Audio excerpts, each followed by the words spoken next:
Yahoo, yahoo, everybody. Welcome, good evening, good morning, good afternoon. Buenos dias, buenos tardes, buenos noches. Konbanwa, konnichiwa. I already said yahoo, but I can always say it again, right? I'm sorry for a little bit of a late start today, everybody. It has been an interesting and very busy day. But I finally set up and eaten, and the kids are happy, and I got hydration here, and I am ready to game. So I hope you guys are ready too. Today is Thursday, and that means Final Fantasy XI. We are going to start on my main first and knock out some of the monthly stuff, get silver vouchers, maybe get a couple of voracious psyches and stuff like that started. And then from there, we're probably going to switch over to my Shiva character and try to knock out some of the conditions for getting her closer to level 99. So that's going to be a couple of the nation missions, some rhapsodies and stuff. We're pretty much trying to get to the rhapsody of mouth, if you know what that is, so that we can bring trust into the match fight. Because we are on the limit fight to beat Matt to get 75 unlocked, and then from there it's a bit easier. I haven't looked at the login loophole and see what they have, and if that would make any of my more green and fresh characters better yet. I really haven't barely gotten to see anything, to be honest. But there is one thing I got to work on. Yesterday, at the end of the day, when I should have probably been going to bed, but my body was being too stubborn and couldn't sleep. I started working on another art piece. And, yeah, so we have a new emote now. And I'll show it off now in Twitch chat. But for those who know me very well, I have a very big love for ballet. And, green is my favorite color for sure. And I've been trying to get art programs and things to be able to do dancing right. It is a very challenging thing to do, surprisingly. But I finally landed on something I was happy with. And to top it off, I even learned how to do transparency on a moving GIF, or GIF. I don't want to start that war, so I'll just say both right now. And, yeah, I'll have to add that to the old emotes, so look forward to the other emotes eventually having that. I just didn't have the time to do it yet. But enough of me chatting. I welcome everybody. I'm so glad to see y'all here. And let's get started. Gonna grab my controller. And let's switch screens.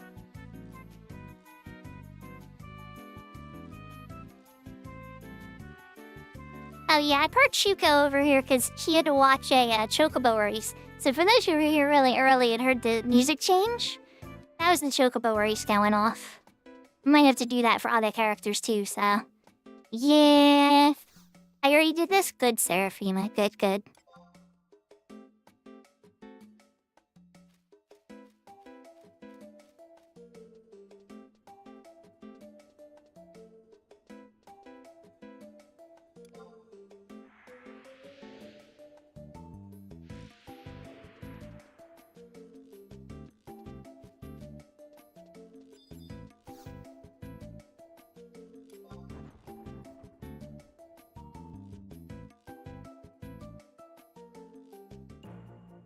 Well, Seraphina, to get that high-tier battlefield, you have to have Winder's Fame. And the quest starts in Kazan. I can actually show you where. Let's start with that. One of our most popular and regular chatters in the chat, actually the mod for the channel, or a mod for the channel, Seraphina, has a very good question. Where do you start the Ifrit quest? And what is required? So, Fame with Windurst is number one because Windurst Fame is linked to Kazim.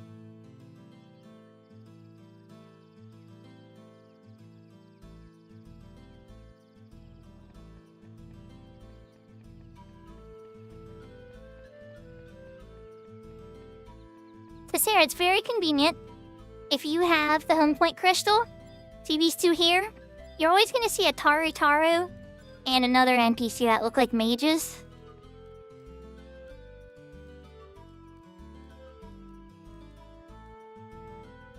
Oh, okay, well then Seraphina, we're skipping steps, but for everybody else, this is the one you talk to start the quest. Sarah, to answer your question, the Avatar's gemstone works for all of the basic avatars. So Ifrit, Shiva, Leviathan, Rama, like all those. Any of the special ones like Fenrir and so on, those don't count towards that. They have their own gems. So you should just be able to go to Ifrit's Cauldron and, or not Ifrit's Cauldron. Would it be Ifrit's Cauldron? Yeah, Ifrit's Cauldron's home point crystal. And just run in the fire crystal and fight him. Speaking of, you can do that right now.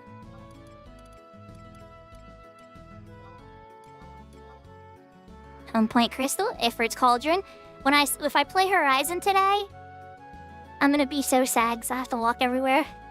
But I actually have been having a lot of fun on Horizon too. And on the other servers, Shiva and Fenrir. Well, Fenrir's been a little sad lately. But it's a very lonely road on Fenrir. I feel like I've done quite a bit myself. But that was kind of the goal too, was to show people as possible. Ah, well then you need to buy the Avatar's Phantom Gem, Seraphina, from the NPC. Do you remember which NPC sells the high-tier battlefield crystals? I can go back and show you before I run over here. It's in Port Bastock. He's a Galka to the left of the bridge. He doesn't have it. Then I would question if you've beaten Ifrit. As, they're all linked.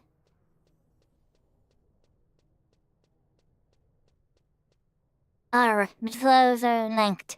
You have the summon for Ifrit on your summoner?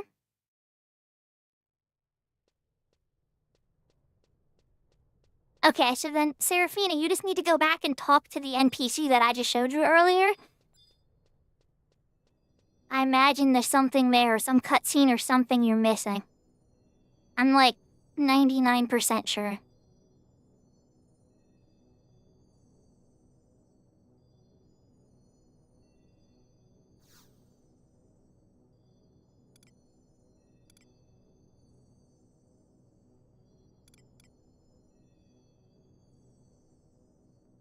So I have 3 here, you'll see. The original Trial by Fire, which you get by that NPC. And then Waking the Beast, which is actually a quest involving Carbuncle. And you refight all these basic avatars again, and then there's a special arena for Carbuncle.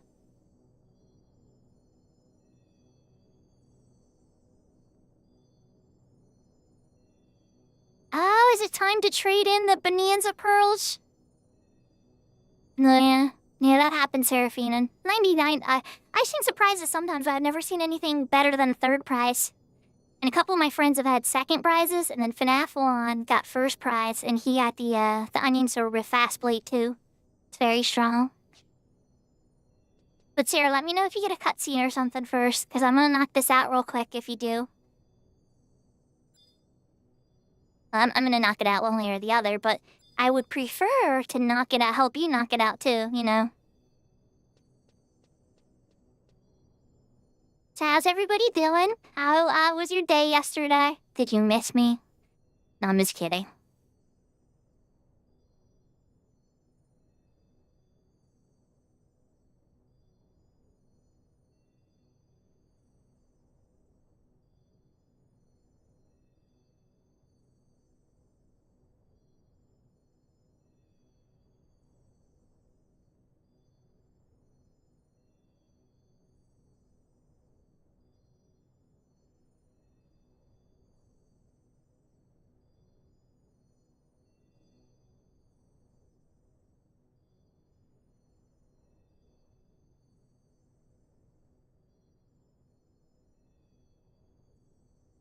You have a tuning fork of fire. Okay. So he gave you another one?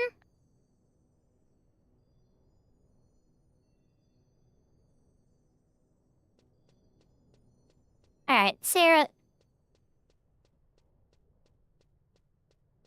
Yahoo yahoo, choose goose.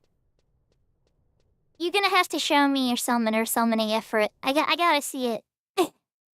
I'm a little bit in doubt now. It's like how you need to be able to, let me look it up, but you are 100% able to do this. I did this on my daughter's cat account because this was the best way to get those, like the avatars, is one of the easiest ways to get the Rem tails without having to go too far in any of the stories. It's just a tiny bit of fame grinding. Let's pull this up.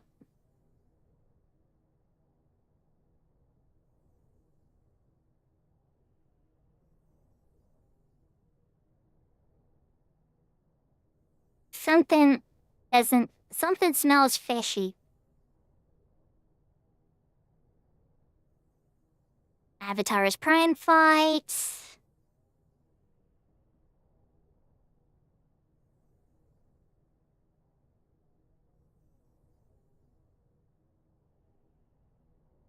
Must have completed and turned in either all of the... Oh, okay. I know what it is, Sarah. I figured it out, but you're not gonna like the answer. I don't know why I didn't remember this part with links. But okay. So, to do the Avatar gem for the high tier battlefield, you have to beat all of the basic avatars. So that means you need to have Norg fame too. Zinkor quest and Port Bastok's probably best for that. You don't need a ton, but you'll need enough to get Leviathan. And so that's probably like a stack or two of Zinkor. I can buy that for you from the goldsmithing guild if you can't find it. But things like that. But yeah, that's what's holding you back then. So I don't know exactly which avatars you're missing. But yeah. And you don't even have to have Summoner. That's why I was so confused, because I don't think Lynx even has Summoner unlocked. Or if she does, she doesn't use it. And so I was like, I don't even think she had Summoner. Because when I was doing it with my daughter, we were just running it and she was on a red mage. And I didn't think she had any other job leveled at that point.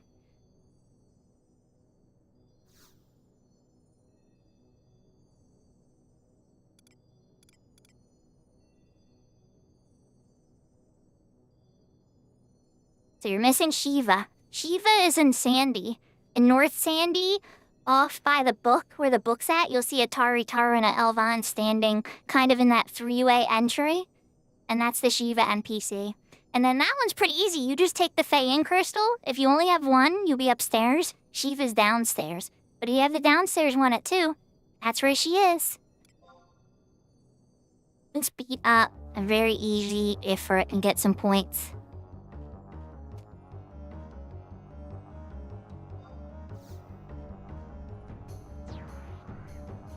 I haven't been on my main in a minute. Sylvie doesn't trust me anymore.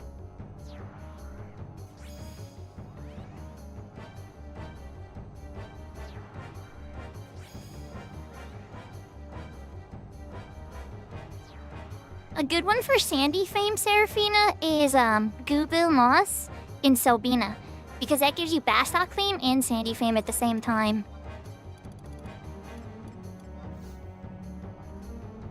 And there's a couple other items you can use, like Million Corn and Mafia and Lettuce, I believe. He just pretty much wants things to feed his sheep.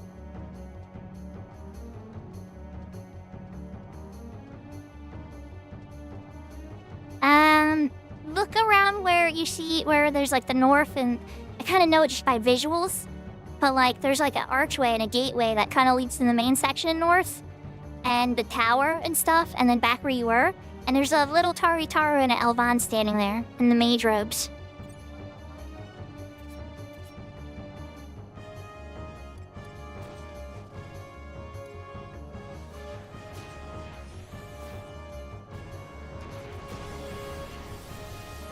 Blue proc. That's done by taking an action on them. And you can only get one of these procs each before they use their 2 hour. And then you're able to proc them again, which for him is Hellfire.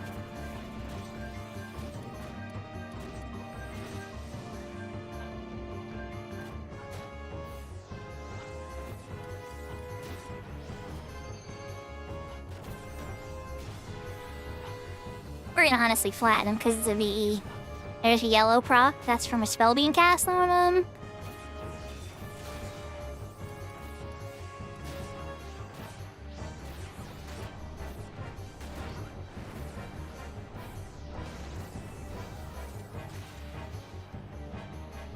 That's a dead for it. Platinum silk, Marlboro fiber, and a ram's tail. Easy peasy on that. What else am I missing on the monthlies? Already a gobby bag, choco race. Oh, Walk of Echoes. That's something Sarah can come with me and win. Sarah, you know the dragon I like to beat up in the Walk of Echoes, right? Oh, you already done? Okay, no worries. I'll knock that one out though.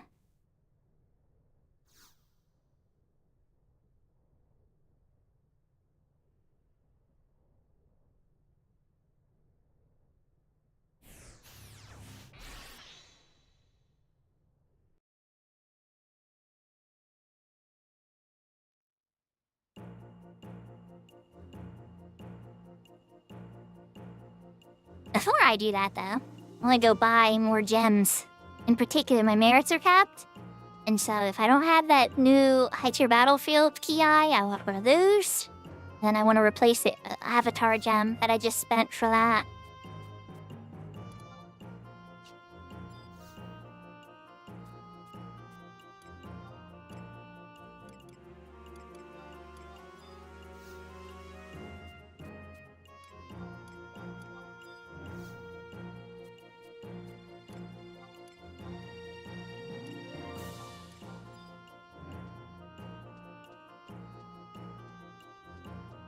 That's right, I did a few of those with Pima. I'm like, oh, I was missing a few more than I thought. You know, Serafina, you can trade, if you don't have the special Gobby Dows, you buy some with Unity points, but then again, you probably use, the powders for money. And then, another way to do it... That's probably the easiest way I can think of. I tend to hold on to keys. Like, if I go into Shuko's inventory right now, I think she has like 20-some. 31.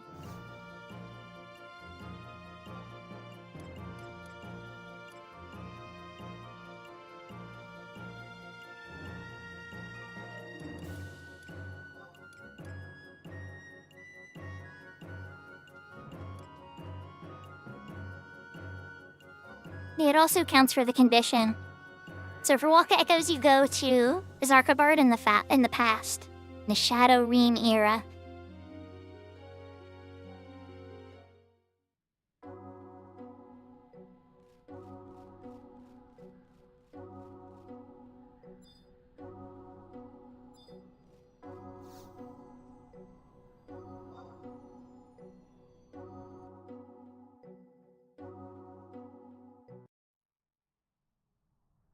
If it's your first time going to that little crystal, you'll have a conversation with King Cooperfried where he wants 1,000 gil. You still pay for that every time, but you can wind up buying it in here instead.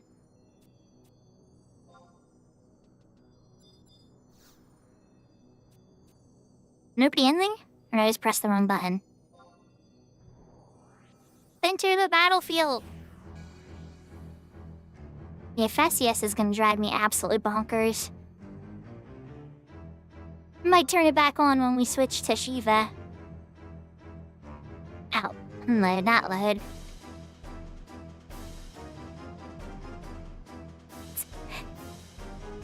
And... summon my trust set. Shiva said chaos control? Does that mean, are you saying she killed you? Or she said, no, you don't have enough fame to fight me yet?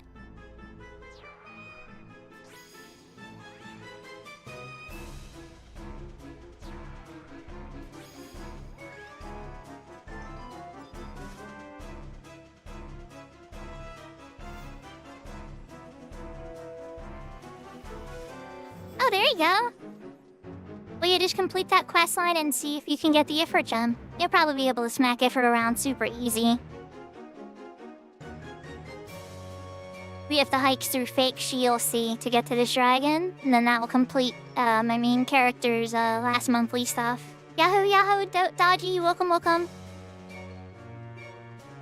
Getting the all-important silver voucher stuff done and knocked out first, and then hopping over to Shiva character.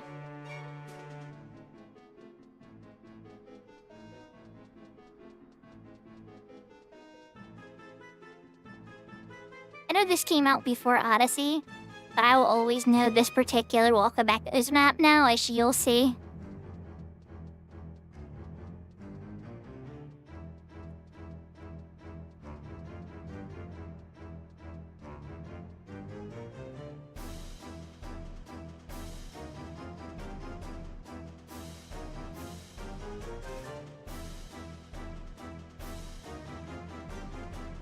Well, technically, the zone and its design and everything was the Wakabaku's first. But it's more actively used, as you'll see, for sure.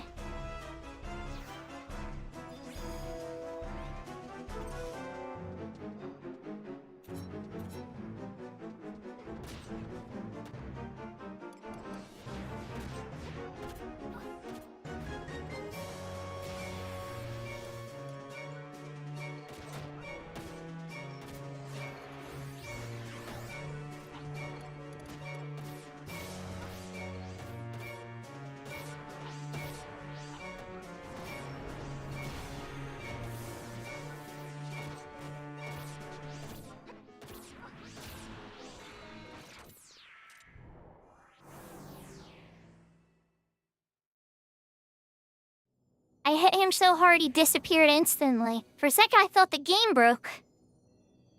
Sorry, buddy. You're dead. I thought I was gonna get to use more than one weapon skill on you, but he's gone.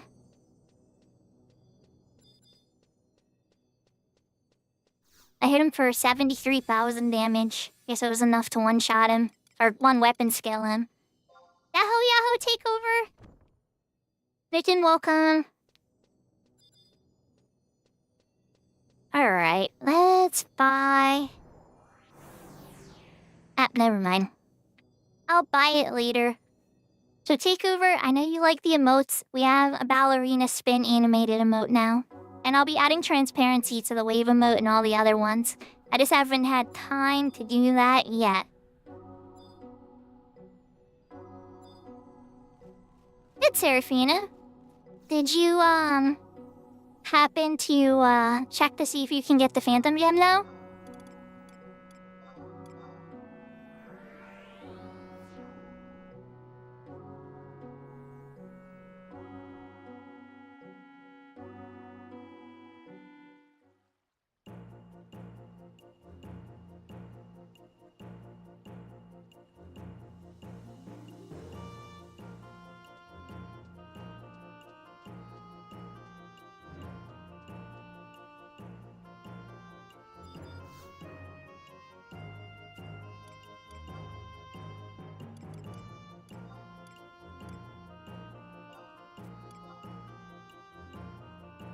Take those copper vouchers, those Abjala seals.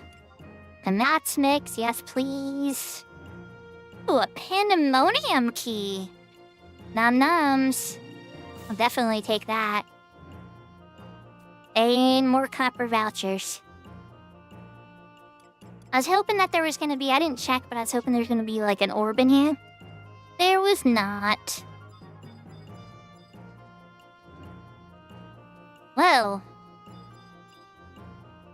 Well. Hello.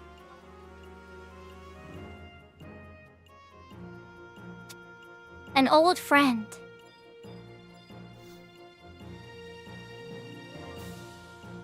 An old friend that I went on many adventures with.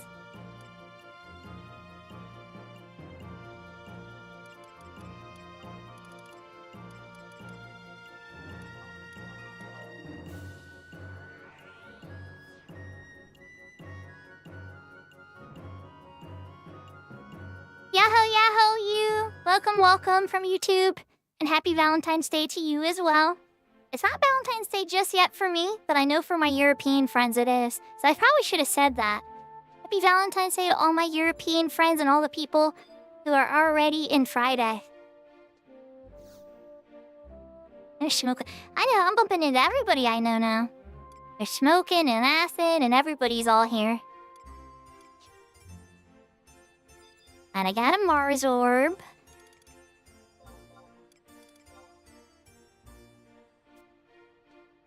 Then line me up with another one. Coma cloth is actually really, really good. I think I got that out of one of the Gabi bags. I'm pretty sure. It's actually really good. Do I want to use Pandemonium key now? No, that's gonna take too long. But that's Mulciber Shigeria. It's part of the Mythic upgrade path. When you do the Mythic trials to take your Mythic weapon up to a modern level. And they're usually worth 2 million, sometimes more than 2 million, sometimes a little less than 2 million. It depends on the server. I'm sure Takeover could tell us what the price is on a shirt. It's probably like 1 million or less. But on this server at least, it can get up to 2 million or more.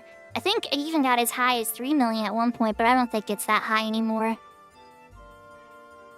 The Mulciber Korea, Pandemonium Warden's drop, part of the Mythic trial upgrade process. You can get it from Ambuscade too for like 50,000 hallmarks, I think.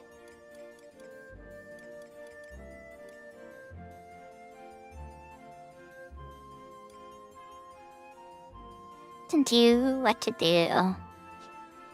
Should I just rush over and see if I get eaten by the mimic? Yeah, let's just go see if I get eaten by the mimic. Let's get the pain over with.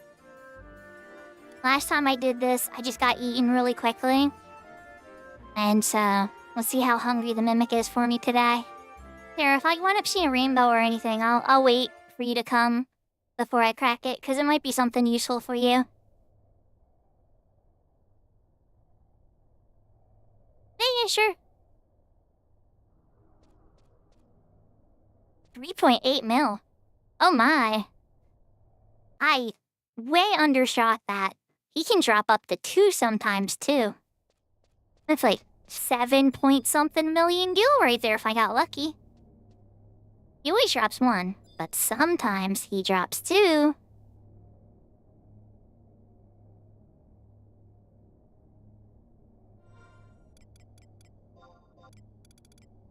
Alright, well, I'm gonna knock out my first one. Because I'm not feeling like the mimic's gonna be very nice to me. Last month, he was not very nice to me. The best content right here? You better believe it, Dodgy. I just like that they just give us something to do. And then they're like, alright, here's some gamba. Something might make you smile. Yahoo, yahoo, Shadows Flayable.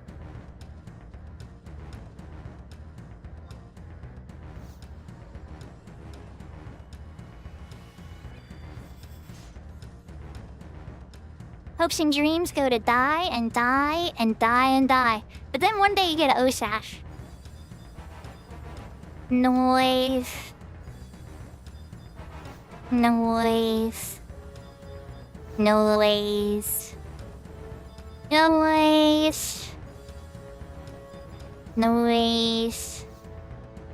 Chest on 6.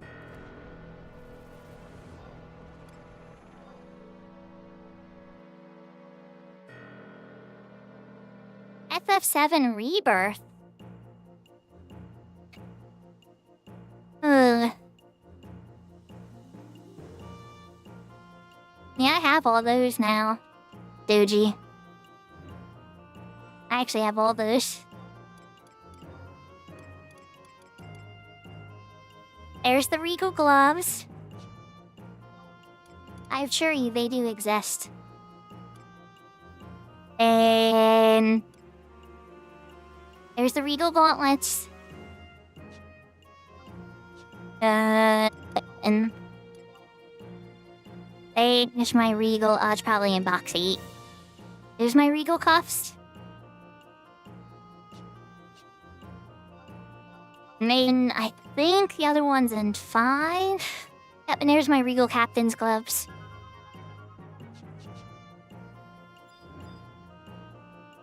Yeah, that's true. You know, honestly, of those bodies, I think I'm missing Kay's body. I'm pretty sure I'm missing Kay's body, the one with the silence resistance.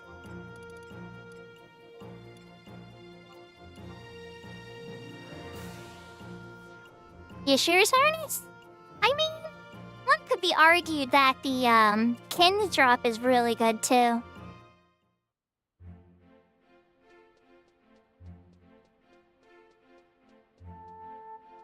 I got 5 items from there? Do you mean when I opened the chest, Shadow Flable?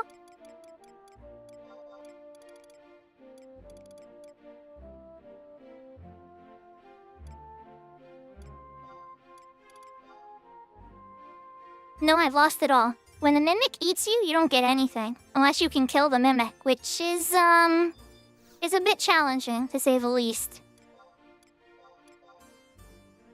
Yahoo, welcome, Big Door. So this outfit is the Dancer's Empyrean armor, the full set. So it's got an Abyssia, and it can be upgraded. And so at modern level, this headpiece here with the flower and stuff is actually one of the best pieces for Dancer.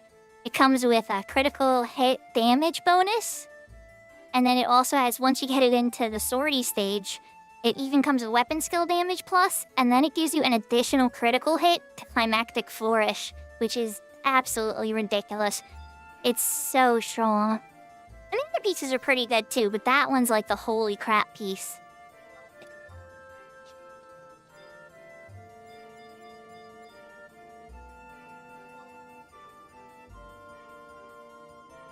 Smokin was AFK a minute ago, but he waved to me, so let's give a wave back. Another person I went on with many adventures in the past.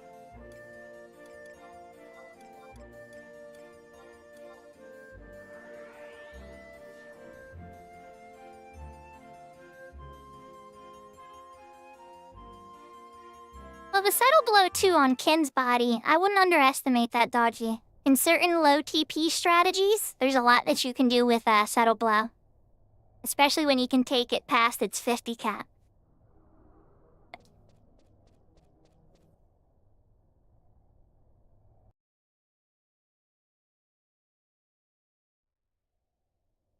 Yeah, but sometimes, you know, the sky isn't always blue and you work with what you have.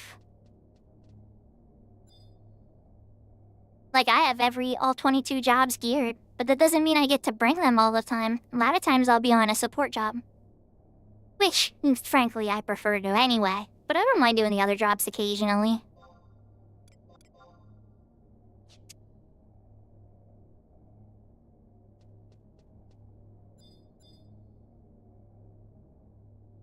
You wanna go first, Sarah, if you have to, or do you want me to take my second one?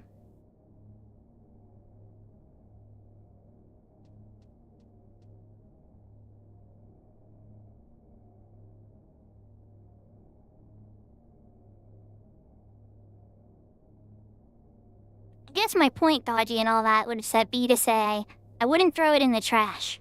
I don't know if it would go in your mod wardrobe all the time, but I wouldn't exactly drop it either, you know? If you have it.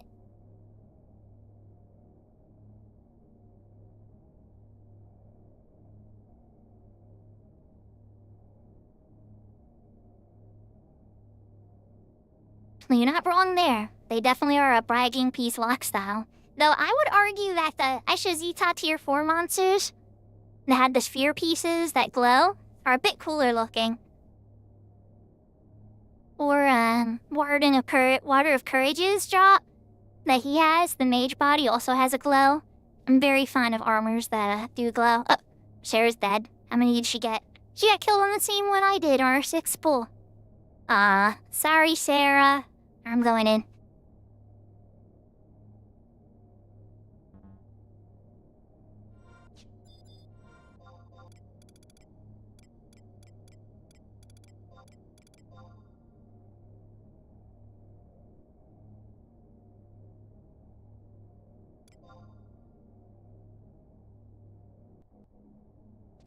Yeah, one of the spheres is pretty useless, Dodgy.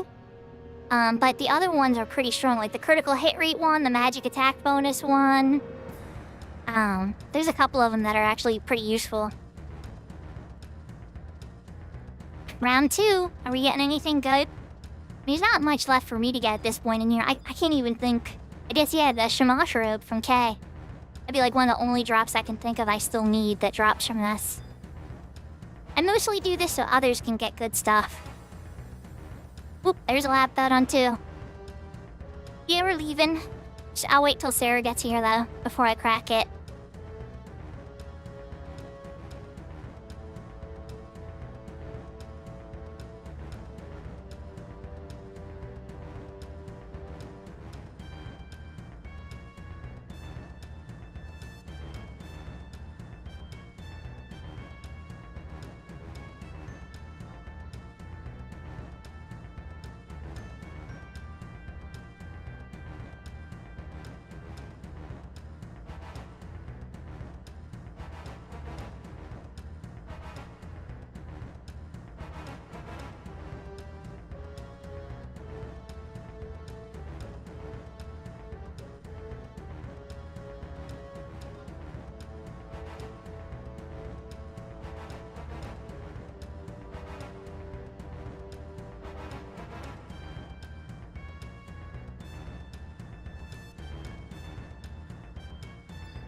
Okay, Sarah is here. Let's find out. Moment of truth, is it junk? Or is something good coming? A volte piece. Oh, we're getting a dynamic divergence drop. I think that's the treasure hunter pants, but I'll have to check once it, takes me out of here.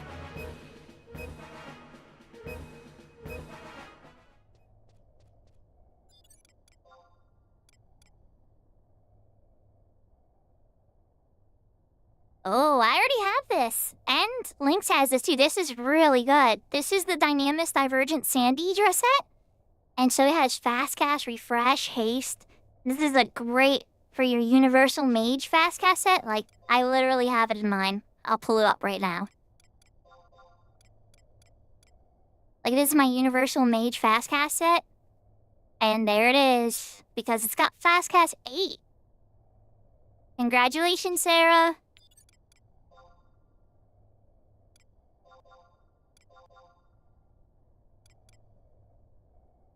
I have an inventory slot before I pass it, Sarah? Because once I pass it, if you're at 80/80, I'm gonna die.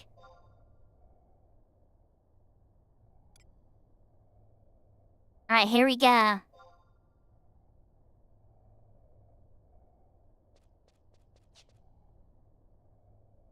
Show me it went to Sarah's inventory. Alright. Perfect. Oakley dokley.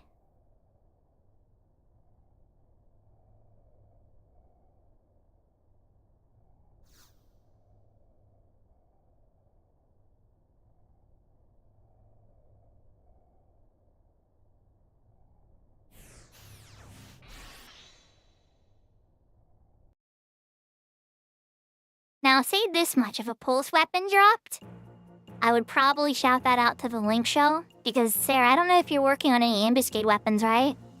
But I don't know if, any new players would be around that would need it. Oh, yeah, cyber immersions. There would be a perfect example of a new player that would need it.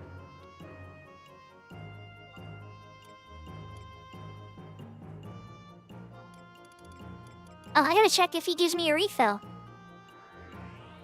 I'm all excited for the good drops, but Grayson might be friendly and say, here's another one. Thought you got whacked. Wompy womp. On the bright side, you still got a very good drop, so... A hard drop to get, too. They don't drop commonly. They only drop from the minor bosses in Wave 2.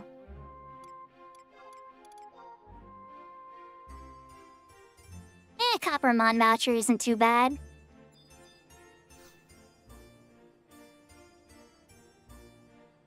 So how's it going, cyber immersion?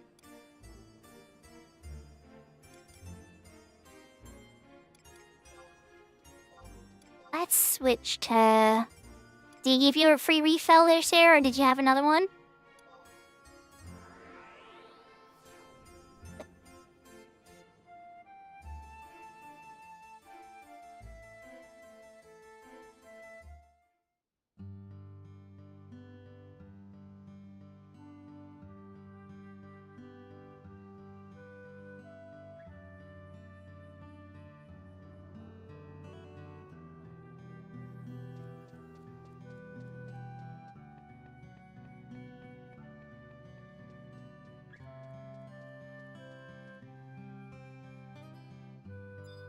Okay.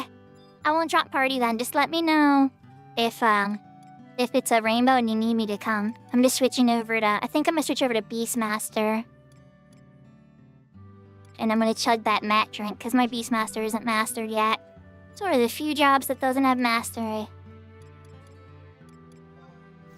Mat's mix, nom noms, give me free JP.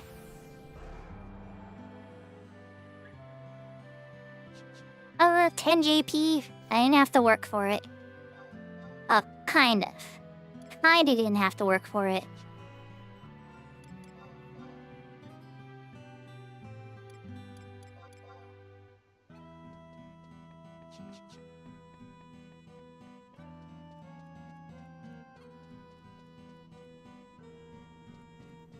Oh, you know what?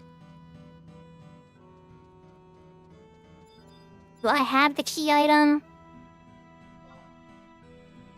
Wait, no. That's not what I was trying to do. Okay, good. Alright, so I still have key items from last month. But... what is the kill? Non-legion elementals and demons. That'd be the closest demon. I would probably say Zarkabard in the past. That might be a little bit of a hike to get to the demons. I need maybe Faye in for the shadows.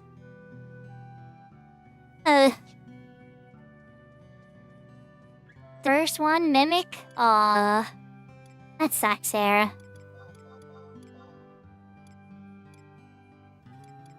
Alright. Did you want to come with me to knock out one of these ambuscades real quick? And now I'll get the silver voucher for that. I don't know if you've knocked that out yet.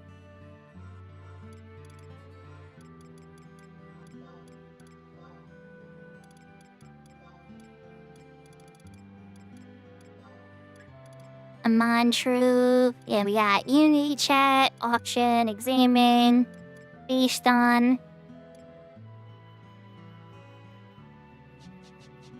Zarka asked, yeah, that's what I was thinking. I mean, I'm thinking there might be something in Fayin, but it's probably a pain in the button to get to. I think it's like on that west side with the shadows and stuff. I don't even know if they're high enough.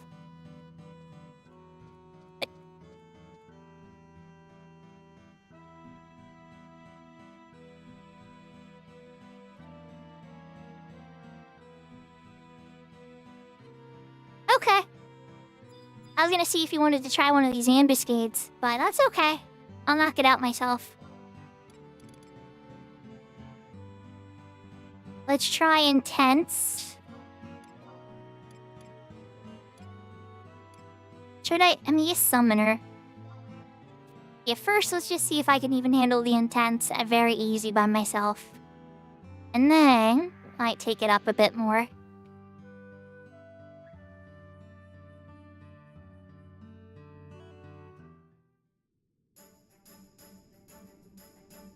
That does it, Dodgy? Tell me more.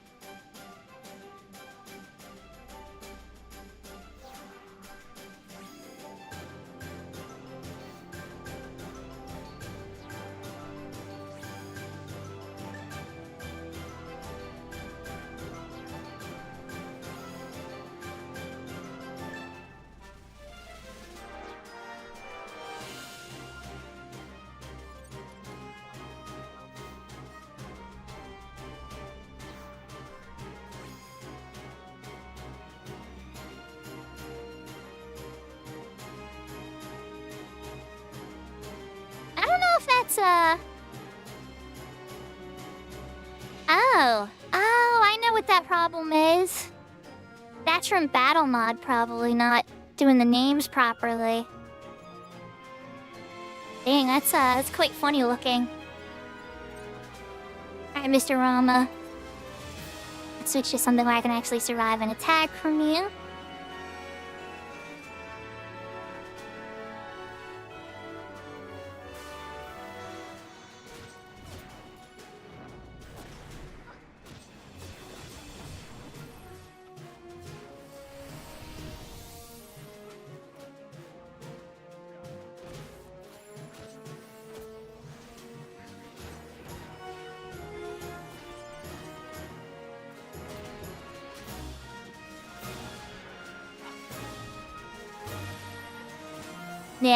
Yeah. You know, that's really common with Ambuscade lately. Like, Katata's getting some kisses, and that's okay. You get all the kisses, Katata. I'm trying to get Aftermath first. You can hold on for a bit. Oh yeah, I'm melting his face in. But then the summoner's gonna come out in a bit. Rama, that is a long stun, buddy.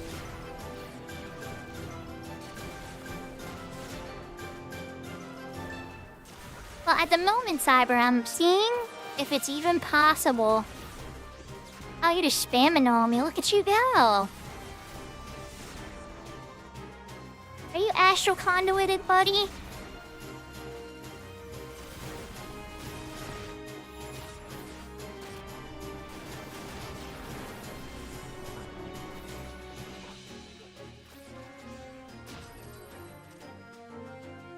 Hi, Brahma.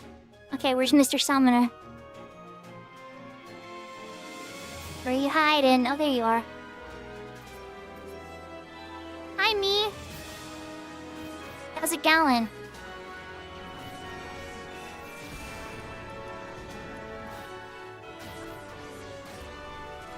Bye, me.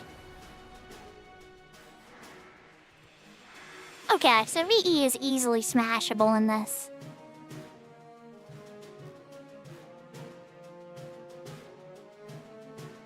Last month, that was not the case.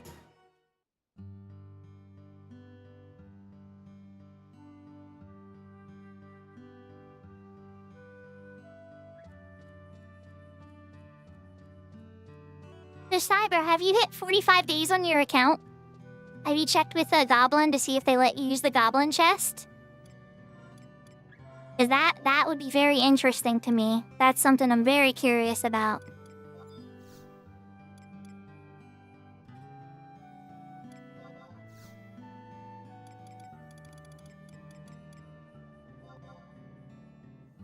Because if you can open up a goblin chest, then you're ready for the Odyssey hikes. Well, at least some of them. There's a daily time lockout for sure. Okay, are you able to get on and check? That's something we can knock out before I switch over to my Shiva character.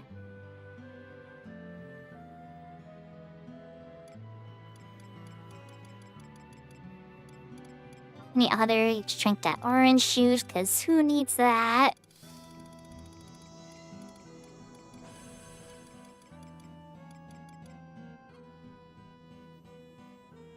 This Winterstein headgear, I must have got that from one of the Gobby boxes.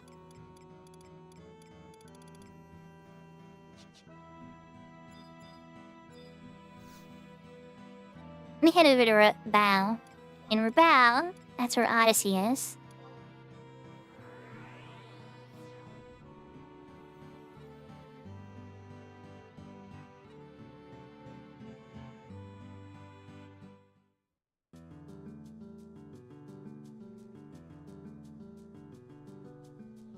Iron Giant Zambu is really rough because they all have end dispel hits. And then they have that little 10% seesaw mechanic that if one goes down too far, it won't work out very well, and the other one locks up and won't take any more damage, and a bunch of annoying mechanics for sure.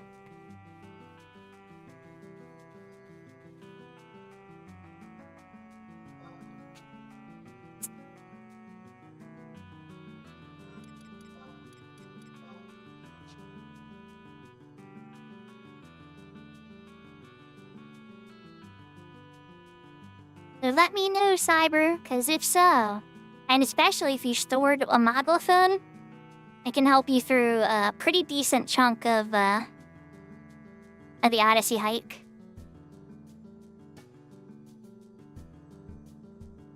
Yeah, they're very resistant. But also, to make it even worse, Dodgy, is because of that end dispel, you can't keep any buffs up, so you're sitting there hasteless. Or if you're lucky and you have a Geomancer, you'll get to keep some type of haste. But usually you have no buffs.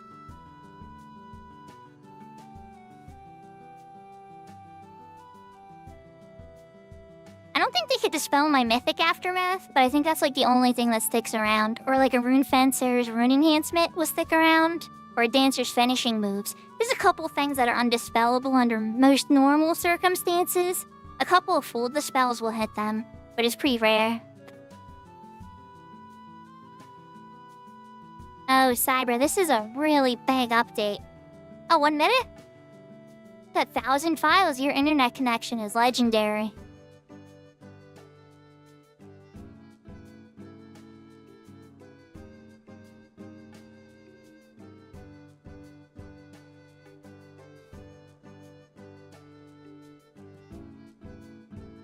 Yeah, I was gonna start scraping through the DATs and see if there's any visual data. See if they added like bosses or something to the new Limbus.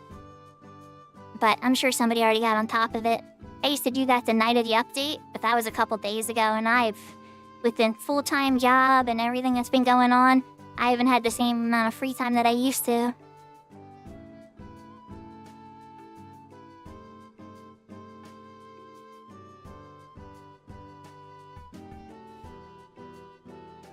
Welcome back, Lunacy. Oh, there we go. That's what I thought. That's what I thought. Alright. Well then, let's switch over to the Shiva character for a little bit. I could knock out some of the tattoo monsters, but I can save that for another time. We still got... The update is fresh and there's still a bit of time for that. I do like to get the deeds and some of the silver voucher stuff knocked out ASAP though. That can help other people. Character swap.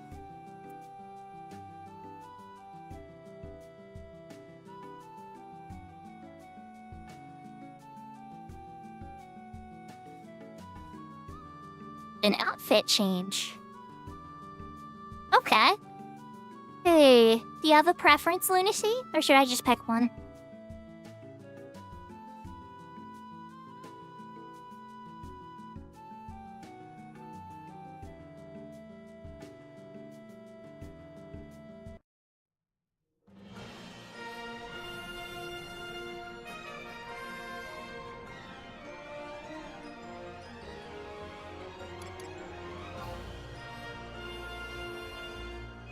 Poof, I'm in my pink kimono set. It's not quite a kimono, but it's like kimono inspired.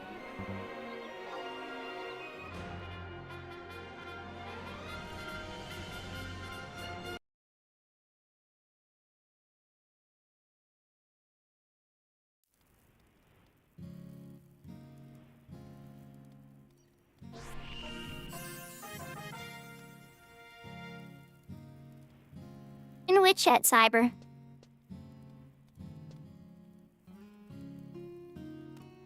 You know, that's a really good way to look at things, Lunacy. Oh, yeah. Well, thank you. It does kind of look a little more red-matey, doesn't it?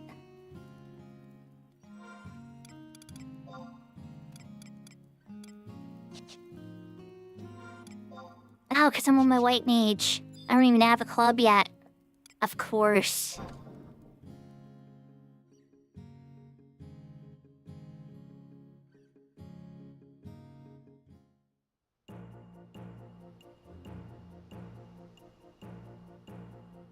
Oh, there's something I totally forgot to do on my main. You know, we can do that one if we switch back over to help Cyber out with those hikes and if he has it available. Like, so, for instance, this character's too new, right? 33 days to perform that action. That means it's still 33 days before this character can go into Odyssey and unlock that gear.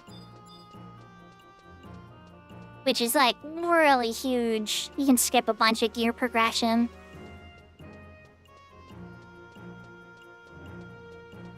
Aw, thank you.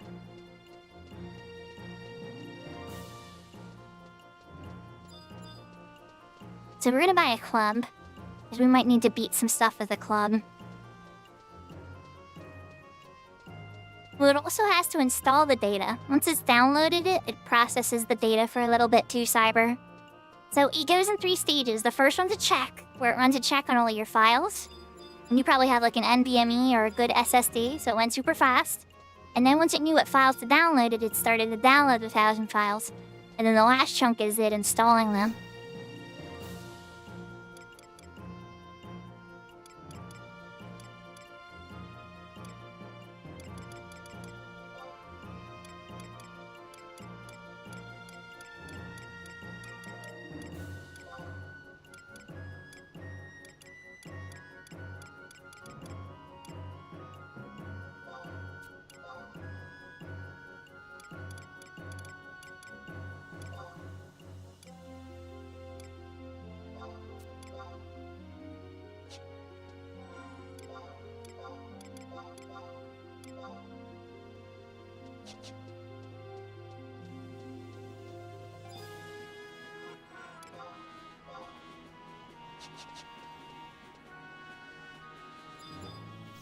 Okay, so I'm on the zeroing report.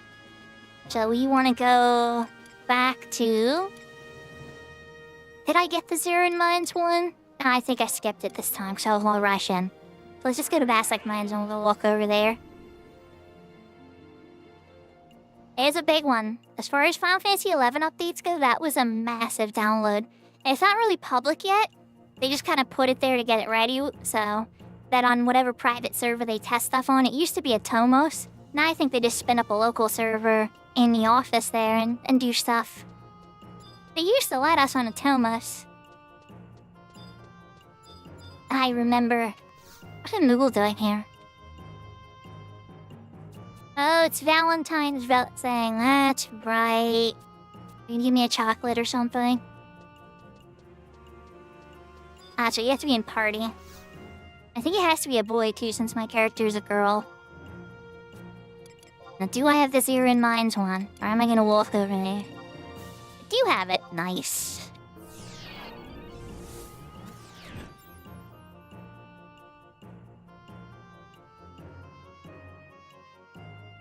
That's fair, yeah.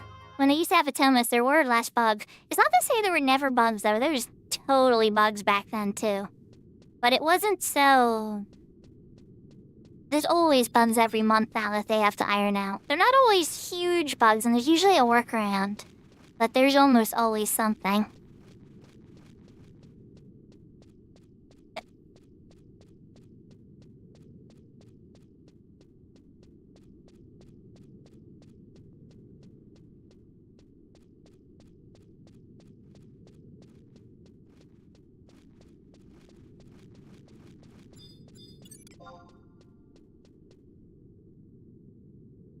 So yeah, one difference, if Horizon players would come in here and make XP and just start attacking like normal, because monsters in here used to be like 1 to 8 or so, or even less than 8, I think. This guy's level 76. I remember the first time I came back, I got my button kicked. It was rough.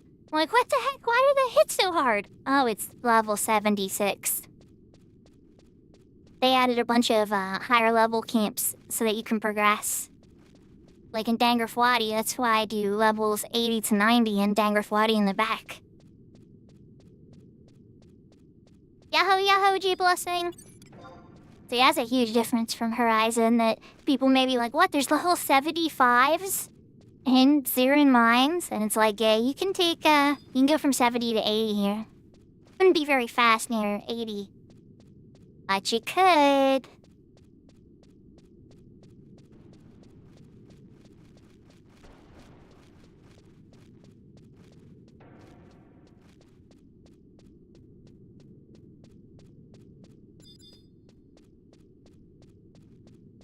But CG Blessing, sometimes even I have to walk a little bit. I mean, I use as many fast travels as I can, but here I am having to walk through Zeroing Mines. Of course, this character's level 70. How many hours is into this character? Not many. We're like speedrunning the hell out of this thing. 6 hours, 34 minutes. But that's not even possible by yourself on retail, fun fact. Not without help from a friend. Oh, yahoo, Solo Frogo. This character is on the Shiva retail server.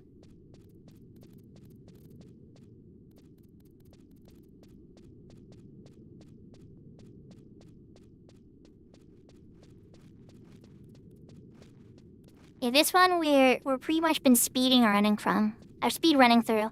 Dodge's God gave the character some gil and has been helping power level it, and we've kind of been demonstrating that with friends.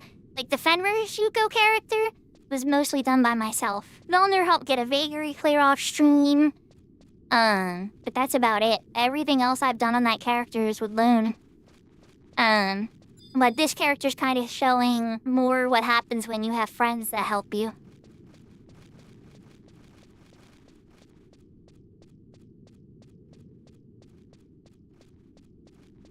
And that's how it's possible that it's only been alive for 7 hours, or played on for 7 hours, and already level 70 white mage, level 60 red mage.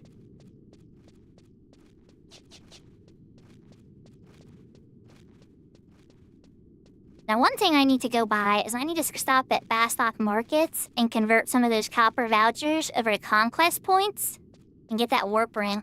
And I don't know if everybody remembers with this character, but let's just say I was taking a D3 whenever I needed to get back to Bastock.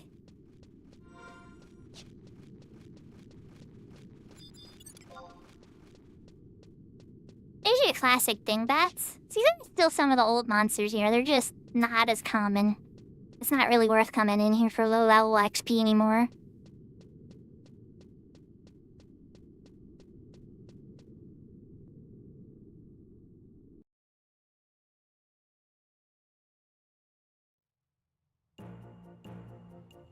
Yeah, the Braveheart still does drop in Palborough Mines. They actually haven't changed anything about Palborough Mines, surprisingly. It's the exact same zone. Well, there's a couple interaction points for missions and quests there, but like the monster spawns are the exact same.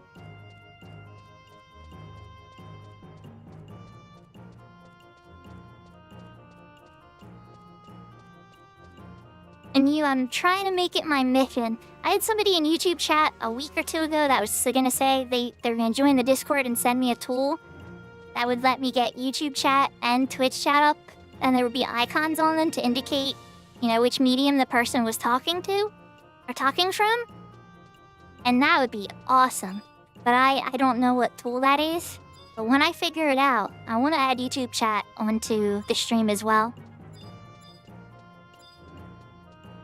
There was one tool I tried, and it was ugly, and it didn't work very well, just to say the least. Oh, crap.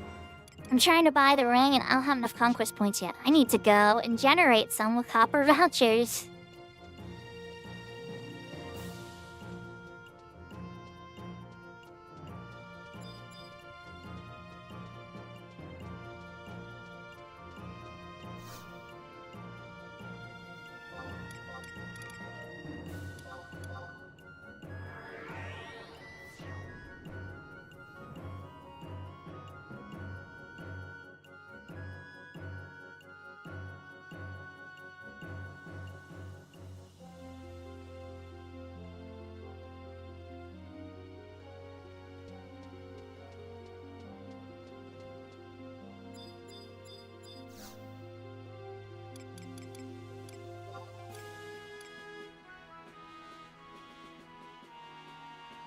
That's not gonna be enough for a warp ring. But wait. Hold on, hold my horses. I have an idea. Yeah, there's 7 here. Okay. I have a plan. It's a lazy plan, but it's gonna work. Chocobo races. Can't you grab a mystery box or any of this other stuff? My Unishugu can 100% watch a race. And that will give her enough stuff. Back to Bastock Mines.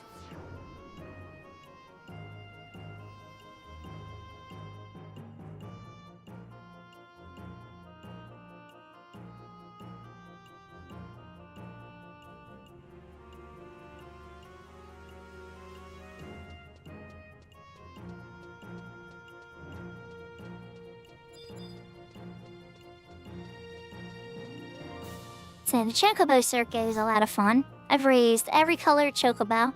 Digging Chocobos, racing Chocobos. They take about a month or 2. You gotta go every single day if you want your stats to grow.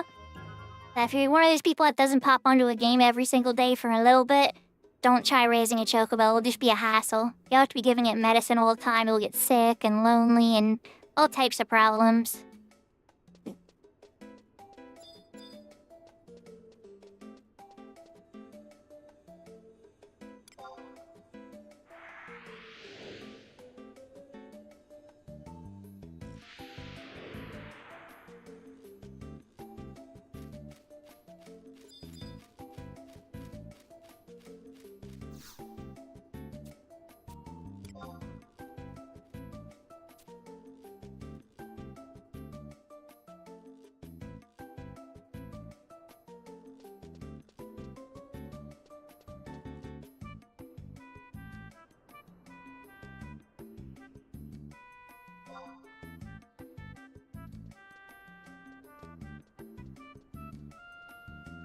And then this will get me 7 copper vouchers. And then with the copper vouchers, I can do conversions. So since I have a couple extra, I'm gonna spend one on Fields of Valor so that I can use the book warps with Fields of Valor points instead of Gil. So the Gabi box, explain things to you about the box. No, go ahead, open the box. That means you're at your 45 days now, Cyber. And before you open the box, though, make sure you set your records of eminence. Because Gabi box is one of the records of eminence for monthlies. That's in other and then monthly conditions. You get this currency called Amandid, and that's how you get one of the most powerful trusts in the game. And a whole bunch of other prizes that saves, and I'm not kidding, millions upon millions upon millions of gil.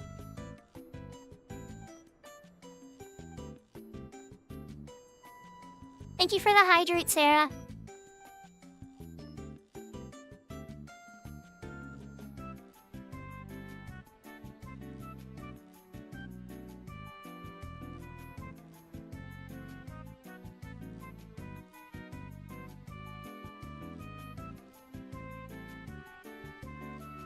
It's a perfect time to hydrate, you know? Sitting here waiting for the chocobo, talking to people in chat. Oh, wow, Sarah, that's awesome. When you have Montbro, the game's gonna open up to you a lot more in solo. You'll be able to handle much longer fights because he doesn't run out of MP. Let's put it this way, when you die with Montbro, you know it's like, there's no way you were gonna win. Well, unless you bring, like, friends, because he can keep you up. And if you're getting killed with him on the team, your gear is either too weak, or the monsters said that there's a lot of things that could go wrong. But it opens up a lot more of the game for a soloer. Like, he is hands down the best trust in the game, I think. I mean, when Cornelia's not around, right? She's not. And he's hands down the best healer in the game, too. I really hope they give us Alchemist as a job. They kind of hinted at it when they released him, like, oh, we're releasing him to test for a new job, and then they never said a single thing about it since. And I'm sitting here looking at my time, like, it's been years since you guys released them now. Where's Alchemist?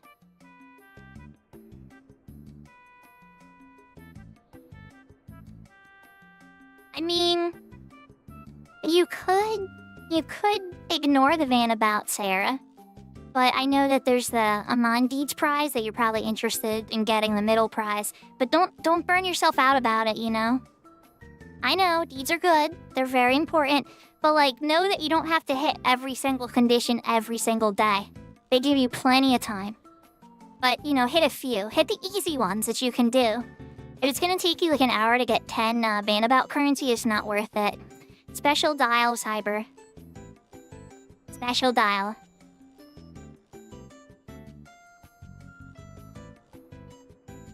And if you don't have enough points to do the special dial, you can buy a coffer key from the Curia removal, or our chest key, and just trade it to them. That'll give you a couple more points. In fact, any of the chest keys will do that, or coffer keys, and drops from Abyssia. There's a lot you can trade. If you're not sure, and you're like, well, this is kind of worth something, I want to drop it, but it's not selling on the auction house, see if the chest Gabi can take it.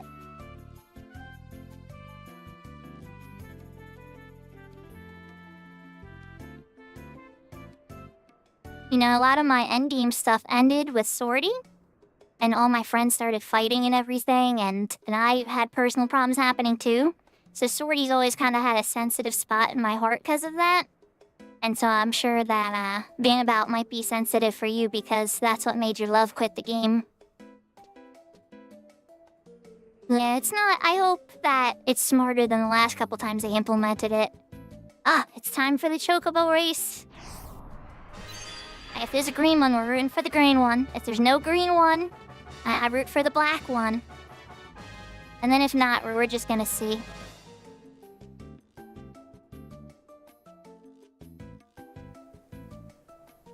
Been about to quit. Oh my god. There's the reason I can't name my character Sakura. That little baby chocobo's named Sakura, so the name is reserved. It reserved before that character even existed, though. Alright, so there is no... Wow, okay, well, I'm rooting for the black chocobo, but holy crap, that's a lot of yellow chocobos.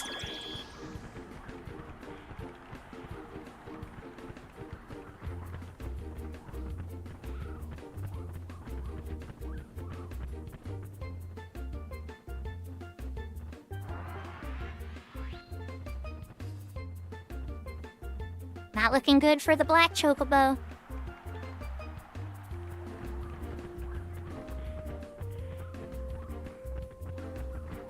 So Cyber, the way it works is 90% of the time you're gonna get junk. But on my main today, I got a coma cloth, which is like 5 million. It's actually probably more than 5 million. And I'm a master cloth person, so I can actually use it. Like, I can turn that into Summoner SU3 armor. Even it, and that could technically be worth more if I high quality it. It's probably more profitable just for me to sell it to another cloth crafter.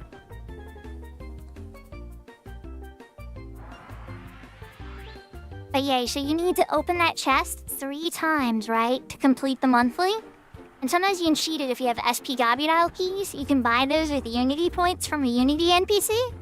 But if you don't have enough of those, you can always just wait each day. You'll get 10 points. And then, like I was saying, with the coffer cast chest and stuff like that, or Abyssia drops, there's certain things you can trade to it to get more points, and you'll be able to pop open the chest every day then.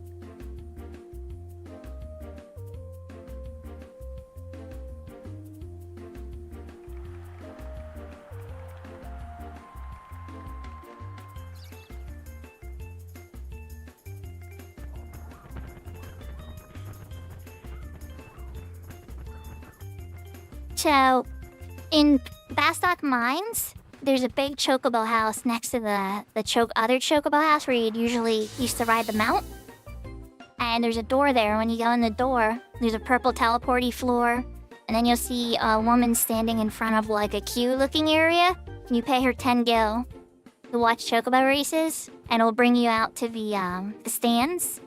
And then these happen every 10 or so minutes or 15 minutes or so. The why I'm doing it is because it's part of the Amon deeds. So getting 10 Amon deeds right now is going to give me, from the Amon Validator, which is in Bastok Markets, 7 copper vouchers. But also they stack up towards getting the trust I was talking to Sarah about, and a whole bunch of other prizes that are worth millions of gil. And a CP ring that you can use every 2 hours that gives 200% CP. Granted, it only works for a couple kills, but that's a lot of extra points.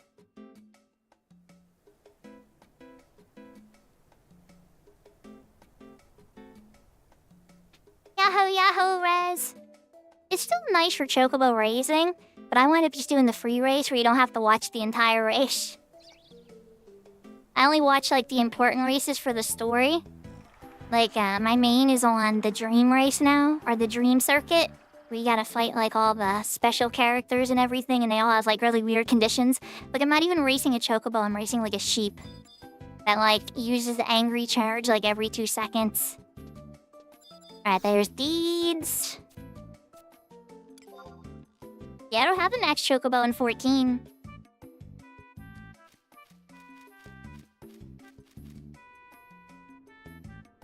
This person, Cyber. Biori.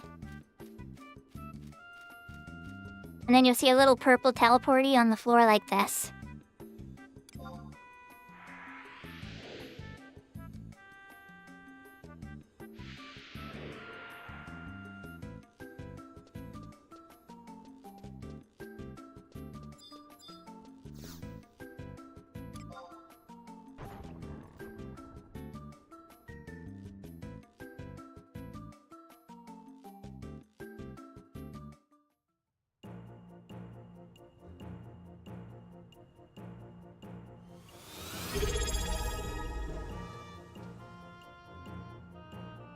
Yahoo, yahoo, Yashka. Thank you for the resub. Welcome, welcome. So, you lined up talking to this Galka outside, and you would spend the points. I don't have any chocobo rays on this character, so he's not gonna have a shot. But when you do, and you start getting involved in racing, you can buy, you can even buy the medicine you use for the mount quest here. So like, if there's none around, you don't want to farm it or whatever, somebody who's raised chocobos can just buy it. With chocobucks, of course. But yeah, back to Bastok Markets.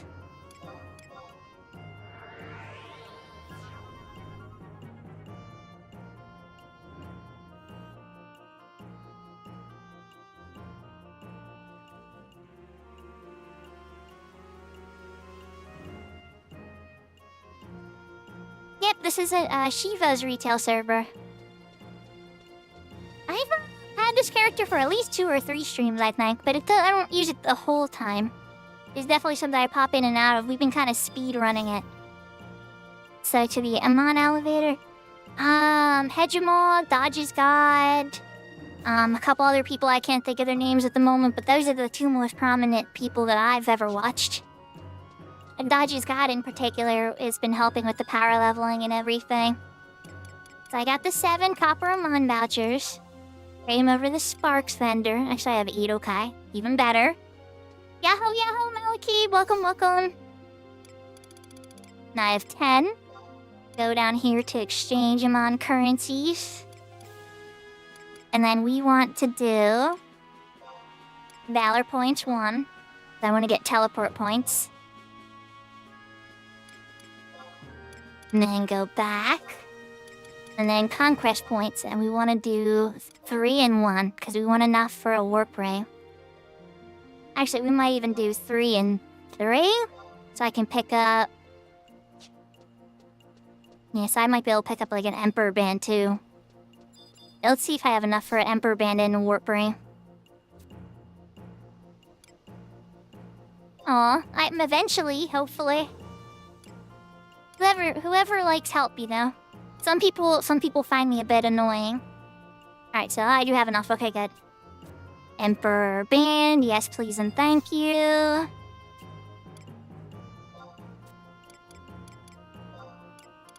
Common items.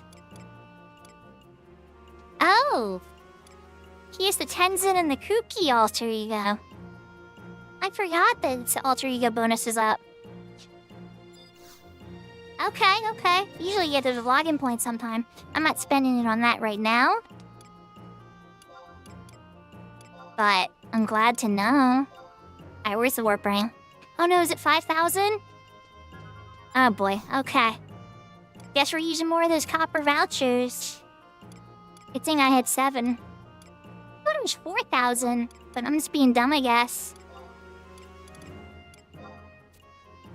Let's just dump the 3. I'll get more later. 7,000, blah blah blah. I can even get the trust now.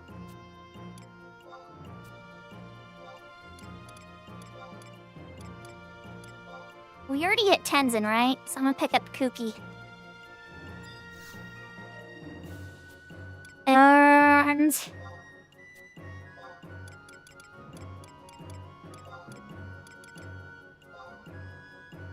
Wood Ring? Perfect. And then if he had trust, that means you have trust too.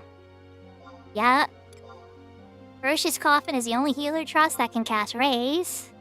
And Gilgamesh is okay, I guess. Let's go dump those. Let's get the Warp Ring and the Wardrobe.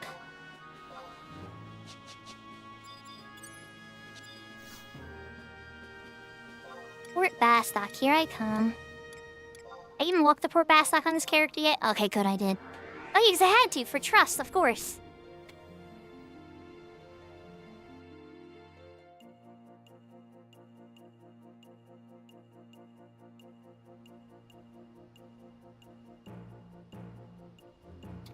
Oh, you're in California? That's cool. Oh, hopefully you're warm then, because up here in Philly area, it is cold, cold, cold. Lots of ice and snow and all that. No, it didn't start yet, Yashka. It starts tomorrow.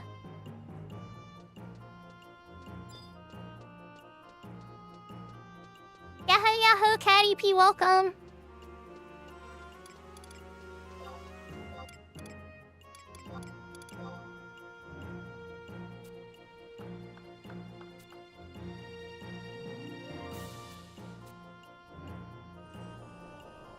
Okay, you got me beat, Yashka. That's much colder.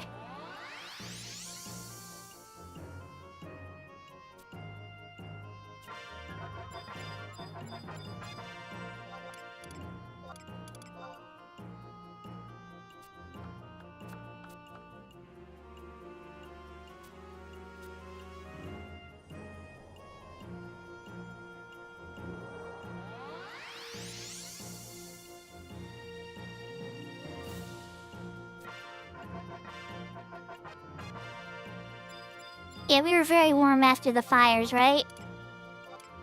And then there was that plane crash in the north of Philly, and there's been a lot of chaos in my region lately.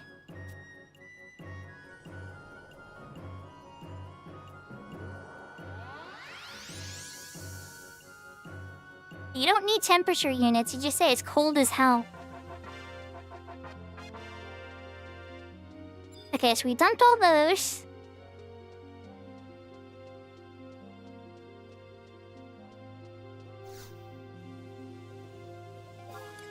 Let's go pick up the finish of this quest. Meta Warp Swarp 1. We're turning on Fast Yes again because I'm not watching these cutscenes again. I read through all these cutscenes on Shuko, and I still will. When I'm on Fenra, I'll always read through the characters and stuff. But for this one, this is speedrun Uni Shuko. Hi, Naji.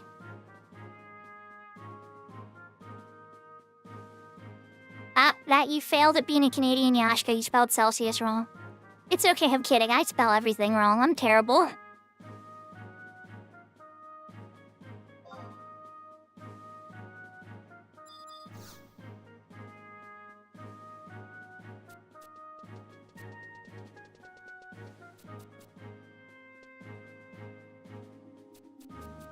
Yes. Freedom units. You know, I do like the metric system for volume.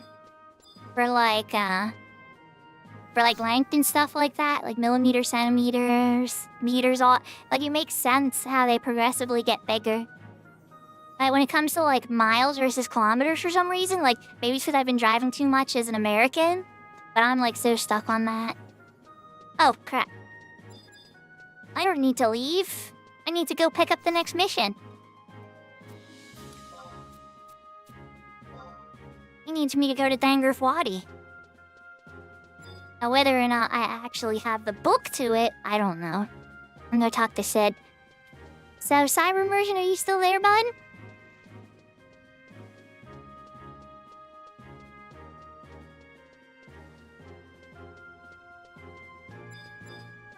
Okay, so it's up to you. I don't want to pressure you, so don't think I'm like pressuring you or anything, because it's just I'm curious about how I want to go with the flow of the stream. But did you want to do some of those Odyssey hikes? Did you happen to hold on to the Maglephone like I was telling you before?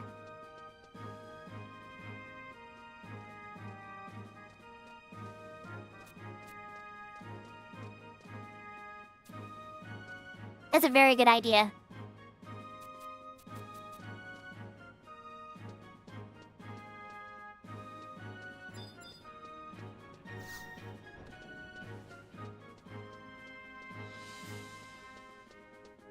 Okay, that's good then. As long as you didn't go in, that means you have two entries instead of just one. Because usually you can only go in once a day, unless you're holding one from a prior day.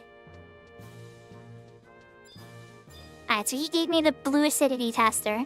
I have to go into Dangerf Wadi and get hit by one of those upswells. I don't know if I have the book warp there, but worst case we can Unity warp, or I'll just walk. I don't know if there's a Unity warp in Dangerf though, to be honest. Can't remember.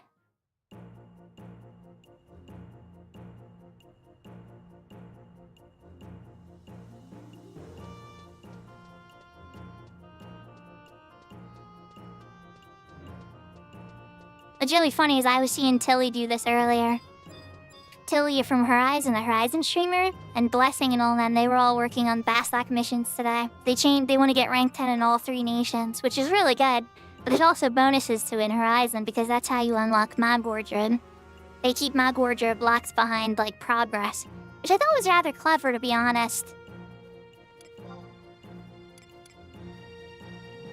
Does Uni still need to do the mount quest? No. She does have the mount quest on. I guess I would walk there on a mount. But she does not have... Alright, yeah, let's just go mount over there.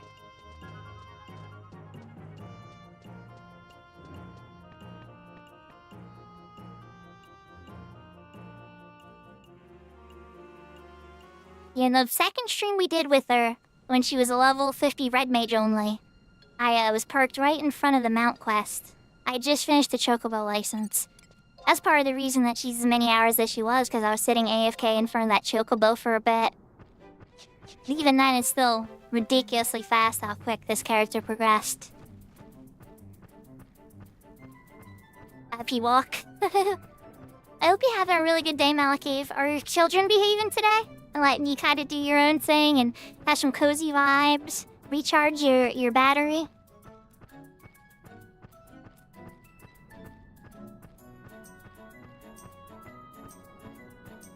My kids are being very good today. Which I'm happy, because last stream it didn't quite work out that way.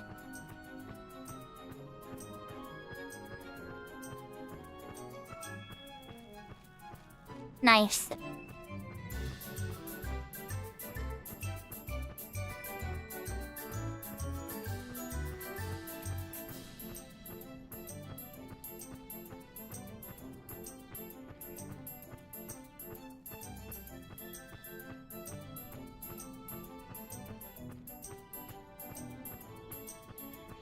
That's babysitting. That's just fur babysitting.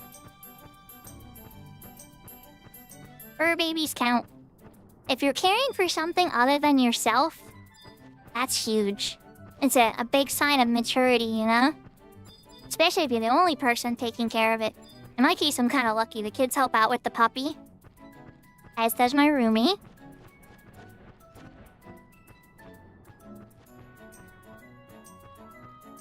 Of course they're your babies. I love my puppy so much. When I woke up this morning, he was laying right next to me, and I didn't want to go to work. It's just like, this is so perfect.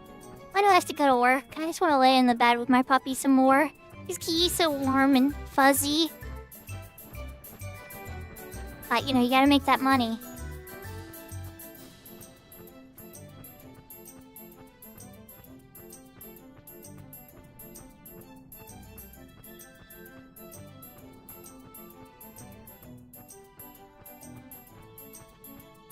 I know some people don't like their pets being in bed with them.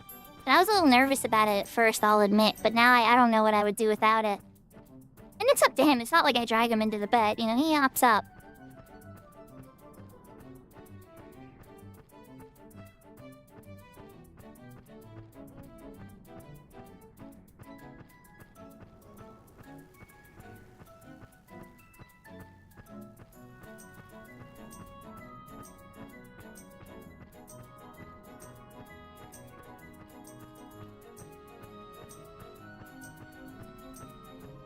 I bet that he would really enjoy that, Seraphina.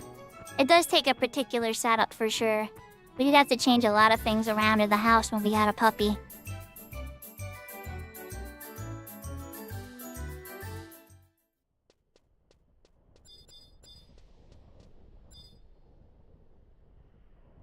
Okay, Book, where are you?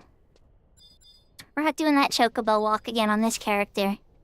There we go.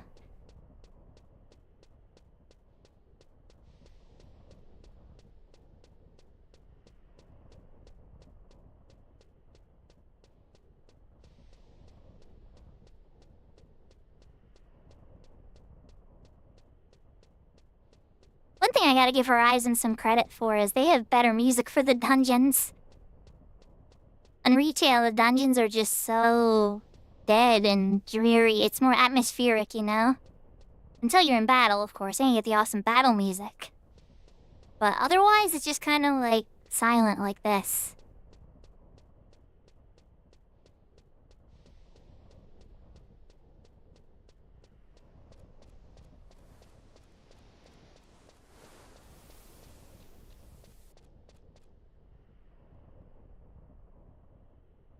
But now we wait.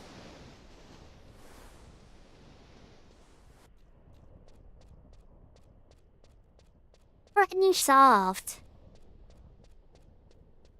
Now that we finished Sid's wet t-shirt contest, we have to go back to him and show him the vial.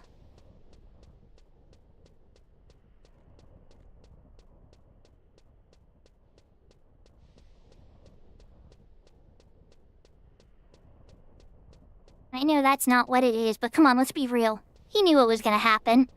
Oh, you gotta stand under this upswell of a geyser and you're gonna get blasted by a bunch of water and thrown up in the air. Have fun, good luck. It's for science.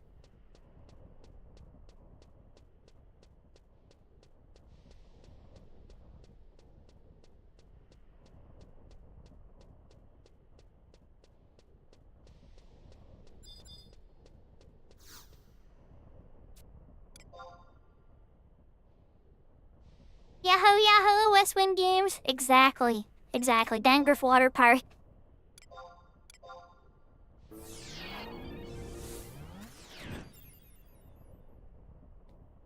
Okay, so we are off. Back to Bastock. And then we need to go to Metalworks again and go talk to Sid.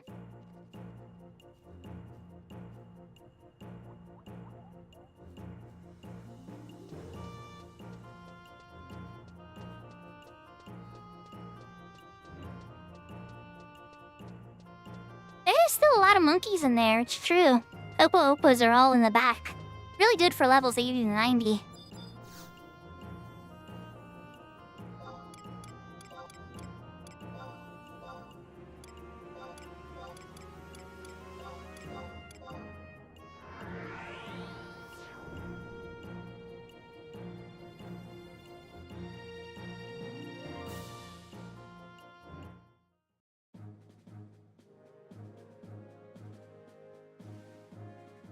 Oh, there you go.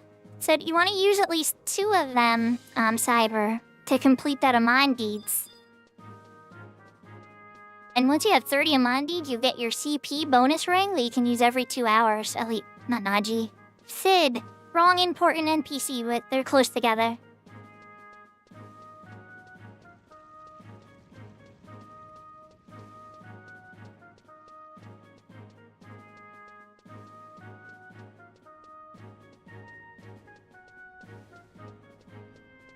Nope, you don't have to wait a day with the key.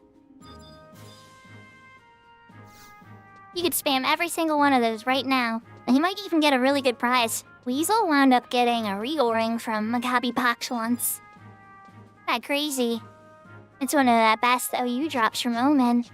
Oh, wait, I don't need to trade him anything yet. Jump in the gun. Just a cutscene.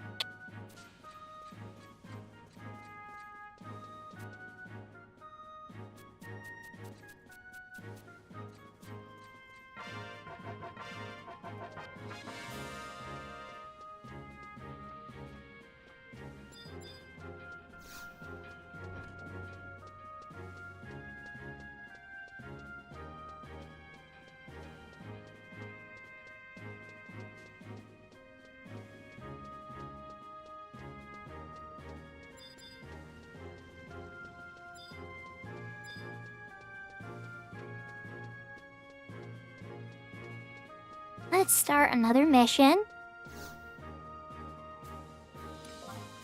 It should be a fetishism. Take it.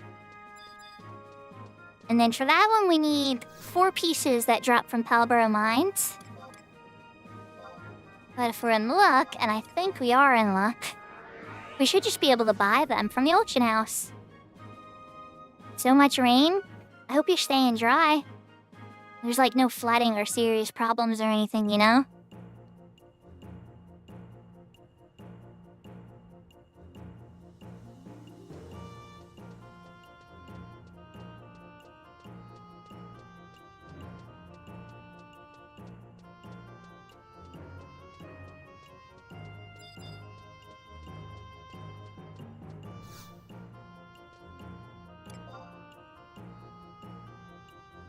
And I hope you have a really good umbrella or poncho.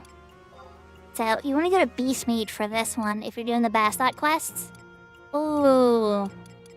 Womp womp. Sergi, did you happen to buy them?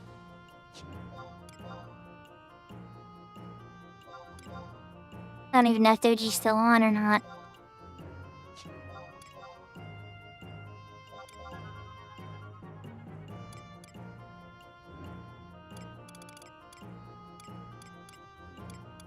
There is not all of them available. We need each.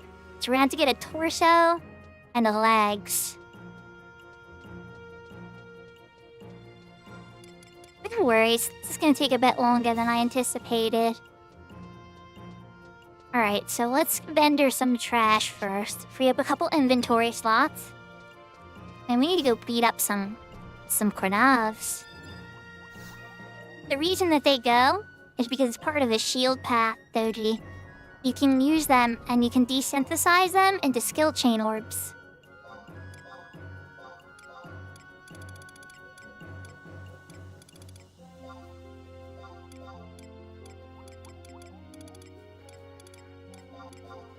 I get wording around and Gaddis Hemis. Run to Bard. You can shell run re-raise though, for sure.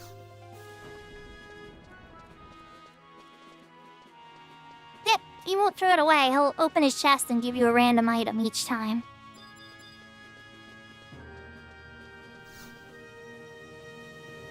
I don't think there's a Unity warp to Palborough either.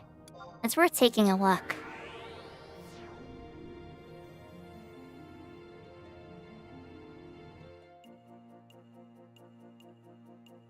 I kinda need the home point crystal there anyway, so it's not a total lost cause.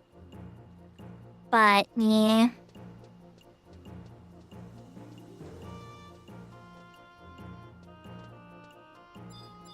Unity guy. A Unity person.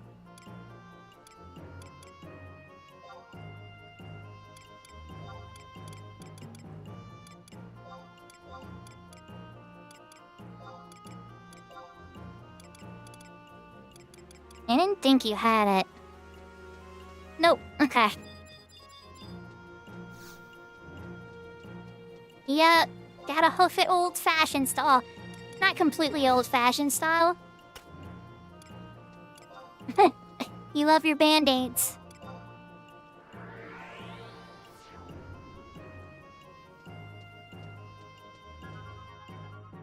Let me know if you get anything interesting, Cyber.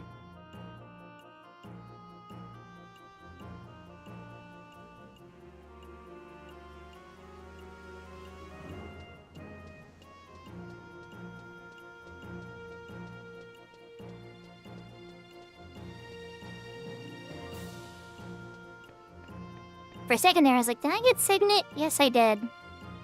Signet lasts 24 hours on retail, so that's super nice. I'm used to Signet only lasting like 3 hours on Horizon lately.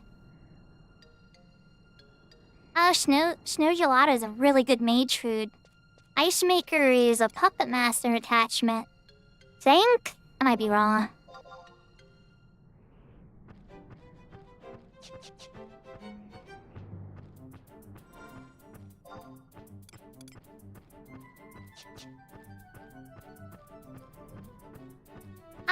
You can always get more keys by next month. I would probably use them all. Since you're a new character, the prizes you could get would be very interesting.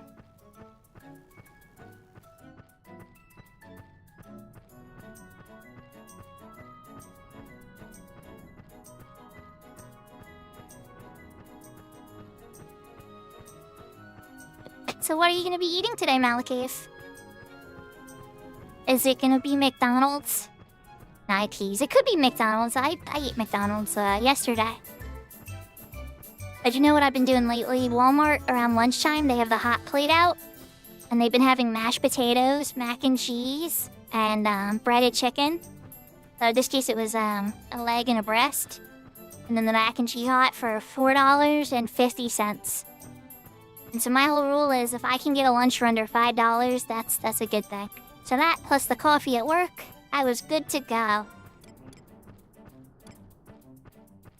Yahoo, yahoo! Welcome, welcome, Valner.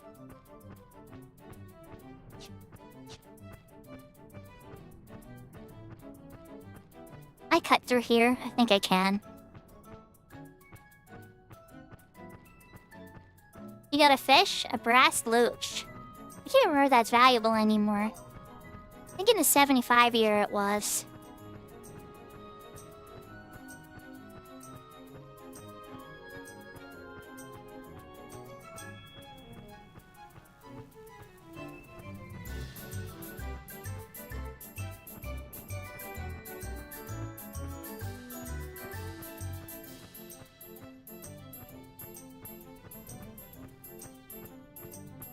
Well, that's useful. Store that in a box for later. You will be using lots of those. Lots and lots and lots of those.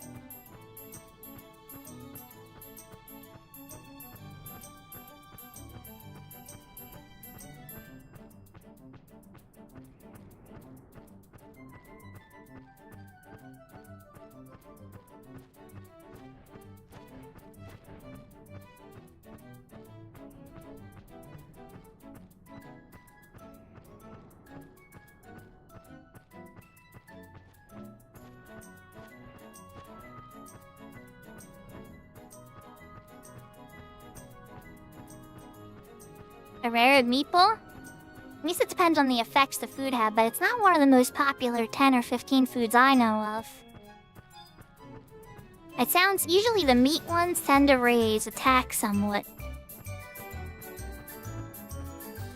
Or I guess it's not that funny would be beef. But like fish tend to raise accuracy a bit. It doesn't always follow an exact science. Range attack 30%. Does it say the cap on it? There's usually a cap next to it in parentheses, like it'll say as high of a bonus as it will give you. So like, is it like ranged attack, 30%, and then 80 is the cap? Because that would mean it can raise it up to 80. Max 20. Okay, so that's kind of meh food then. It's good for lower levels though. It'll boost you a little bit. But up at the 99, it's probably not gonna be a massive boon for you. There's better foods that you could eat, like grape taifuku.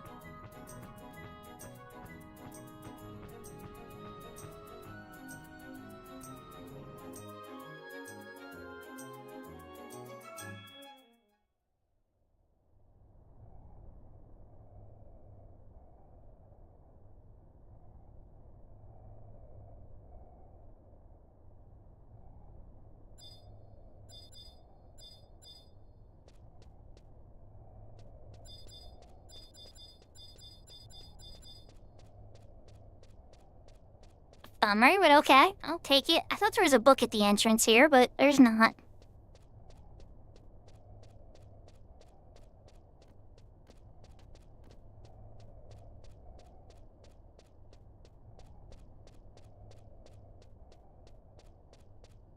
Oh, interesting.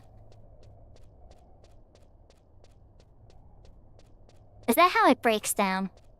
But wouldn't that mean that you get a vastly bigger bonus from stuff like Grape Taifuku then? That it even says? Can't say I've actually looked at it specifically, and like, from before and after and broke it down to a science. I tend to just look at the food effects.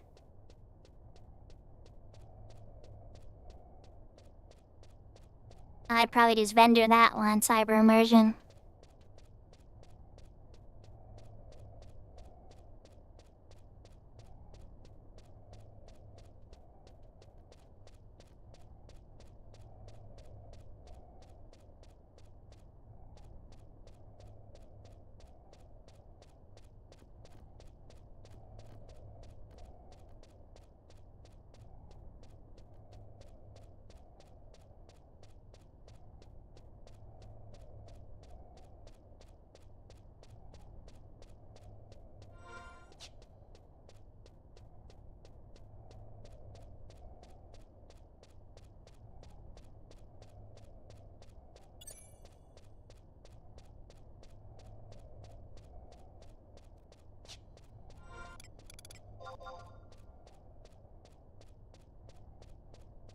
Sorry, Dodgy, I missed that first invite. I didn't see it till now.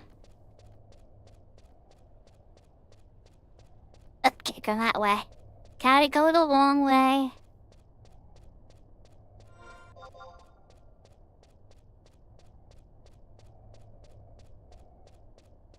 A Nord shell. Now that actually is something you use for missions and stuff. There's a lot of different things you can use the Norg shell for. Yahoo yahoo, vampire! Welcome, welcome.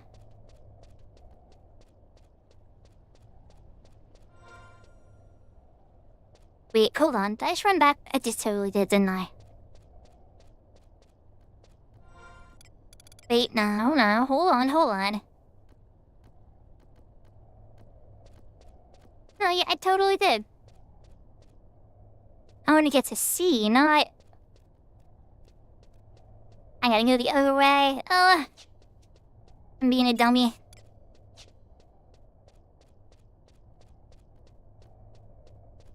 Level 16, Sam Great Katana. Being a level Sam, I guess. Otherwise, I'd probably just vendor that.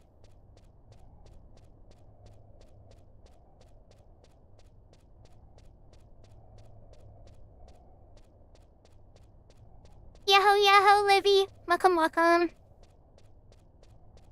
So we gotta walk the long way around here. All the way around and get back to that C's map transition. Then you don't need that. I would vendor that Nodachi right away.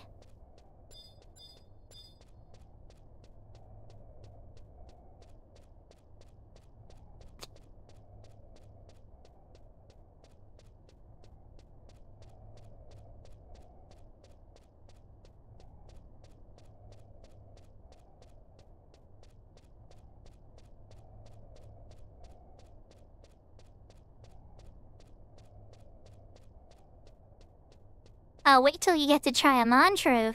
You're at 45 days, so I haven't even got to tell you to try that yet. You should go talk to Grayson and lower Juno's entrance.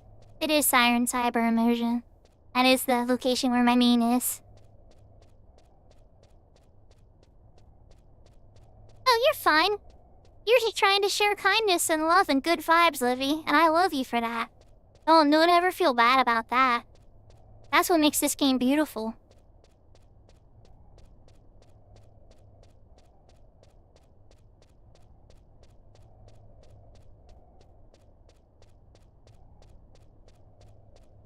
Yeah. And are you gonna blame me for falling in love with Issa Sings, too?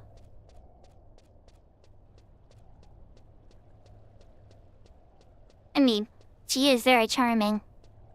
Ethical and professional. No, this isn't a new account, this is my main account. This is a character on the Shiva server. Oh geez, I'm pulling up my map like I have an answer to that. This way. Yeah, I still have my Fenrir character. I've been slowly chugging through the incredibly slow missions of Seekers of Adeline so that I can progress Rhapsodies. Every time I hit a day lock, you know? I'll be like, oh look, it's another wait till the next Vanity all day. Let's go do something on another character.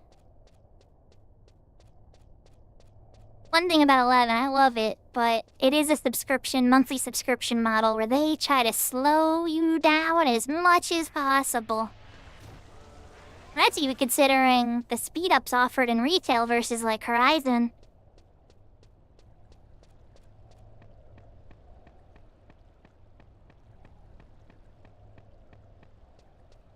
Getting pretty close to the home point crystal, so that'll be good to have. Especially when this character can start doing the mantra as well.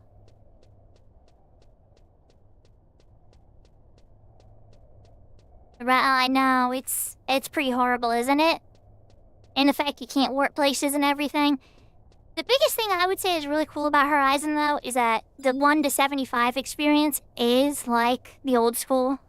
There is groups always gathering. There's so much socialization. And then if I had to give it another perk, I would say that that auction house has 21 slots, and it runs lightning fast. Purchasing, selling, all of that is super duper fast. Zone loads are super duper fast. So there's a few perks for sure. Alright, there we go. Home point crystal get. Time to beat up some crafts. Maybe I can even hit them with 0 skill. Let's give it a try. I get some skill ups.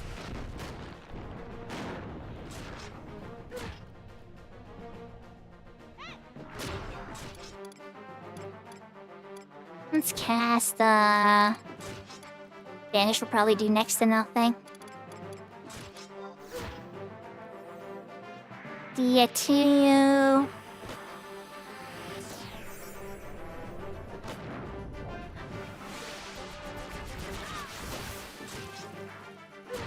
cute spinny emote, Sarah.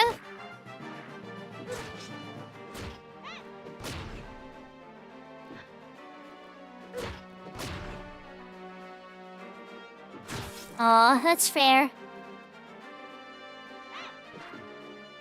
That's fair, Cyber. She's very charming. I actually got to make her an emote recently. She was really happy with it. She wound up giving me an artist credit on the channel now. I'm just trying to... I saw her playing on her guitar and I was like... One of the other regulars there made her an emote. And I'm like, I should try to make her an emote. So I tried to make her an emote of her, so I can actually put it up. I can put it up. Let me show you the emote I made for Issa.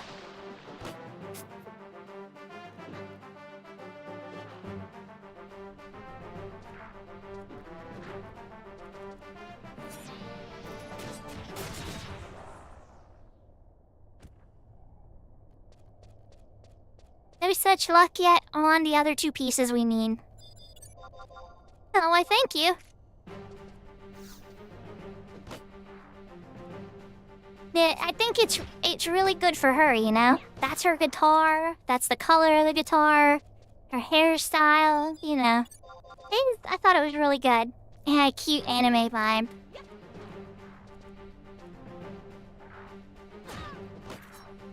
But yeah, I make a lot of emotes. Some of them I don't share. I've helped Tanafe with a bunch too. I'd like to make more for her as well. Me and Tanafe have very similar styles, it seems like.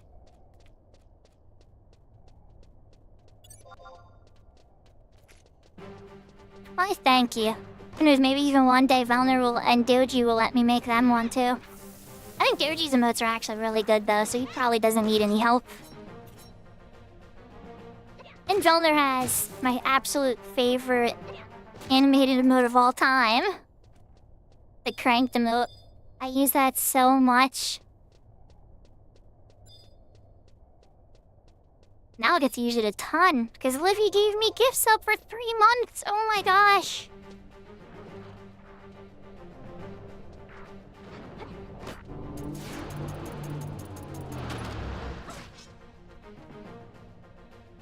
Okay, give me a sec. I'm being attacked by Fadabs now. I didn't know you were trying to trade me. I'm not paying attention to the user interface a ton. I'm talking to chat and beating up Fadabs. Alright. Trains. You managed to find some while you're up here? Oh yeah. I use cranked now. Velner has said cranked so much, and it's such a perfect term, that just, yeah.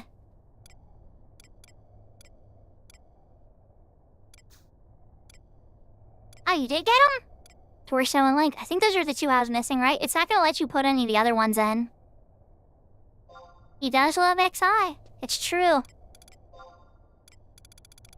Yep, that's all 4. Alright, thank you. Alright, let's go run back to the home point crystal. Gotta dump these in at a soldier at the station. And then I pick up some crystals. Let's get to the emissary. The emissary is much easier. Reward crystals. Let me tell you when I'm doing it. I'm on the emissary on my Horizon character. I'm on the final stage for Sandy. And my character's in Gelsba Outpost. And it's just like, And I wanted to try to solo it. And I probably could on my red mage if it was level 25. Oh, I just ran right past it, didn't I? Yes, I did. Whoops. I started a Horizon character 2 weeks ago, I think. It's level 20. It has sub-job. It doesn't have mount yet, or the Chocobo license yet. That's very expensive. And my character is not that rich. Been buying a lot of spells for white mage and red mage.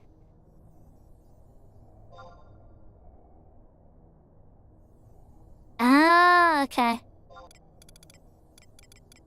That's fair. I do see LS chat a bit more.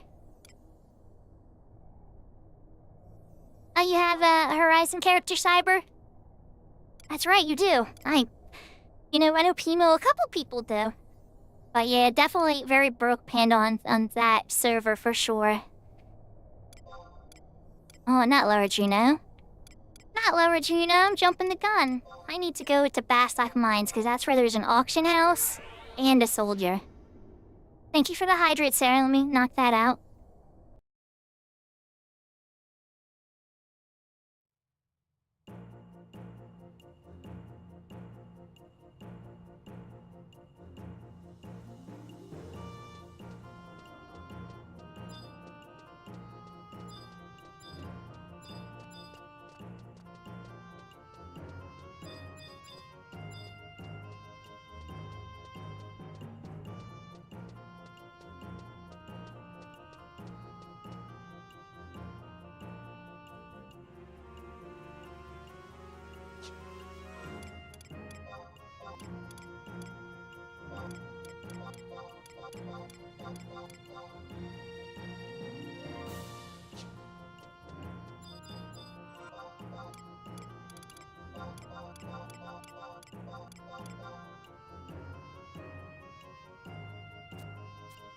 There we go. I tried to trade it to the wrong soldier the first time. Rank 2. Yahoo, yahoo, Evelyn! Welcome, welcome!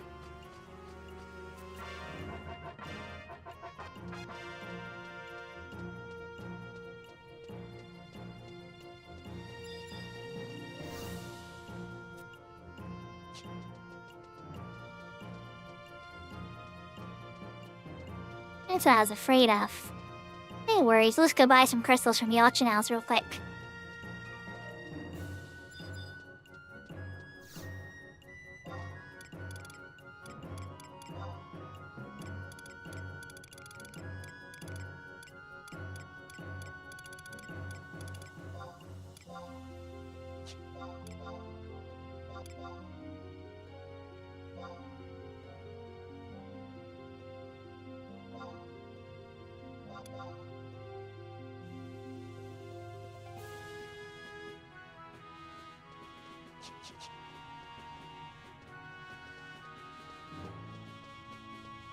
Zoots are part of goldsmithing, so unless you're pursuing goldsmithing, I would probably just venture them.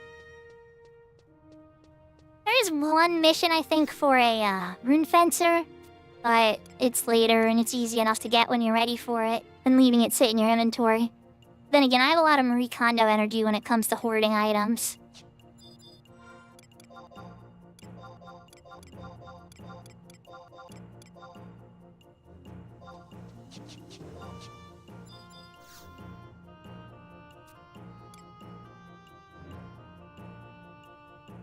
Oh geez, I'm jumping ahead. The crystal line. Oh my goodness. I just got rid of all my crystals, didn't I? Alright. Well, oh, he gives me one. He gives me a crystal, that's right. Yeah, go talk to Sid.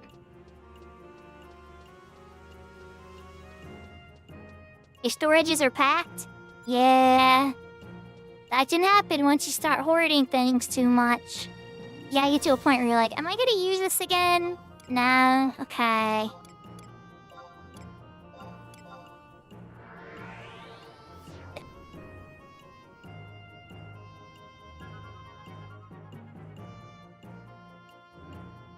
I don't know if you've ever seen Marie Kondo before, but she wears very cute things, and she's very organized and goes for minimalism.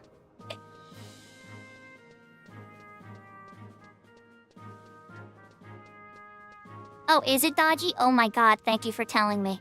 Okay, so he's pointing out something really important, everybody. The garden campaign means that the garden... Well, I don't have Adeline access on this character yet, but I can take care of that. We can take care of that. There's a soup that you can buy for 100,000 gil, and it works as a substitute for every single Gobby Bag quest.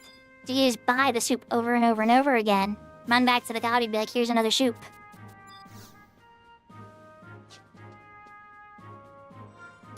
Do you give me...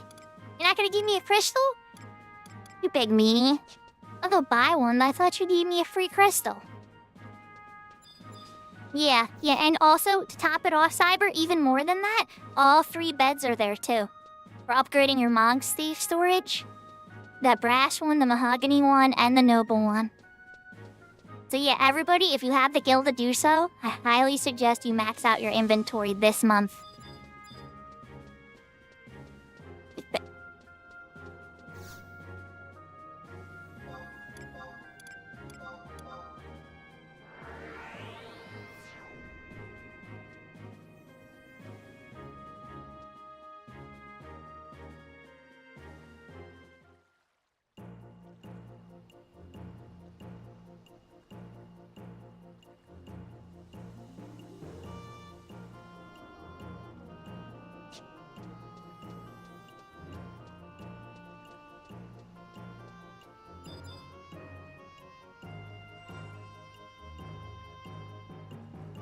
Yeah, now's the time to do it. It's like, woohoo, let's go. Alright, so we're gonna warp to Constadt Highlands, because we need to go and get a faded crystal, and we may as well get the dem thing while we're there.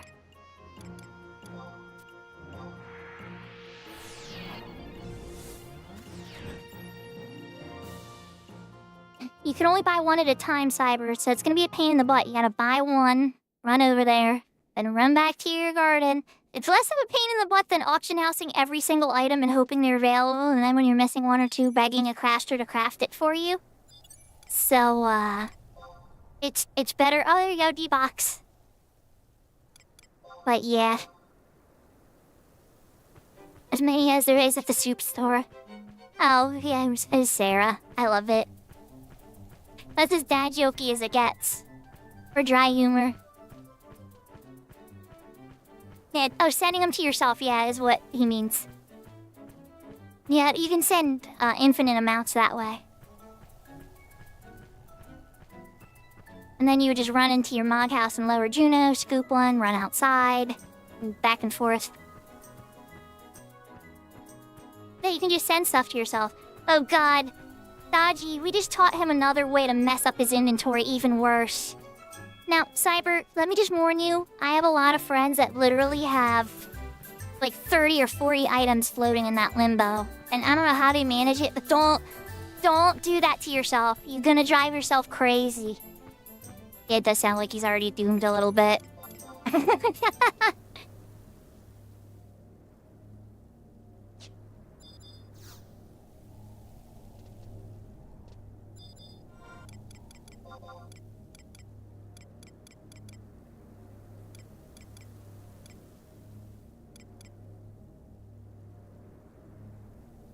Oh crap, I didn't bring a crystal. Well, whoops. That was a bit of a whoopsie. I left myself right at Vaslock Markets too, so I could do both. Alright, so let's drop party for Amira. Let's get a couple trusts out and beat up some of these things that are super easy. Valley girl. I do have Sylvie on the... Somehow I have Sylvie on this character, but not my main.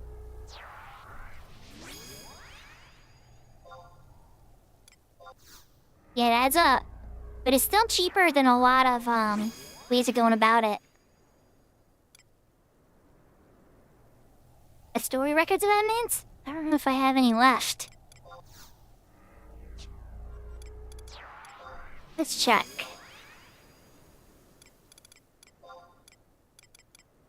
Content... Oh wait, not content, it'd be in tutorial. Oh, because I just did one. Yeah, because I did one for a nation. Oh! Way to go, Raj! Good suggestion, because I just completed the rank 1 once. Even better. Alright, Lightning Crystal. Time to drain you of your power. Back to Metalworks.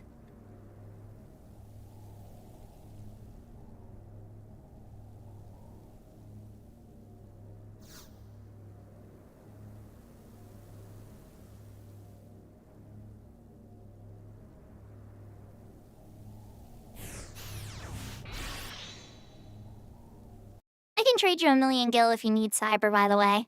Gil's kind of tight right now. Yeah, I knew that Malakabe was saying the same thing. They had to go out and get some dinner. And they said it was raining really bad. Okay, Cyber, if you're on when we do those Odyssey runs for your clears, I can give you, in 1 soup. Okay, I can give you a little more gil. It's really worth doing. While the bonus is up. I'm going here like I'm gonna warp again. It's a reflex. When I come to Vaslock Markets, it's like Sparks Indie Guy.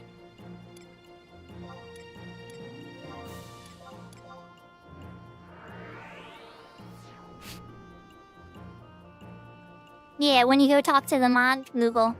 And I'll give you another warp scroll too. It's kind of funny. I can't remember which one it is specifically. I think it's the satchel, but it's one of those 3.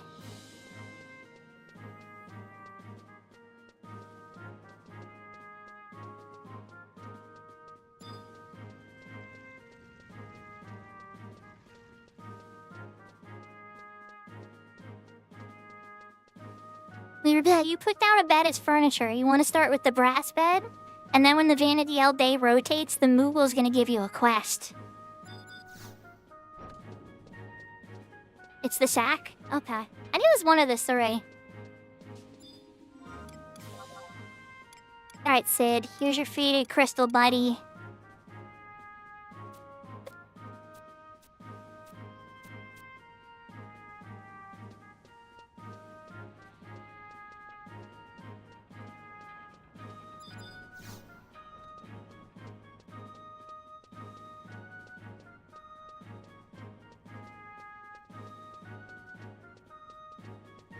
Oh, I didn't know that. I just figured whenever you upgraded your inventory, he gives you one. But you can get a free one every day. That's good to know. It was nice to have an extra because your warp ring's 10 minutes, and sometimes you're going faster than that. I buy them on Horizon, too. But they're 750 conquest points, so it's like, that's expensive. You choose your fast travel very carefully there.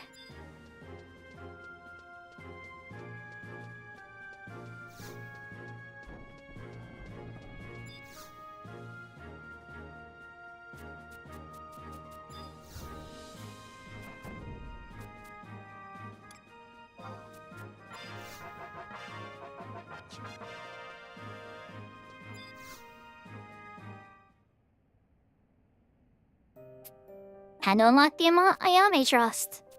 Or no, is this some other mission, isn't it?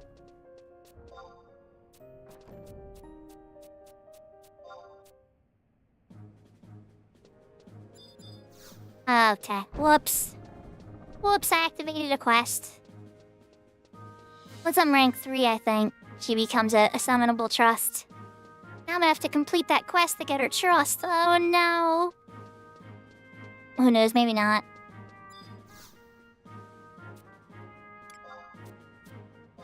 The emissary. Let's go. Got the emissary. Time to go talk to the president. I am on a special mission. Oh, Naji needs to let me in. Alright, Thorman, Naji.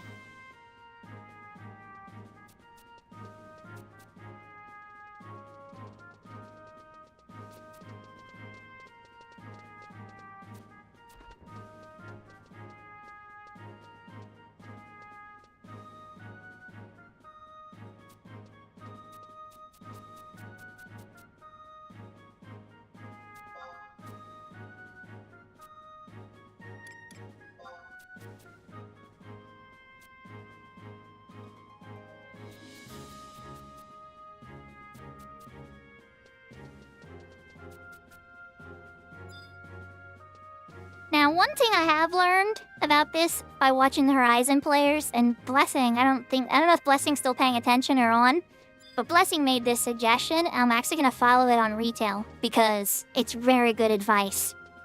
For the emissary on Bastok, it's smarter to do Sandy first and Winder second, because Gideus is a way smaller zone.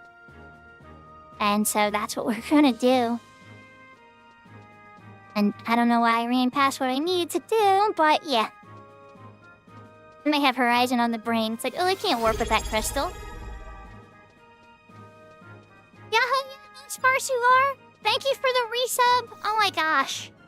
You guys are awesome. You brighten my day. I hope you're having a good day. Alright, so we need to go to Sandy. Get some bagpipe music going. Let me pull the emissary up on BG just to make sure I get all the conversations I need to do. Because I did this on my Horizon character, I did this the other way. So now that character's in Fort Gelsba and is gonna need help. Level 20 Red Mage, Shove White Mage. Chillin' in Fort Gelsba. Hoping to get rank 3 so I can use outpost warps.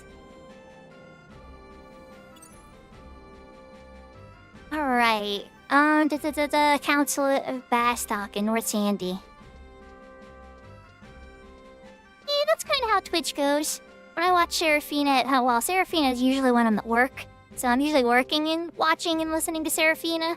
once in the weekends, usually I'll have like, actually lately when Seraphina's been streaming, I've been making art a lot. But sometimes I'm gaming. I've been wanting to make better emotes and stuff. So I've been kind of hard on that. And then I've been enjoying making emotes for others too. Some people are a little harder to make emotes for than others. Like I started trying to make emotes with Sarah. But Sarah has a very complex model. And let's just say it's really, really hard. And some of the results came out a little cursed. Just a little. Baraka. You.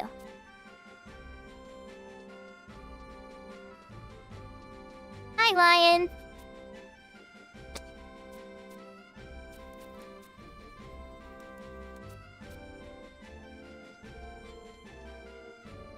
I use both, Cyber. I'm kind of a college dropout for art. I went to college for art for a year. I learned a little bit of Maya and a bunch of other art software. And then because of life circumstances, aka I was homeless at the time, so I was living out of my car. And I was working full-time at Wendy's as a manager trainee. And I just couldn't keep up with it all. And even then, I was like, what am I going to make? And they told me what my starting rate would have been, and it was less than I was making as a manager. So I was just kind of like, and yeah. Probably not the best decision that I made in my life, but yeah. But I definitely do use a lot of AI tools too, like DALL-E and Stable Diffusion.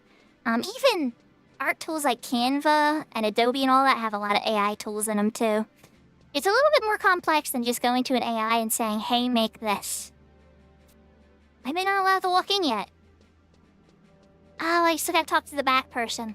See, I already missed the scene. At least I don't have to change talents.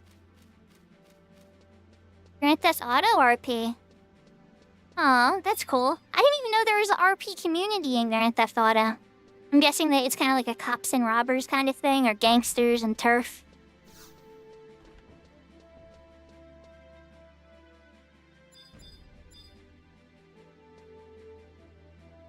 I was able to get the Bastock exit as far as you are on, Horizon at least. Oh, you watch it too, Sarah? Wow, how did I not know this? Somehow I did not know this existed. But then again, you all surprise me with a lot. When you're a parent, like, especially with the little kids, you kind of fall out of, pop culture for a couple years because you're so busy.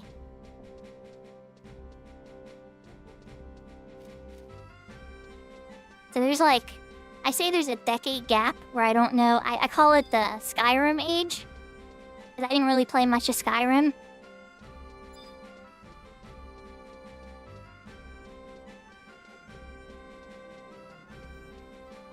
Oh, he plays a crazy old man?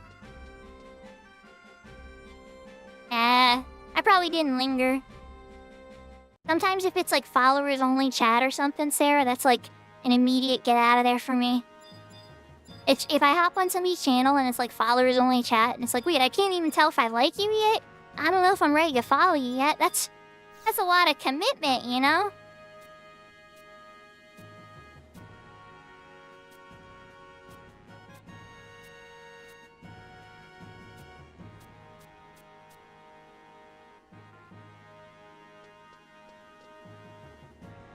You gave me your alter ego too, huh, Halver?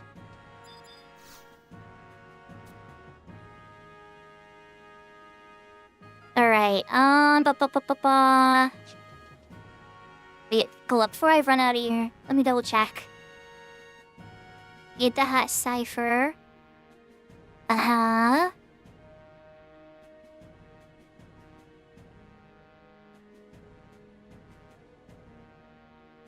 At H7, it's okay, yeah. It's a Galspa. I just want to make sure I didn't run out there, and then it's like, you missed something.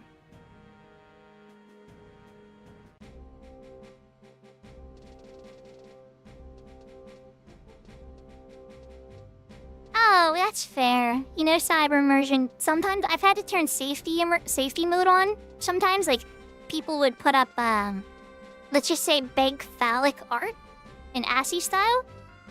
And yeah, I've had to use safety mode before, but I wouldn't default it. It's when you're trying to grow your channel, you want to try to have it as open as possible.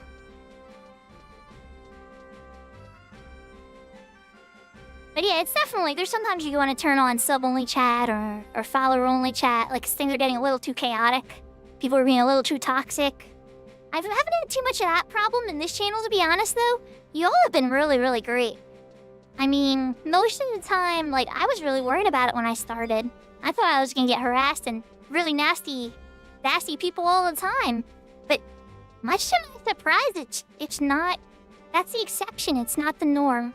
And I'm really happy with the audience that we've all cultivated here and the vibes that we kind of go for. I think it's really positive, you know, and love for video games, and in particular, love for Final Fantasy XI. West Brownifer. Yeah, wrong exit. Oh, yeah. Yeah. That's not good. If it's so common for you, then maybe it might be something to leave on. But I would just ban them. And just be like, nope, you're banned. You're banned. I ban them like those bots that try to sell you viewers.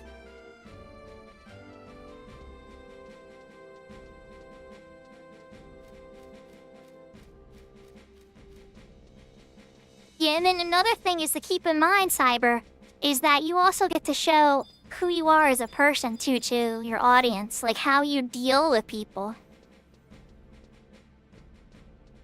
I didn't have that home point yet.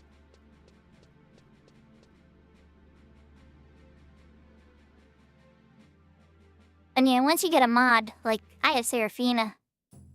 Seraphina's a legend. She's her own streamer, too, you know? Like, she has over 1,000 followers. She streams every single morning. I mean, maybe I can't remember. She's taking, like, a day off once in a blue moon. But, like, every single day, this girl streams. And she knows more about Twitch than anybody I know. Maybe Dodgy and her would be kind of close, because Dodgy's been around since the beginning, too. But, yeah, so having such a knowledgeable moderator has been it's such a blessing. There's some days where after the stream I message Sarah like, thank you so much, like, you don't even know how much you mean to me, like, as a friend, and, like, I'm a fan, too. So it's like, it's a weird relationship I have with Seraphina. Like, I'm a fan of her channel, right? But then we're friends. But then she's a mod in my channel, so it's like, I guess it's normal on Twitch, but it's interesting for me because that dynamic is not normally how I interact with a lot of people here. Yeah, well, if you're ever curious about how Twitch works, Seraphina knows. Like, I don't think there's occasionally things we'll talk about that would be new, like, oh, did you notice Twitch added this? But unless it's brand new, Seraphina knows about it. And then lately, I mean, maybe we'll share notes on sponsor offers and stuff, but most of the time, Seraphina knows way more about this medium than me. You have to hit affiliate first, Cyber, before you get those. And if you're really serious about that, I would want to talk to you, because I've had a couple friends. It takes them a lot longer because of the methods that they used, right? So, like, if you really are serious about getting affiliate, my one friend did it right, and my one friend did it wrong, and I'm not gonna call him out, even though he did eventually get affiliate. It just took him 3 months, 4 months. It took him a long time, and it didn't need to, right? And then my brother, when he did it, and we broke it down to a science. So, like, I always knew when he was gonna go, or when he was gonna start his stream. He always went for a certain amount of time, and he was very clear about how long his stream was going to be. And you want to usually go for like 2 hours, maybe 3. But what this one person was doing is they were running 18-hour streams a couple days a week and stuff. And, I mean, that's good for growing an audience. Don't get me wrong, you need to get 50 followers for sure. But you can also reach out on forums, and there's Discords for getting early followers and stuff. So getting to 50 followers isn't that hard. The real challenge, and which streamers out there, feel free to correct me if I'm wrong, but the real challenge is 3 consistent viewers for your whole stream period, so that when they check you, they see that you had 3 average viewers the whole time. That is the hardest thing for a new streamer, because you'll have 5, 6, 7 viewers at sometimes when you're new even. But the consistent average being 3, is very hard. Because even for me, I'll sit on one viewer for a couple minutes at the start of my stream. And especially on Tuesday. Especially on a Tuesday, because I'm not playing 11, my viewership's way lower, right? So you're not always going to have 3. And so as long as you have 1 or 2 friends, and then also you want to monitor your own stream on a separate computer, and that's going to count as a view as well. So you monitor your own stream, and you have 2 friends that know when you're starting and know when you're ending. And then this is key. They have to know that the volume has to at least be at 1%. If they mute you, you're not getting that view. It's only counting as like a half a view or a fraction of a view, and sometimes it won't even count as a view. Twitch is very smart about knowing if somebody's actually watching you. So these have to be friends you trust, that you know are going to leave you on a second screen, or on a TV, or on their phone, even if they're gaming and not paying attention at all. And that's why, like, some people will say they're going to go lurk, and it's like, and then you see their view go away. And it'll be like 1 less year, and it's like, oh, they didn't know how to lurk. That's okay. I still love my lurkers and stuff, too. When somebody knows how to properly lurk, that's a big change. That's how... And so you have your 2 friends, and then you monitoring your own stream. So you need to have 7 stream sessions, right? Within the month. They have to at least be 2 hours, or an hour, I think. But I would go 2 hours just to be safe. And then after those 7, if those average out 3 viewers, and you have 50 followers, which I already told you, then I can even give you suggestions on how to do that off stream. But when those conditions are hit, my brother wound up getting his affiliate offer in 3 weeks after starting his streaming.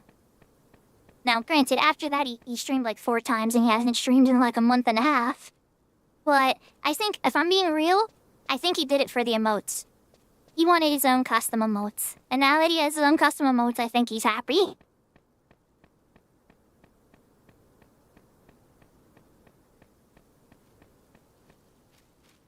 Yeah, so one safe way that you can do it is if you mute it from computer settings, not the browser. I noticed that doesn't drop it, but sometimes I think even Twitch is starting to get smart to that. So I'll usually just leave it at 1% volume. There we go. Actually, I should get trusts. Yeah, and if you guys are ever curious how to properly lurk on mine, that's how you do it. I don't really get into the science of it, but this is the type of stuff me and Seraphina talk about a lot, is like the inner workings of Twitch and the science of it, and that's why Seraphina is such a blessing in my life, because a lot of streamers and stuff, they keep things very close to their chest, you know? They don't want to talk about this kind of stuff because at the end of the day, there's a little bit of competition for sure. But that's not who I am. That's not how I play Final Fantasy XI. That's not how I pursue my life. I help everybody around me that's willing to, you know, be helped. And it's like, I'll find my own path. You know what? Oh, did I just have to kill him? I thought he dropped something. Let me double check. Oh, I just gotta kill him. Okay, cool beans. I didn't get the book here, so we're gonna run back and have the book, I think. Or do I care? Do I care enough? Yeah, oh, it's kind of a long walk. You turn down from the Windows mixer. Yep, that will, at least from what I've seen, that still counts as a view. And so, like, you can even science it, like, to go real pro. Like, this is how pro lurker I get on everybody. When I put on somebody's stream, if I'm intending to lurk, I usually won't say hi. If I'm saying hi, I'm watching, I'm actively there, and I'm there to talk and have fun, right? But a lot of time, I always, like, right now, I still have Esau on lurk. I have my stream, because here's another pro tip that I learned from Sarah. Sarah, I'm sorry if these are top secrets. Let me know and I'll shut up. But, you can watch 2 people at the same time on Twitch. And both views will count. But once you go over 2 people, one of those views isn't going to count anymore.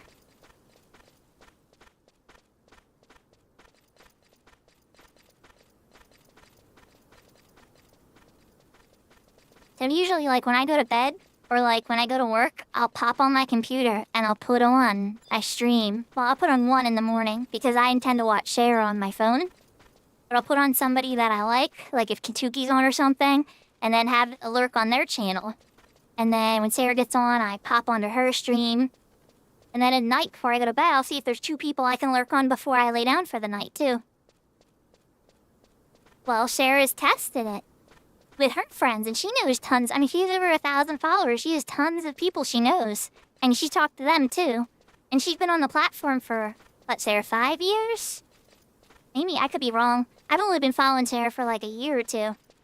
But it comes with a lot of work, you know?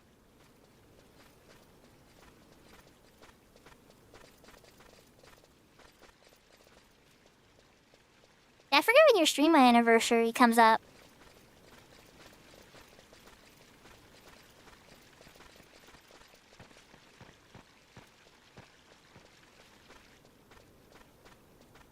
Yeah, it's like, one thing I'd say is, it is a little bit of a hustle, but at the same time, it's like, you want to show support to your friends. Sometimes you're not always there to pay attention, like, real life happens. For me, it's my kids, you know, my kids are the puppy. I need to take the puppy for a walk or something, but I still want to show support to my friends.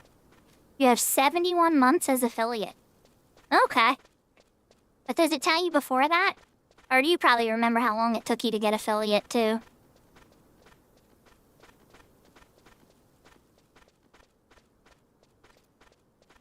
Oh, and on the bright side, that one friend I said that took 3 months to get affiliate, they still stream actively. So, they're doing okay. It just took a lot longer than I would have preferred to get an affiliate.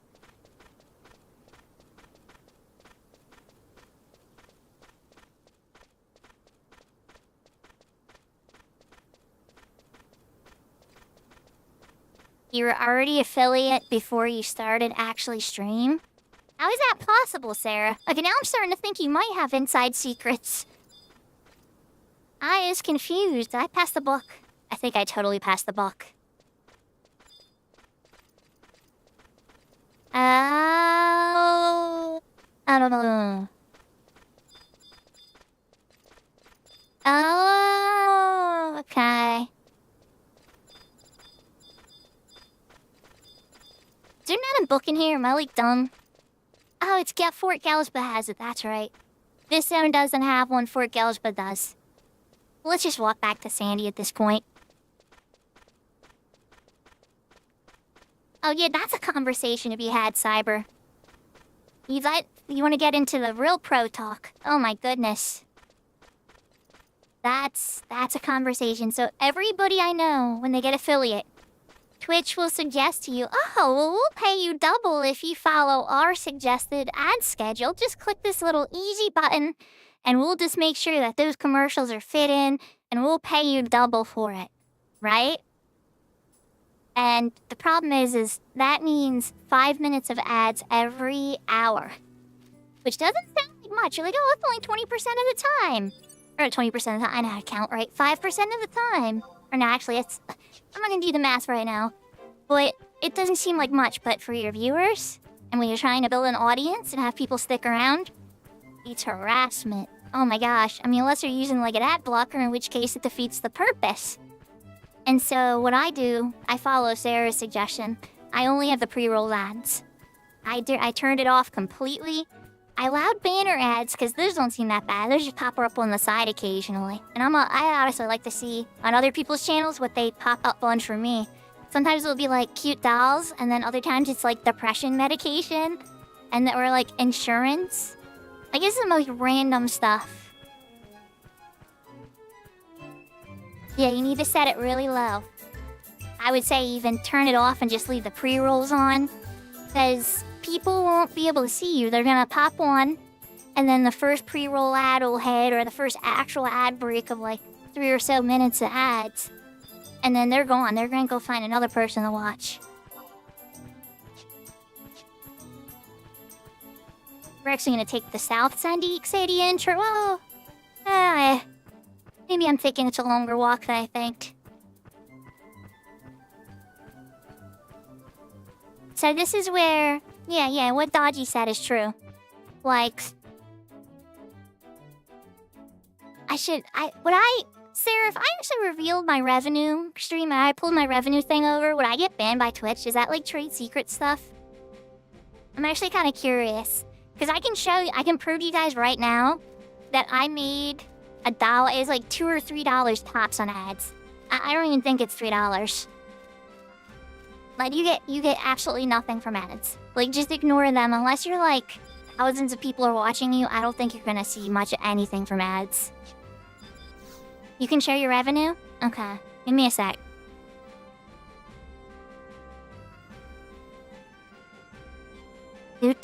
Do.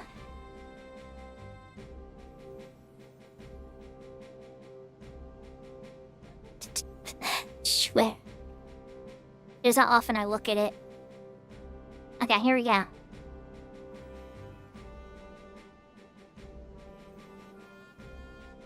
Okay. So this is when you have your... Oh, not stream elements. What am I doing? Here we go. Okay. So, it's saying from January to February, $56, 19 subscriptions, 2 minutes of ad breaks, which I don't know why that's saying as well. I guess as more people are watching the pre-roll. 2 seconds ad per timer. Time stream was a little bit less, right?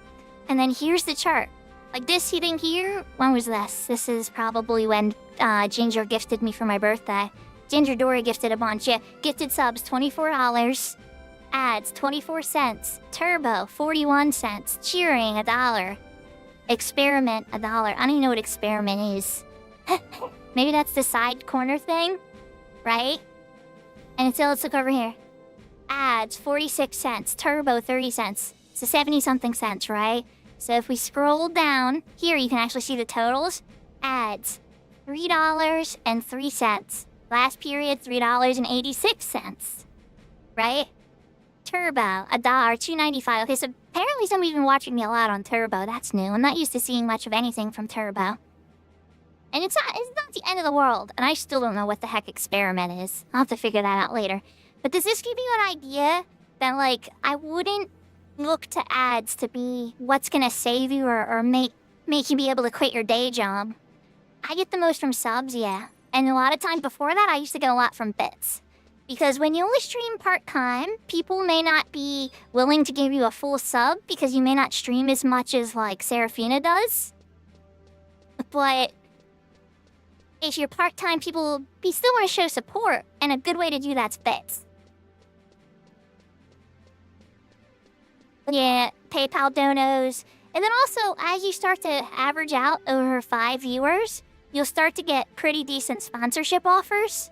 And I got from the from the Zenless Zone Zero sponsor, I made $150 from that. How do you donate directly? With something like Stream Elements, you can set up link your PayPal account to it, and you can add a button. Nobody's ever done that for me, but I think it's there. I don't even know if the link's still there anymore. Actually, no, hopefully it's not, because I don't use my PayPal anymore. But that's a way to do it, for sure.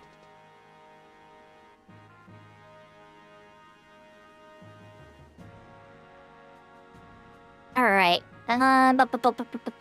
Once you've killed it... Oh, Consulate of Bastok. I don't even need to be in here. I just need to talk to the Consulate. They don't even care. They'll take my word for it, I guess. Like, we heard he's dead.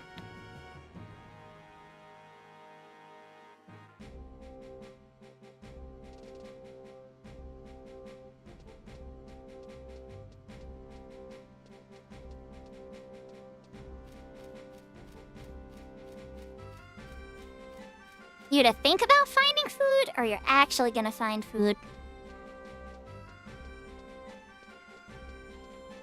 Yeah, I agree with you, Catty P. I think you're right. Once you're averaging like 100, 200 viewers, I think ads might make a difference. But while you're trying to grow the channel, I think it's more of a nuisance than anything else, and probably should be avoided. Now again, this is just my opinion. I'm not an expert, you know? But just some tips for people, you know, pursuing how to get towards affiliate, and then what I think you should avoid once you actually get affiliate. I think there's also different rates depending on what you stream. Maybe that's YouTube. You know, I might be thinking of YouTube ad revenue, because the type of content you make matters too. Like, for instance, like finance videos make a lot on ads, but gaming ones don't. gamers is like in the lowest one. It's not as low as politics, but it's like down there. Alright, so now we gotta go to Winders. I don't think I have... Did I not get any Winders warps? Okay, good. I was about to be like, I'm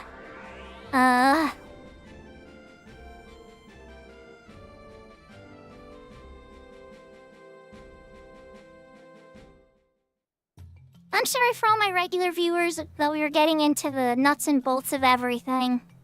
But I want to be honest with y'all, you know? I'm not somebody that's like, this isn't my main job, you know? It's a passion of mine. I love video games. I love Final Fantasy 11. I love helping people and sharing it, you know? But at the end of the day, it's just like, if this manages to hit a point where I can quit my day job and stream video games to you guys all the time, I would. But I'm not holding my breath, you know? Maybe one day. Maybe as I get more talented and better remotes and a better schedule. But until I get to that point, I just want to have fun, and anybody that chooses to support me, I appreciate it. It makes me feel special and cared about, you know? And I love it for sure. But at the same time, I wouldn't, like I've had some people, as soon as they get affiliate, they quit their day job and they just think like everything's gonna be great. And it's like, no, you made a terrible mistake. Don't do that. Oh my god. Please don't do that. That's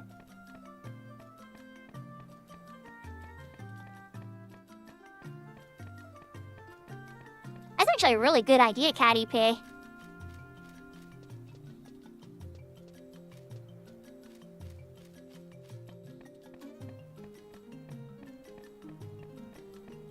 But then you also gotta figure, oh god, we shouldn't get into all that, but I was gonna say then there's like health insurance things to factor and a whole bunch of fun jazz.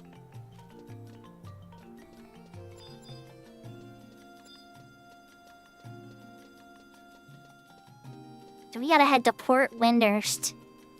I didn't have any easy warps there, and my closest one was in Windhurst Waters. So we're running south, and then I'm gonna go pick up the one by the Fisherman's Guild, because I need to come back here. I won't have to do that run again. Yeah, Twitch takes a massive cut unless you're a partner. They pretty much take half. And then I think once you're a partner, they take 25%.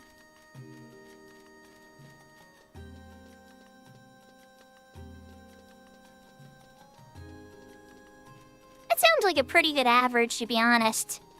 And I'm a Final Fantasy 11 player. I don't know if that's ever gonna happen. The number 1 11 player on Twitch, I think, is Edgin, right? And he averages like, what, 100, 120?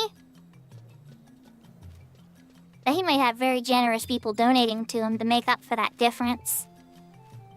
As based on your contract. Oh, okay. Interesting.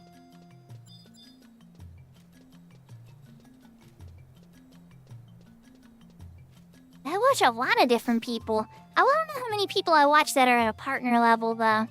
Somebody I really liked was a partner, or just got partner, and then they, like, stopped streaming for months. They're just like, oh, okay.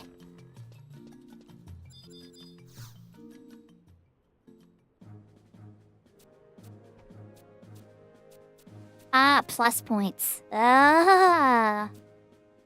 Did I see there's an affiliate, though? I guess that's an alternative option if you don't want to go. Alright, our orders maintain trust in Winders, participate is preposterous, good luck with your mission.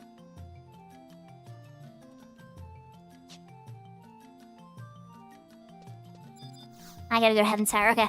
It's like, can I just go to Gideus, or do I gotta go to Heaven's Tower? Gotta go to Heaven's Tower.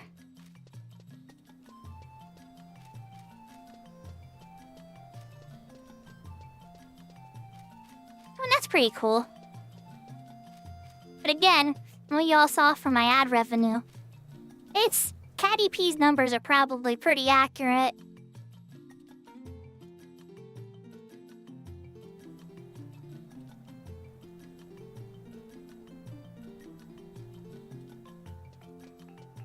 Somebody gave me a T3 sub to Edging's channel once, and I'm just like, I don't even watch Edging that much. I'll like lurk on his channel occasionally just to see what he's doing. But I'm not like... I honestly watch Velder more.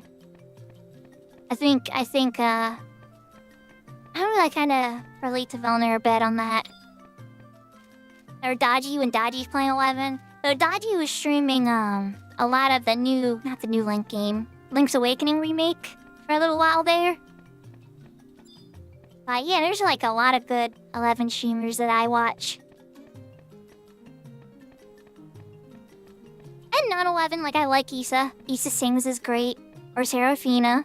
Occasionally Serafina's friend Merlin Clara will stream. Or I don't know if Lunacy's still around, but Lunacy recently came back and started streaming again. She has a lot of fun energy. Very, sarcastic, very, a lot of sassy energy while she plays through 14 story. And frankly, I love it. I love the negativity. Because I don't have a lot of positive feelings for certain moments in 14 story. And Lunacy's right there with me like, should I skip this cutscene? And I'm like, oh my god, are you actually gonna do it? And she skips like so many cutscenes, and even ones that I'm like, oh, I wanna skip that one, Looney. Like, oh my gosh. Not ethical and professional. See, I've been watching the Issa. Yeah, Issa is a little lady. Ethical and professional. I like the little lady title. I want to adopt that. But I'm not always ethical and professional. If I can find shortcuts, I use shortcuts. Oh, it's gonna try to give me Shantoto's Ascension. No. No. We're good. You can leave it in... Yeah, there we go. You just leave that Shantoto start right there in that glowy book. Thank you, Screenix, for that update, by the way. My god, that was wonderful. Nothing sucked more than when you're trying to help a friend through stuff, and it's like, oh, he's got the Crystalline Prophecy starting cutscene, and you're like, alright, I'll see you in 20 minutes.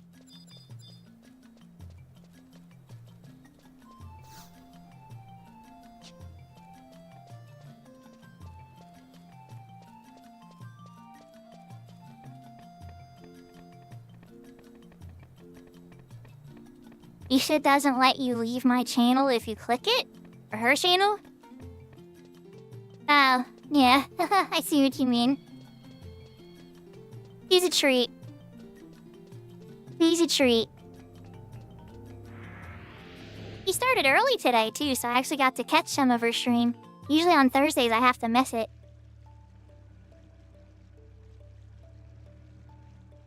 Evan's Tower, we're gonna talk to Kupepi. Kupepi's, the Mithra, like the head of the Mithra security. We get her trust and then Lafina. She's a really good ranger trust. Probably one of the best DPSs that you can have if you don't have Shantoto too.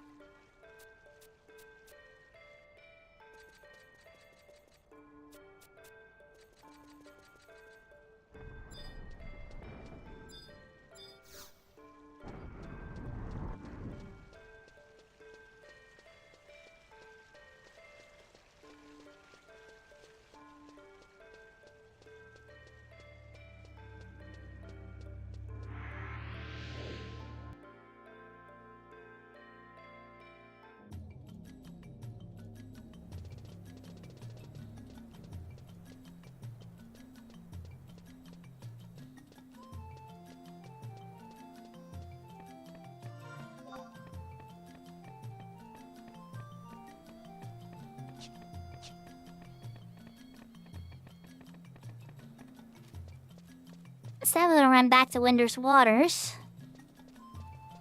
And then out to West Erebaruta, where Gideus is. Hunt down some Yagudo bead necklaces. No, I'm kidding. We could, but we're not doing that. We're not going for Winder's theme that way. Why do that when you could buy a gazillion cornets and trade them to Koromora? You don't need a gazillion. You actually probably only need like 20. And you'll be like Max Wendy fame. And Kazum theme.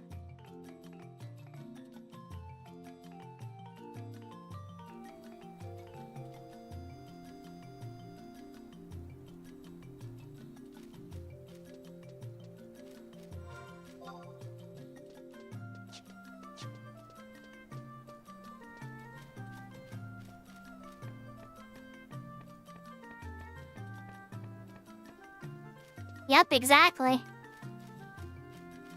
Well, not the Kyria Moogle. The, Spark Fender would have coronets. But then again, I guess there's other stuff you can get from the Kyria Moogle for fame quests. I think there's a vendor that sells the coronets, too. For like 200 gil or 300 gil. A very low-level flute.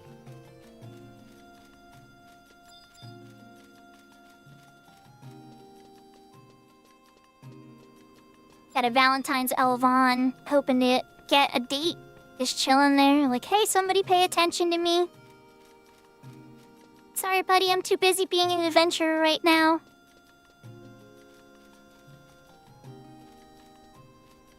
And let's be real. I think anybody that's been watching the channel for a while probably knows my taste a bit more than to pick an Elvon.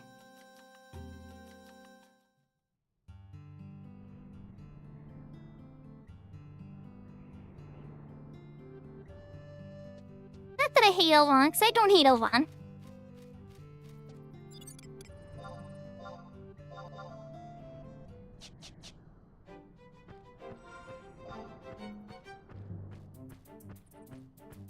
Gideus? Oh, I have a marked map, so y'all can see where Gideus is. But in case I didn't have a marked map, I just did the patch, you know, so sometimes that erases your marked maps. And it's like, oh well, I already know where all this stuff is anyway. Dummel neck. You went for a pizza? That's good, Seraphina. So, what is it, in the oven now and you're waiting for it? Or did you cook it on and you're about to start enjoying eating it? We're gonna take a pit stop and grab that book by the outpost first. Ah, preheating the oven. Yeah, I was gonna say, usually pizza comes in a couple steps.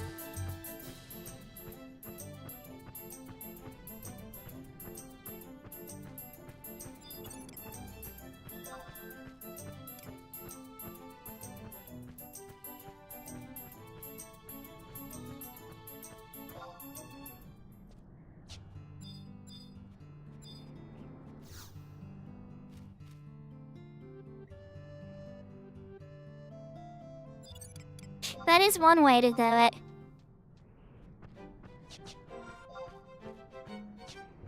Though these days, I don't know, like when I get Dominoes for my family, like we'll do that, you can pick certain items from the menu for $6.99, and I'll get like a cheesesteak sandwich. And then my daughter likes the spinach and feta cheese bread. And then my son usually wants to get a pepperoni pizza. And then my roommate, she usually gets, well, it depends, but she really likes those tomato chicken bites. And so then those all combined, plus a delivery fee, plus all the other fees they throw at you and everything, it's like 30-something bucks. The other part of me, it's like, you know, just may as well drive over there and pick it up and save myself a lot of money. That's like half a tank of gas right there. But then, you know, I'm not super rich, so, like, I'm always trying to save money where I can. But I'd be lying to y'all if I said I haven't paid for a delivery fee. You know, here or there. It's more like a once or twice a month kind of thing, though. Ah, Pizza Hut, Little Caesars, 7-Eleven is over Domino's? Oh my gosh.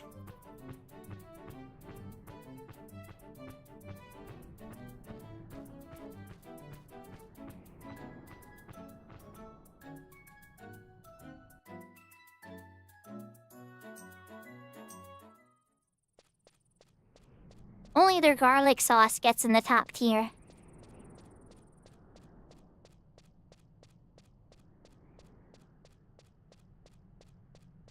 That's how bad your local Domino's is? Domino's, Little Caesars, Papa John's, 7-Eleven, Quick Trip, Pizza Hut.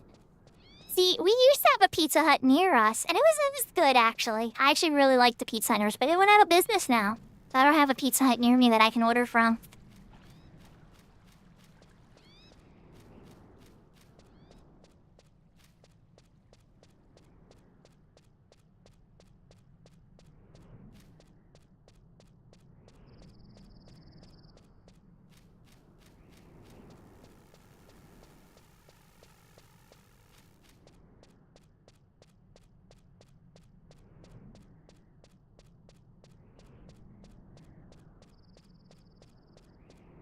Oh yeah? I've never gotten food poisoning from a pizza place. The only time I've ever gotten sick from something that I ate was actually at a Chinese restaurant.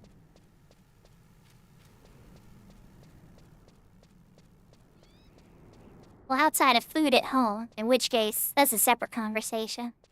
You know, you accidentally drink that milk and then you see it's a couple days expired, or your bread. Like, I made a sandwich and then, like, I didn't notice until I, like, took a bite into it that it has, like, a bunch of mold. Like, I've gotten a lot better about that now, but those are early problems that occur.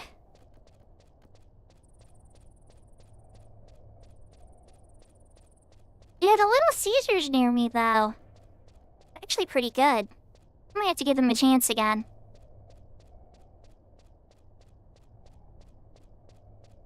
Oh wait, I'm running that way.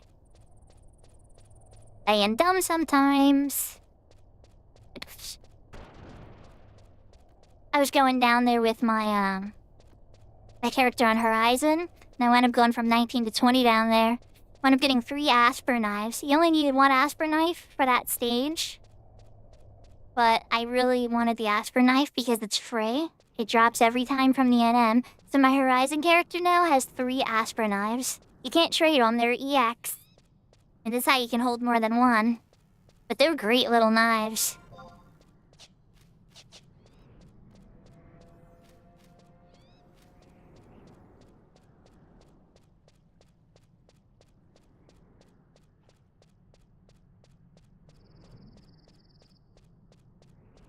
How many outfits do I have?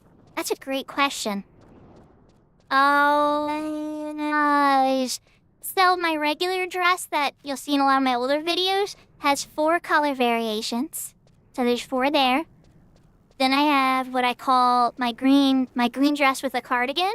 That's my favorite one. And you'll see me wear that one a lot with the big green bow. Then I have what I'm wearing now, the pink one. I have a stars dress that's kind of bluishy green. Am I forgetting one? I've been meaning to get more, but been waiting for tax return time, to be honest. Then I'll get on Booth and see if there's anything really cute. Mythra should be able to hold a third knife with their tail. That's great. Alright, let's get this home point crystal. Triple wheeled.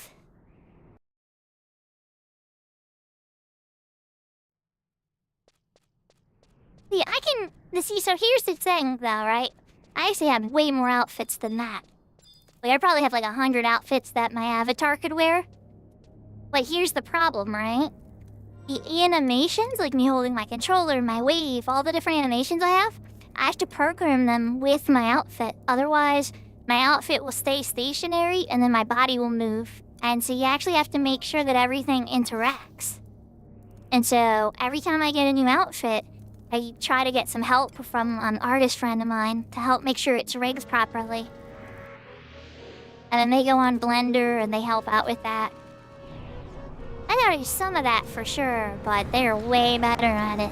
They also helped me with cell shading, and I'm so grateful. I didn't even realize how good it was until I saw my model. I was just like, oh my gosh, my model looks a million times better. I couldn't quite figure it out, and it's because of the cell shading.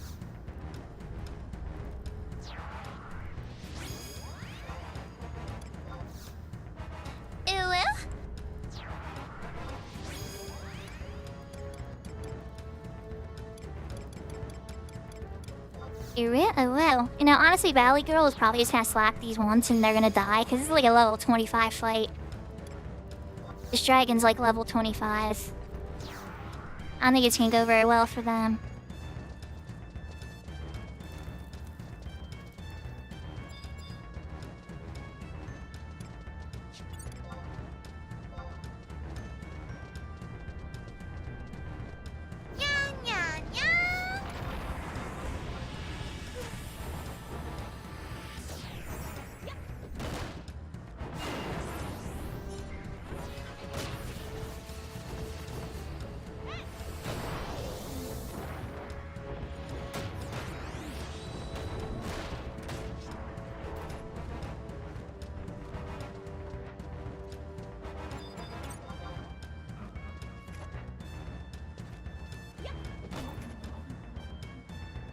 He had 1% health left. A little bit stubborn. Thank you guys for the sound effects.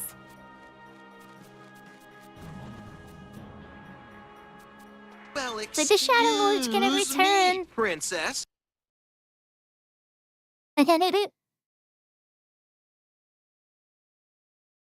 Hi, Seraphina. Alright. Time to go back to Port Windurst. How does chat use channel points to help my stream? It's more just for you guys.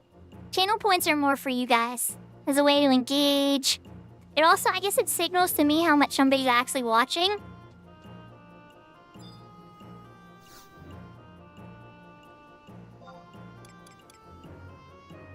Like, there's a lot of ways you can toolify it. You can add Gamba. Like, I haven't ever done a bet, but, like, in theory, I could be like, am I gonna die to this fight? And then, like, I don't know how to do it, but I'm sure Seraphina does. And then they could put up, like, a pull thing, and then you could bet your channel points on it. And then if I win, you get double your channel points. Like, that kind of stuff. It does pay attention to how many people chat. Like, how many VIP badges that I'm allowed to give out is based on how many people chat. Like, I think I'm allowed 20 or 30 right now. And then the next tier is if 25 people are in chat at the same time we're chatting. It doesn't count lurkers in that case, though. It actually counts how many people are actually talking in the chat at the same time.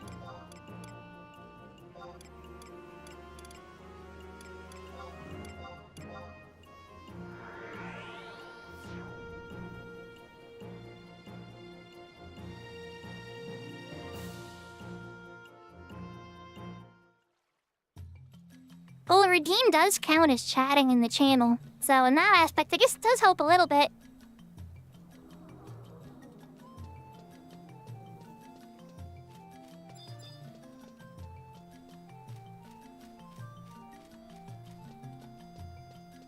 Back to the Basalt Consulate.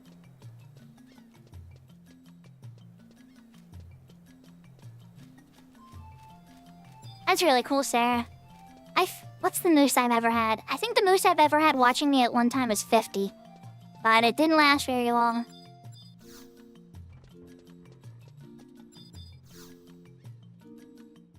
I have to look sometime. I don't even know what my record is.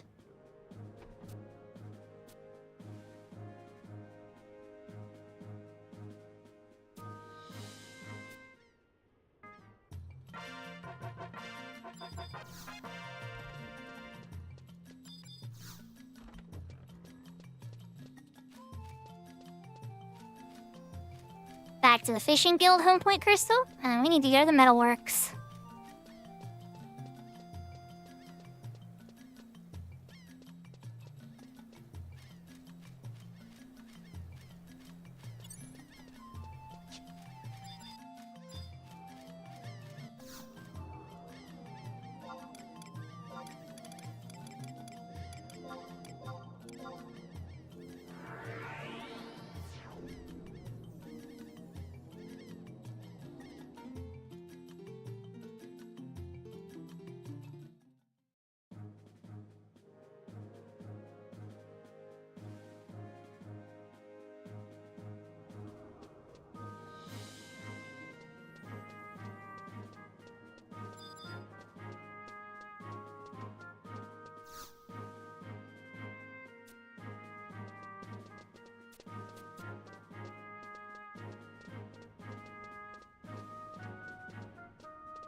President's like, nah, you get back to the door, buddy.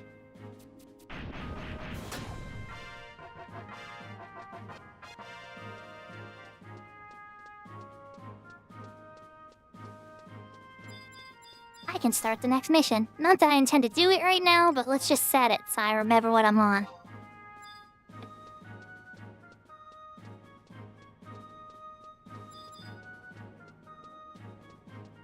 Or, hold on. Let's get that cutscene, just in case I'm ever in Bida. Get credit for the copper ones I kill.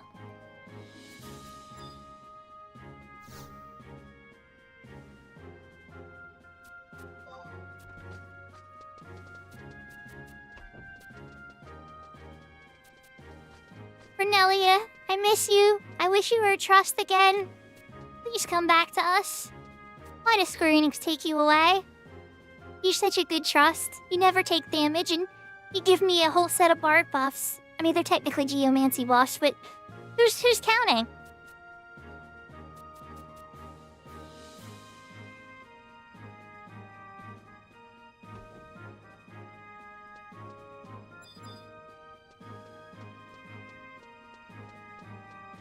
Okay, so now we started 4 musketeers. Let's kill 20 copper credams and be it out. We're not doing that right now.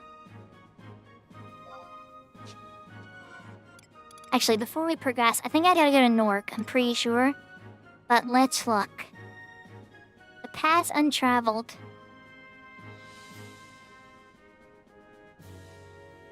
Yeah. Okay.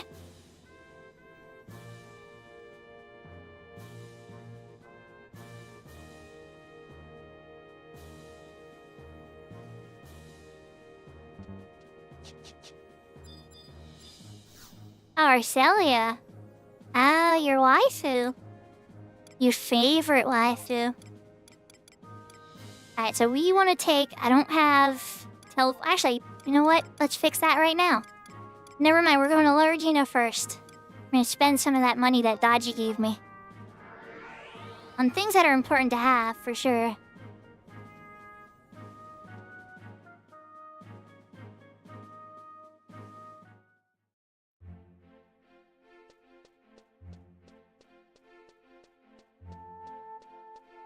Ira has the best. Okay, if I had to say my favorite, I don't get too spoilery, but I really like Ira after her haircut. Well, we'll say that. Oh crap, I can't get in here yet. Alright, hopefully there's an invite to the Tenshiro in the auction house.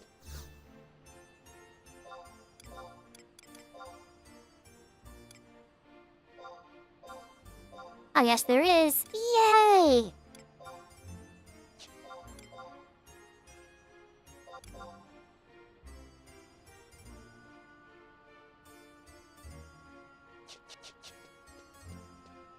See, I would say if we're just measuring off a personality alone, I think Frisch is my favorite. But the fact that she's trapped in, like, a tween body is kind of a deal breaker.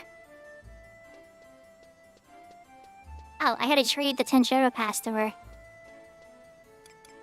But personality-wise, I love Frisch's bravery, her get out of my way, we can smash through it. Like, I love that Leroy Jenkins energy so much.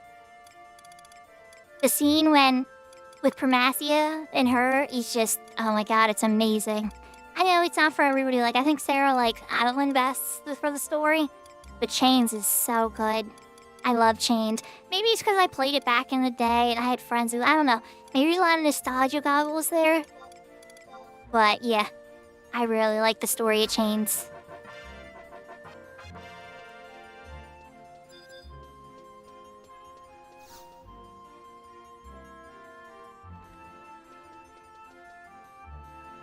Then again, Wing's story is really good too. What happens with Little Set is pretty crazy. It's such a good story that I don't even want to spoil it for you guys. Alright, well hello shop with all these great spells. I'll take this one, and this one, and this one, and actually, you know what, we're gonna get those two. Not that I can do anything with them yet, but I will.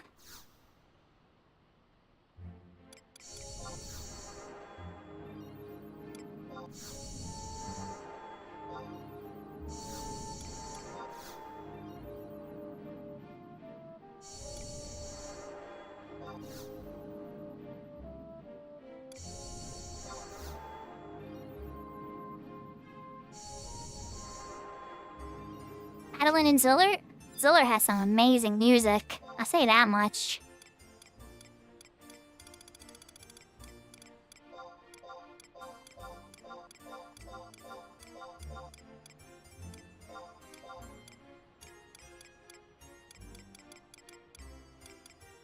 Then I have that level Dietro Black Mage, so no need for the black magic.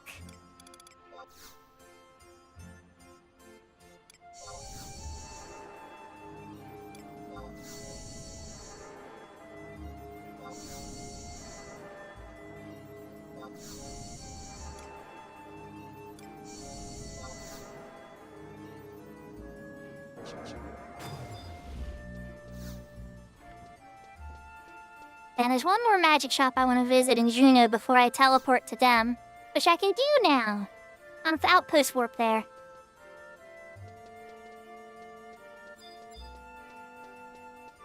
Ah, that's fair. The first time you walk into Sky is a very magical moment. But then again, the first time you walk into Sea is too for me. I thought it was very cool.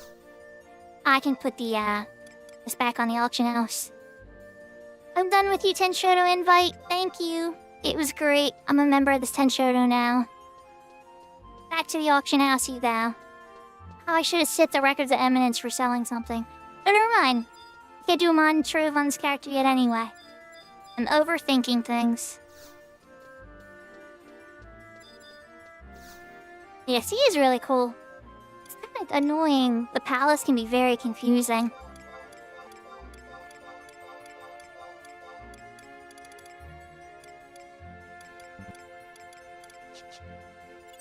I gotta use these first. I gotta use some scrolls first. Tier 4. Chiraga 2. Chiraga 3. Dilena. Stona. Iruna. Krishna. Probably the most important white mage spell there. Oh, it totally is. It's such a journey. Once you start to feel like you have a mastery over it, it's such a cool feeling, you know? You have that feeling where it's like, you know, it's gonna be okay. I know this game.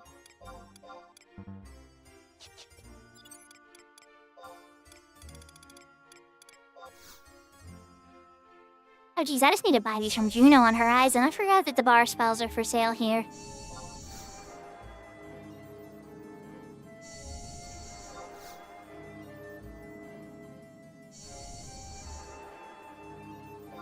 That'd be really cool. Hey, that'd be really, really cool. You know, you can teleport to Sky from the entrance to the Prombions once you have that crystal. Shinomura, yes, this is retail I'm on at the moment. I do play on Horizon, and I might even make a Cat's Eye character at some point.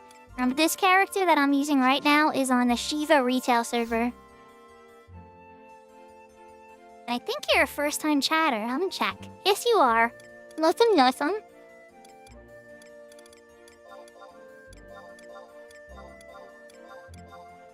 I usually say to everybody as they come in, Yahoo, Yahoo!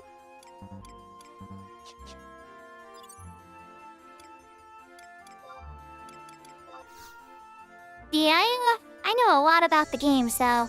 Now, my main character has almost everything that exists in the game that somebody could want. There's like a very small list of things that she doesn't have. So I've been trying to make new characters on other servers and private servers and everything, and make new friends and kind of see all the other aspects to the game that I haven't gotten to experience yet.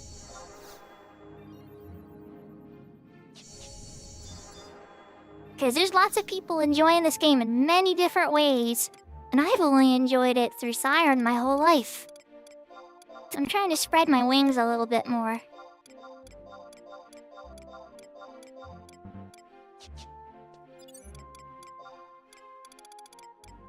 Right now I'm buying a crap load of spells. Trying to knock out as much of my spell list as I can. At least the important ones. We skip Protectors 3 or 2 through 4. Once I have Protect and Shell 5, that's all that really matters on that front.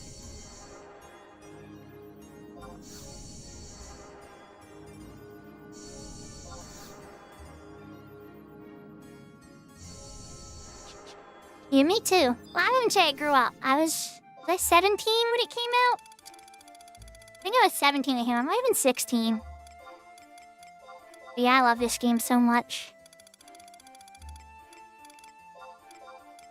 Oh, yes, please. Banishka 2, yes, please.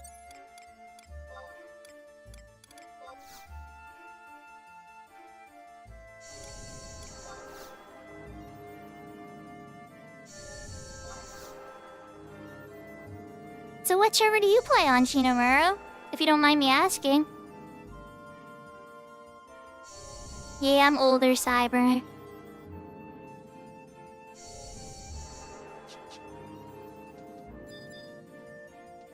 I was working at GameStop at the time, part-time, and the store got a Final Fantasy XI beta key, but nobody at my work liked Final Fantasy very much, and they all knew that I was a huge Final Fantasy fan. So they were like, hey, do you wanna, use the beta key for our store? Let us know what you think of it and everything? And so then I met up with another player from another GameStop store, and he gave me a gold world pass to the Quetzalcoatl server at the time.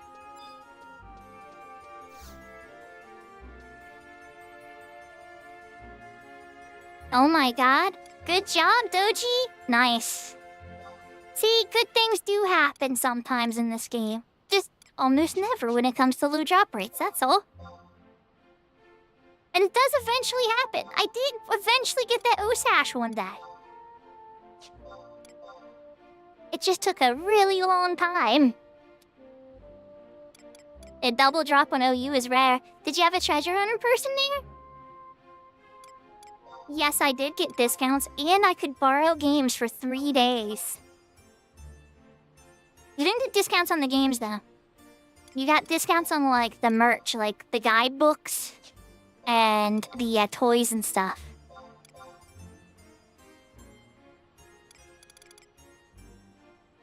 Yeah, but the coolest part, 100% of the Nah spells. Did I not pick those up? Those are for sale over at... those are for sale past. Like, I need to scoop those up. Screw that, I'm not buying those from the auction house. But Banish 2 and 3... 3 I might need to buy from there.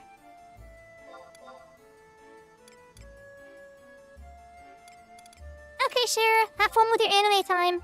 Yaga, I definitely need to buy from here. There's no shop that sells that unless I'm in first.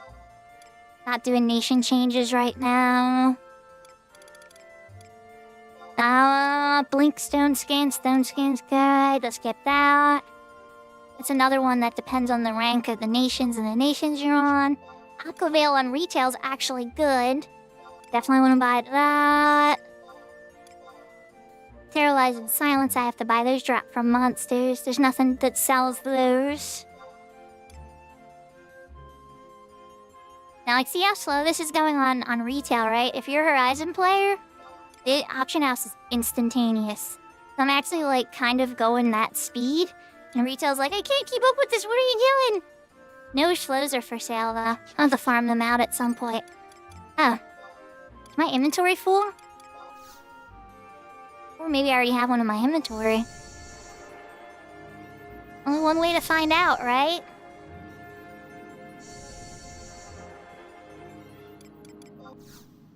I'm glad that things worked out for me, Dodgy. I've had to kick people from my link shell years ago because they lied in an OU drop they weren't supposed to. And it was the second time. The first time, I forgave them. But the second time they did it, I immediately kicked them. I wasn't tolerating it anymore. It's like the first time I could believe, oops, I made a mistake, I didn't see the message, blah, blah, blah.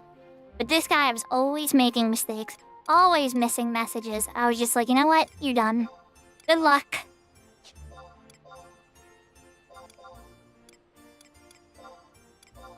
Not like fast to be like that with people, but like, you're playing with a bunch of other real people, right?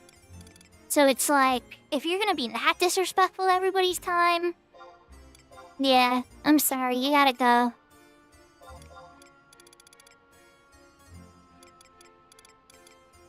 Skipping Shell, Blink isn't around, Slow isn't around, and Silence. Maybe my inventory was full last time. Or maybe I do have it in my inventory. I remember that show. It had that mean blonde lady, right? She'd be like, you are the weakest link. Goodbye, in like a British accent.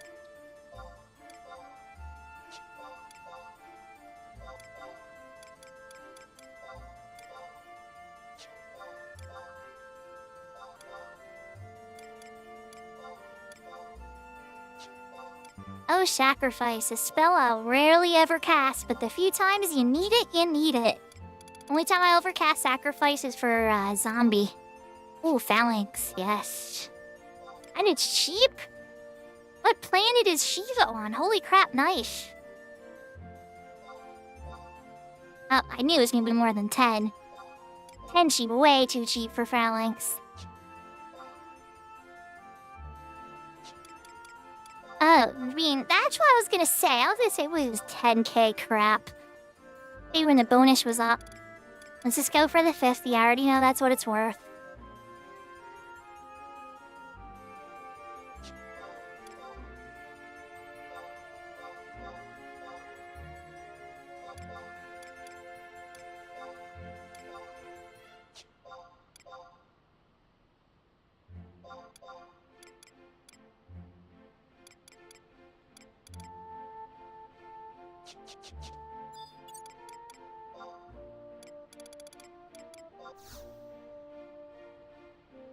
I need to buy those soups like that you suggested. I have to keep stopping to clean out my inventory of the scrolls.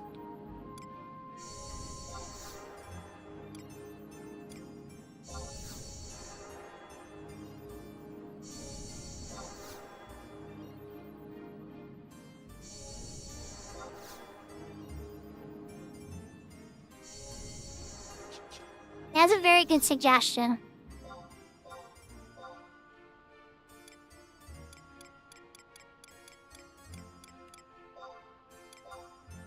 Oh, I didn't buy Asuna for some reason. Not sure why Asuna didn't. You know what makes, Catty P, you know what makes Misery and Asuna even better?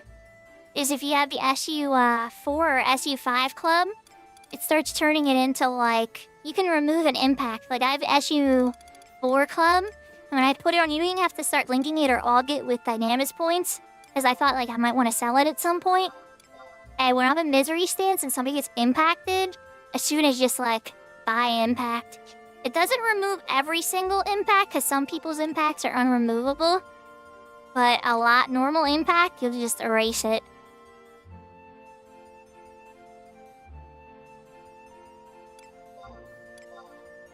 Plus... yeah, definitely what Thaddy said, make sure you talk to the artist in Google. As far as needing white mages goes, Cyber, it's a job that if you're not afraid of healing, you should definitely pursue. But as far as need, it's a lot of people are very leery at first until a healer proves himself. So they'll tend to want to go into something a bit more casual before they bring you into something a bit rougher, because otherwise there'll be a bunch of corpses very quickly. Did I not buy a Shuna still? I guess it's more expensive than 10. Alright, 20k.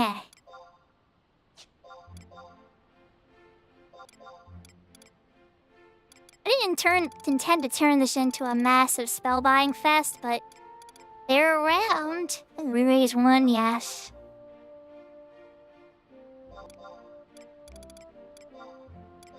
Raise 3, yes.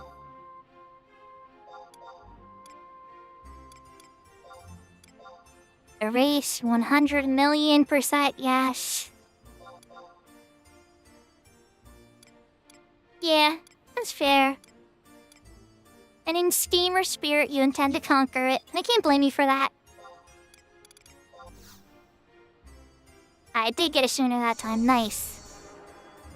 Rejad 1. Re-raise 1, which I won't be using a ton on main white mage, but sub-white mage I will.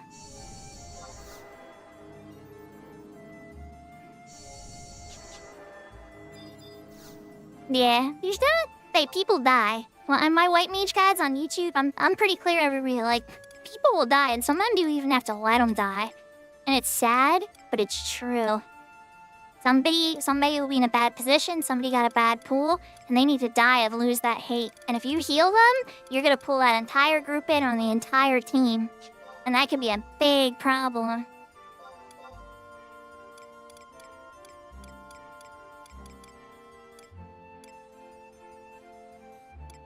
Not worth getting, not worth getting. Can't get regen 2, cures from a vendor.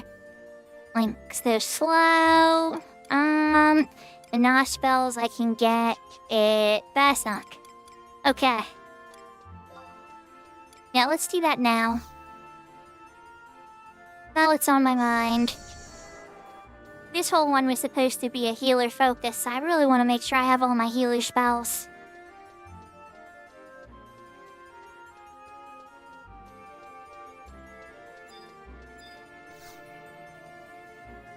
I have a feeling now that we're past this point, I'm gonna get the Raspberry Moth soon. That if Dodgy's still around for power leveling at that point, we're gonna start going pretty fast. This character's gonna be level 99 pretty soon. Maybe not tonight, but very soon. Bastak Market. I don't have...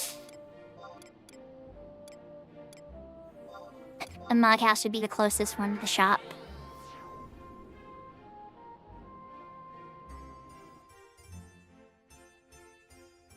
Lujigrun, thank you so much for coming out tonight.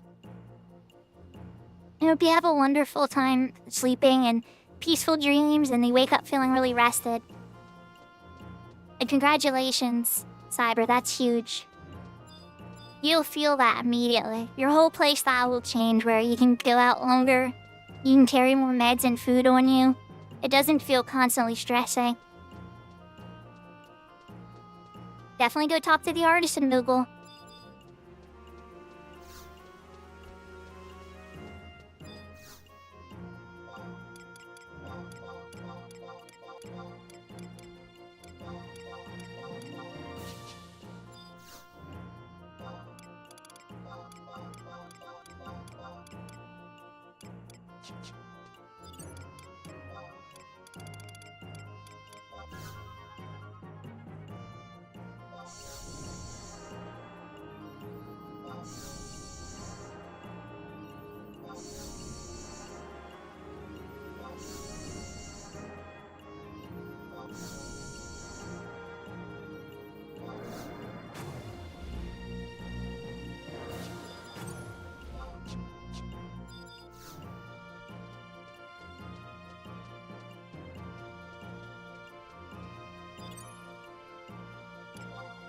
If I don't want to walk anywhere, I can teleport them myself.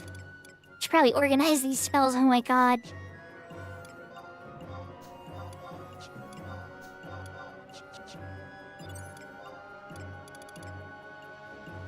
Alright, now that's a spell list I'm used to looking at. Batter. We're still missing raise too, but batter.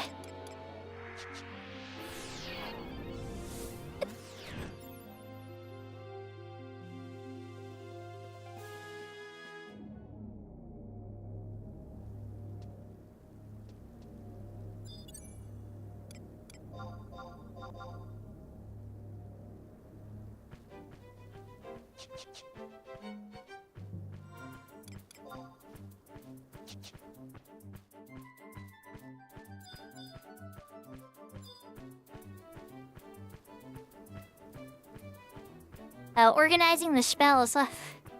It's huge if you're gonna play a mage. Being able to find your spells quickly is so important. Even if you write backers, sometimes you might not write ones for certain ones and you just have to go in your menu.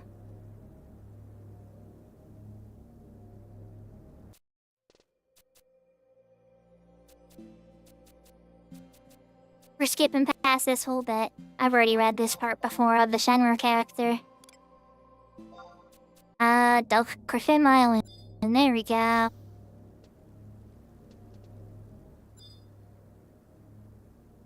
Let me double check. I'm pretty sure from here is when I fight that one notorious monster out there. Yep. Yep, this is when I fight that guy. Okay. I'm gonna warp and go take the Kafim Home Point crystal that I've usually been using to go power level with Dodgy.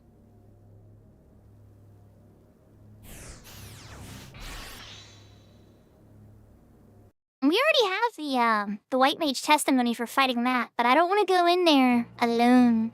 I know, isn't the inventory space great?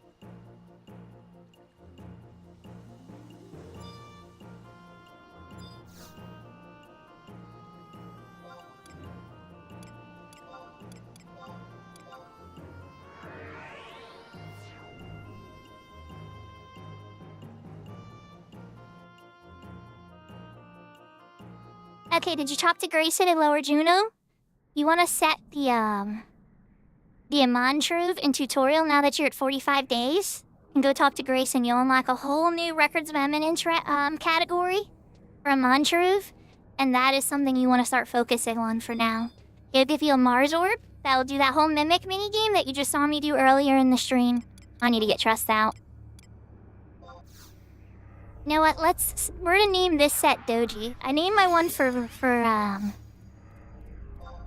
Velner, so I'm gonna name this Trust set Doji. Coffin maybe? I'm the white mage, so let's make it Semnolafia. I ain't traded in yet. Oh, man. With Alheed. Okay, lower Juno by the entrance, Cyber. You'll see Grace and he's standing right next to the door to the Chocobo house, a little bit further. But as soon as you warp into lower Juno's entrance, you'll see it right away. He's like right there. He's not wearing any fancy armor or anything.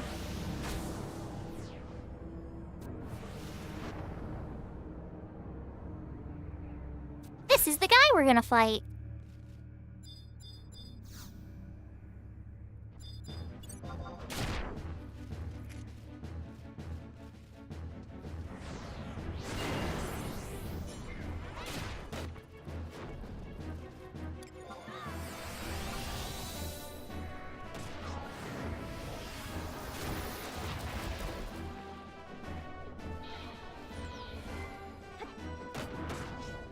See how I'm standing to the side? That's because his swipes are area of effect codal.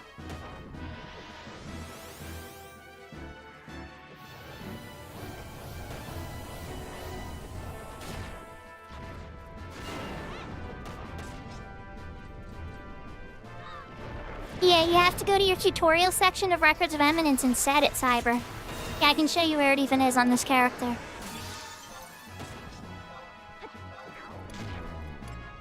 Under Basics, see this Exploring the Trove? Set that. And then talk to Grayson.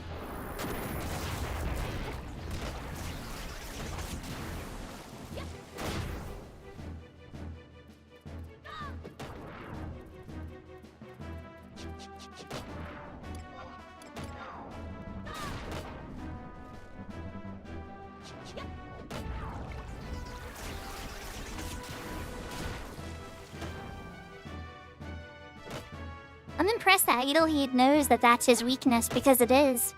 He's very weak to water.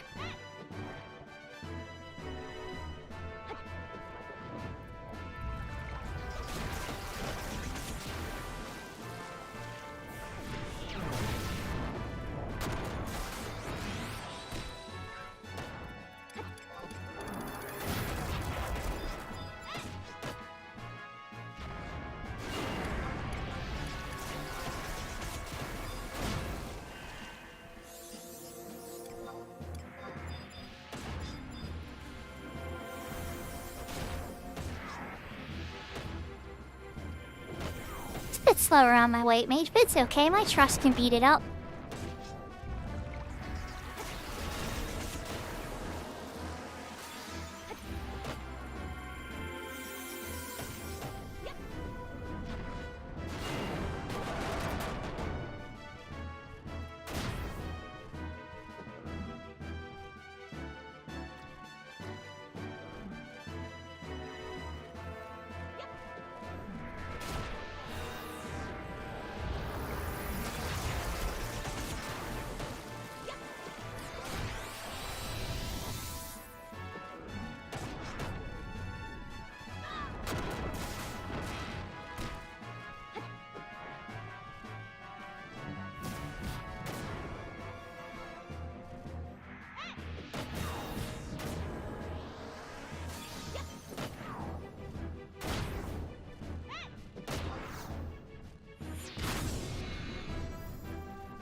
Oh, and this character, my sword skill is very low.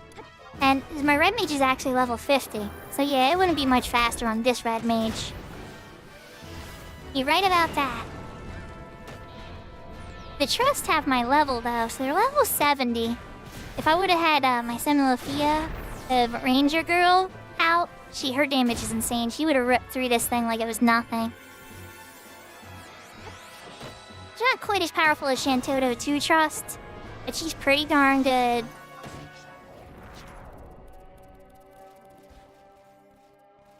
Then again, so is Eelhide, to be honest. She heals, but she also does a lot of damage. Alright, so now we touch this again for another cutscene.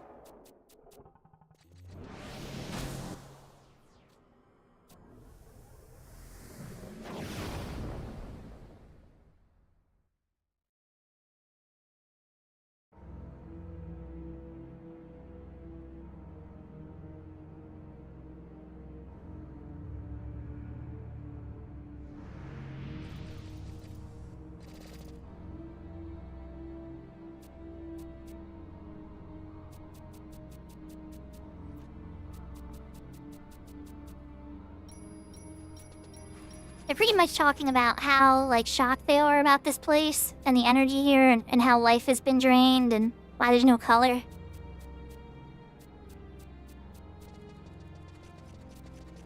But this is the future. There is no Vanadil. Everything's lifeless and barren. Alright, well, now we gotta go back to Dem. Good thing I'm on White Mage and I bought Teleport Dem. I don't have to walk anywhere now.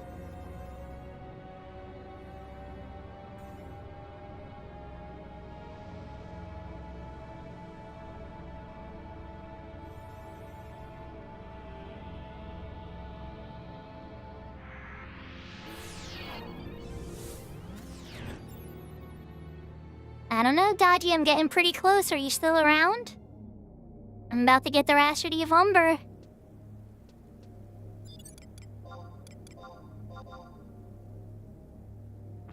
So, Iraha is actually from Racing Jima in the future. But yes, that is the part, that's like Iraha's world, yeah. That's a portion of Iraha's world that the life has been completely removed from. The Asha areas in particular. I wish they would introduce more of them, but I was hoping they were going to do it in the Voracious Resurgence, but unfortunately we only got one tiny new zone and one very cool looking battlefield. And actually I take it back, we did get to go into a part of the Shadow Rain era that was never opened before. And then they opened up a second one for getting locusts and stuff. But yeah, it was not as... For Rhapsody, this expansion that you're seeing the cutscenes of now, added 3 zones, and they have huge things and lots of content. The Voracious Resurgence more, lots of great lifestyle gear, lots of great battle gear, a very good story. Good monthly price that you can repeat every single month, and some other bonuses, but no new zones really to explore. So a lot of people don't even like to call it an expansion, they let it an add-on. There we go, key item Rhapsody of Umber. This is gonna allow me to fight the level 70 cap NM with my trusts. And I got the Lion Ultra Ego, which is great. Welcome back, Lunacy.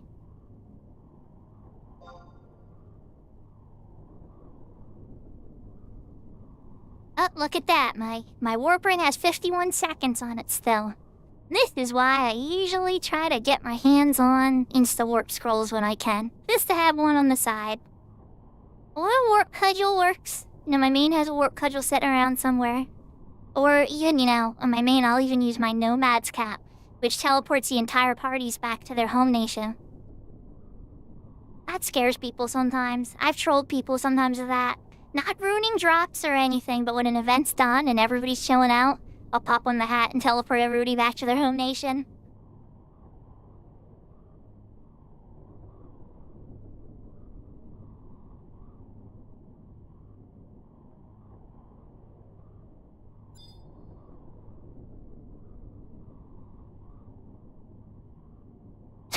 Dodgy, did we lose you after you got the awesome OU drop that you've been wanting for a long, long time? The most amazing mage earring in the game? Yes, that's correct, Cyber Immersion. But I always have it lock style on a lot, honestly. But if you actually check me and you see it, I'm actually wearing it, I'm about to teleport people, yeah. Takes 30 seconds to charge, so you get 30 seconds, or not 30 seconds to charge, really 15 seconds to charge, I can't remember. It might be 30, but either way, you do get a little warning period.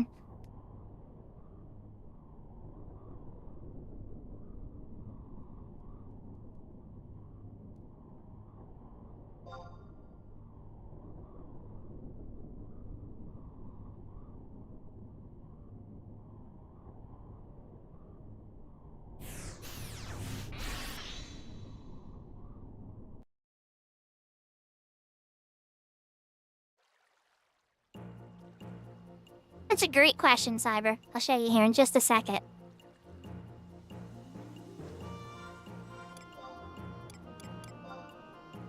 So in objective list, you go down here to content, Cyber. And now in the bottom, you're gonna see...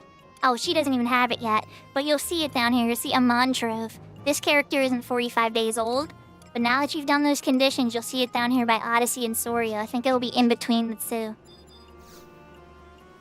Let me know if you find it, okay? And I am going over to Prelude Gardens. Because we gotta go talk to Mr. Matt and get the level cap increased. But not large, you know? Oh, it's all good. That's what I was checking, like, are you available or are you not available? If you're doing Omen, that's all good. I still want to run Cyber on those Odyssey runs, too, on Siren server, so I'll probably hop back on there at some point. But I did get the Rashby Lumber Dodgy, and, I'm about to go fight Matt. So, with trust and such. So, mission accomplished. I know what we were talking about on Discord today before I started the stream. And this was the goal for sure.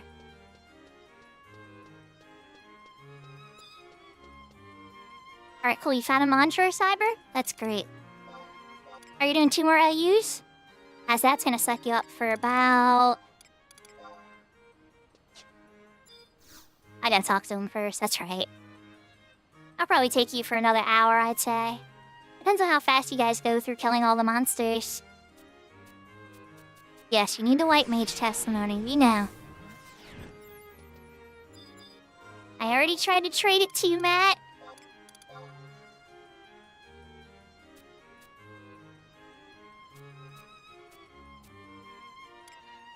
Don't teleport me to Palbra. Don't teleport me to Palbra. I already got that Home Plant Crystal. And I got Gideus. Teleport me to the mountain, because I haven't walked up there yet. Or do the one in Fayin. Ah, it's Gideus. Boo. Oh well.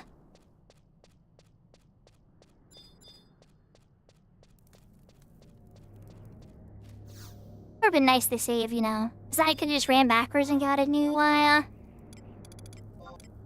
a new home point orb without any effort.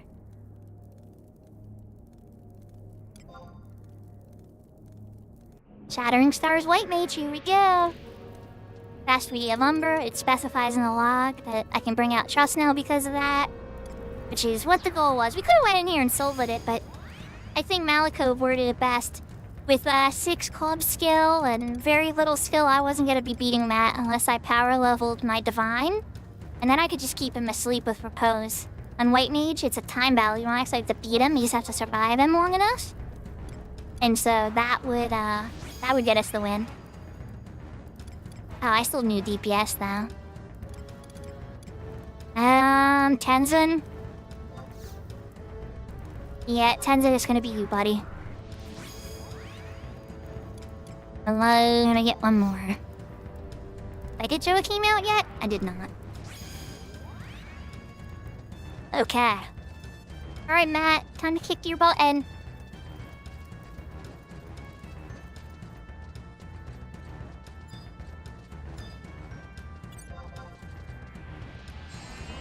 And then the auction house something too.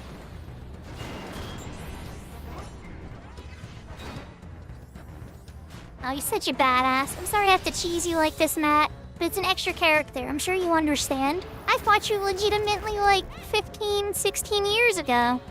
I don't know, whenever Outer God came out is when I finally decided to go to 75. I stayed on 70 White Mage for a long time because I had Raise 3 and that's all the raid groups ever cared about for Sky and stuff like that.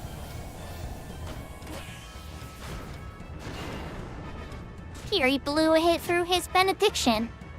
Nah, that was early. That was way too early to use a benediction. You really are a monk, aren't you?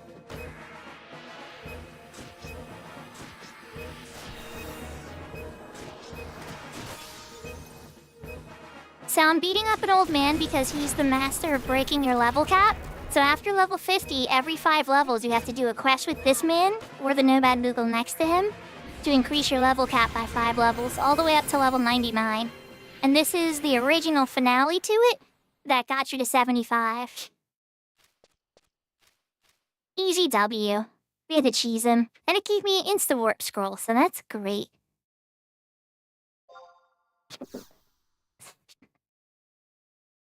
Because my warp ring is still has 273 seconds. Thanks for the free instant warp scroll there, Matt.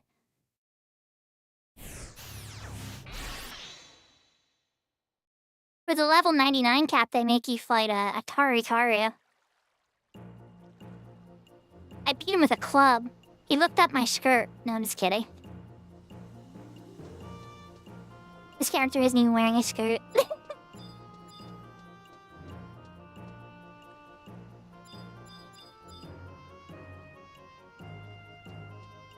I gotta talk to Matt. I'm like, what am I doing? I gotta stop making this my home point, because when I come here, my brain auto-reflexes to go to Spark Sky or go to Unity Eye. I just like run over there without even thinking about it.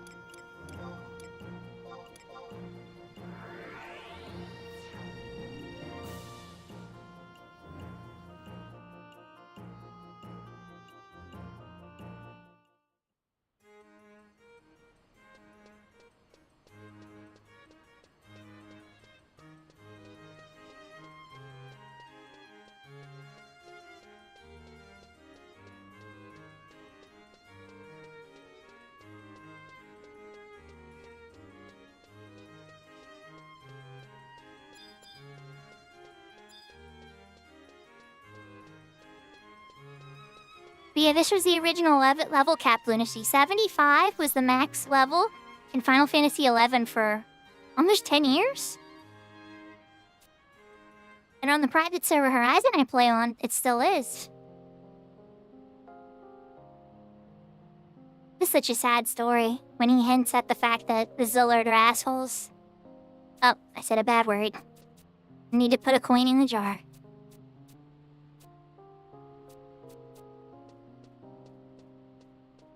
I'm trying to be a classy little lady and not say so many curse words.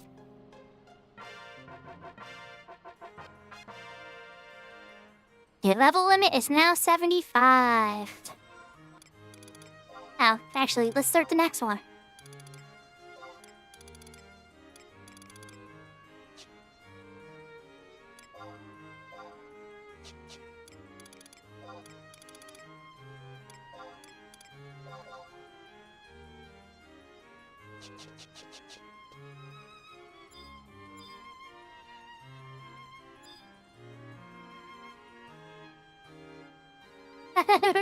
Hi, Caddy P. You funny.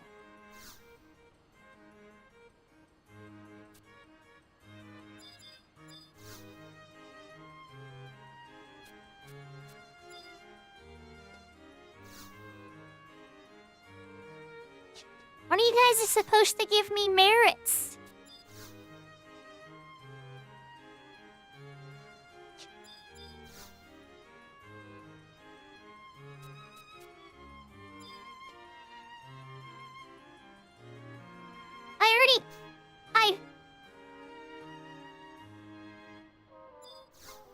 Oh, because I want to fight him again. I'm like, why are you asking for a white mage testimony still? Okay. I'm having a dirt moment. Is our merit points unlocked already? I didn't think they were. They might need the zone. Exactly, be a classy Sheeta. Sheeta really, like, inspired me to be, like... to be a more cozy and... I always like cute, for sure, and cute things and adorable and us, but to be a more cozy, calm, relaxing presence. There's so much intensity in games like this, and they don't have to be intense. This is such a great game, and 90% of it's walking around, adventuring, talking to friends, gathering, crafting. The intense parts are like 5% of the game that you prepare for the whole time. And so it's like, you don't have to be in that state all the time, and some people are just, that's their gear. They just go right down to that gear in their car and they stay there the whole time. Let's just so... Oh, well, you know what? I bet you it has to be an old tune. That's an old quest. old quests, sometimes home point crystal warps don't count as zoning. You actually have to walk to the zone and zone normally like a regular common person. Like a Horizon player. I'm kidding, but yes, it's true.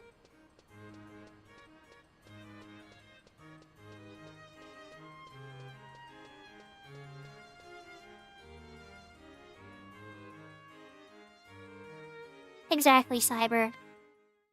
Like, when I was on my main earlier, Athen, that one red mage I walked past in Bastok Markets, is one of the closest friends I think I've ever had.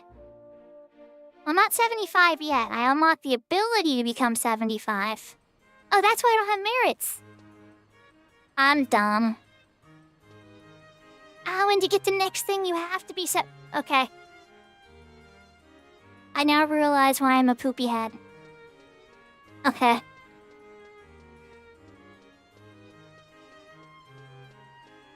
Every other mission, right? You're able to, essentially, you're able to start it as soon as you level up once. So I've been abusing that. I would get 50, unlock 55, get 1 experience point, or 300 experience points to be exact, go to 51 immediately, and then start the next level cap so that I can, instead I start grinding points or getting power leveled or whatever, I could go right to 60 instead of. So you have a Mars Orb. Do you want to use it now, or are you ready to try the Mimic minigame? Alright, that's a Book Orb. Alright, well I guess next up would be to do the Adelant or Hesichu Magnetron quest. Okay, good. Alright, so I need to go to Dangerfwadi. So I want to get to Adelant, because what Daji was pretty much pointing out, that it's good to try to increase the inventory. So let's do that. Nope, you don't have to get anything. Just go to, where I was even at Gideus with the home point crystal. Or, Palboro Mines is one. Or the not Babas Dias, that's the Gideus one. Or the one on the mountain with the orcs. Any of those. And then you trade the Mars Orb to the BCNM, and it brings you into a battlefield with 11 treasure chests.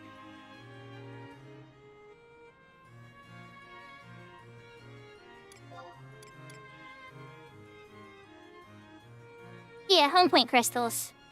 And then if you don't have those home points, you can actually, depending on how far you are in Raspides, which I think you're pretty far, at the Tensho right before the door to get in, there's a ninja standing there. I think for like 200 gil or something, he'll teleport you to any of the BCNM areas. It's a really rarely known trick, but he'll take you to at least 6 or 7 zones, I think. But you have to be so far in Raspides. Like, this character here isn't that far yet. We are teleporting to Dangerfwadi. We need to run in and fall down a hole and pick up a Geomagnetron key item, and then bring it back to Darcia in Lower Juno, and she'll give us the pass to go to Adelan. And as soon as we walk into Adelan and go through those cutscenes, I'll have access to the garden. Which is what I need to buy the inventory upgrade cheat items.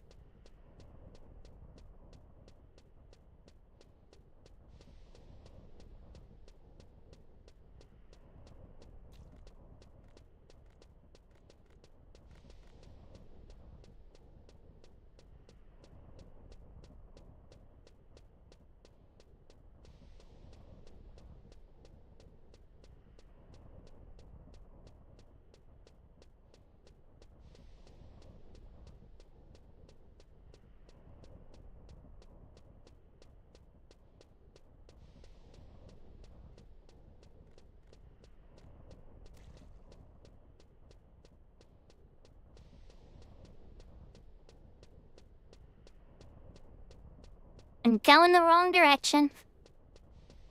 I actually want to go for one of my favorite areas. Let's do a shortcut here. Where's my mouse? Here you are. Zoom in a little on my map. So, have any of you guys ever seen the strange apparatuses in any of these zones? Nice!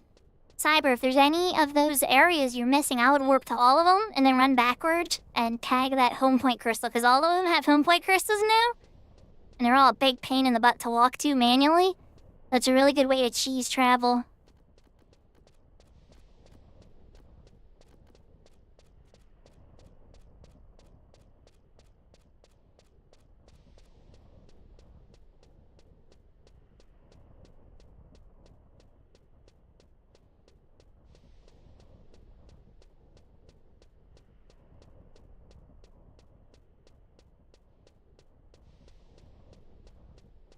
Yeah, I used to abuse the crap out of this when chains first came out. This was how I made my first starting money. A lot of people asked how I was so rich back then. I guess rich. By rich, I think I had like 10 million gil or 8 million gil or whatever. I mostly sold rune choppers from here. And I even saw on the forum post that like how I found the website where you would translate your name and put it in and everything. And you would get the better drops then. But my one buddy says that actually lowered your odds of getting the rune chopper. So yeah, we had debates about it for a while, that I wound up putting my name in on Shuko to get the upgraded to the doctor. And then I would come in, you know, whenever the infinity cores and stuff were around and cheap. And I would do the gamba. And even the other stuff, not the rune chopper is obviously like the best-selling item. But a lot of the other items were pretty valuable too. But then once in a while you'd get, you know, Garbaggio and lose some gil. There definitely was a little bit of gamba. The early gacha in Final Fantasy XI before our free-to-play stuff started even existing. Okay, sure, for those who don't know about the strange apparatus, this wall is fake. It's a lie.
Because we want this geomantic fountain right here. Wow. Now we can warp out of here.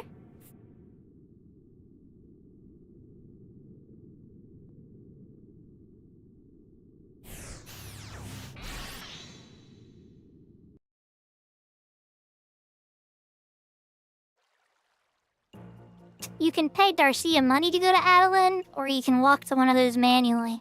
And to me, that's the easiest one to get to, and I got to show a really cool area. There's one in Crawler's Nest. There's one for each element. That one in particular, I think, is the fire one. You can tell before you run in. The crystal has a color shade. Not that I was paying attention, but that's how you tell. Oh, you did the Crawler's Nest one? Okay, yeah, that one I think is the wind one. This stuff, I'm just saying this off of memory, though. Don't quote me on these. Alright, so... Largina. Island Mug House. 3 extra ones? That don't have an element?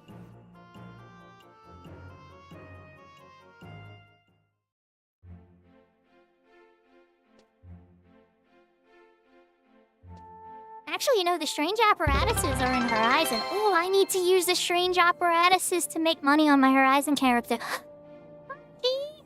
Oh, Kashi. Yahoo, Kashi. Thank you for the 500 bits.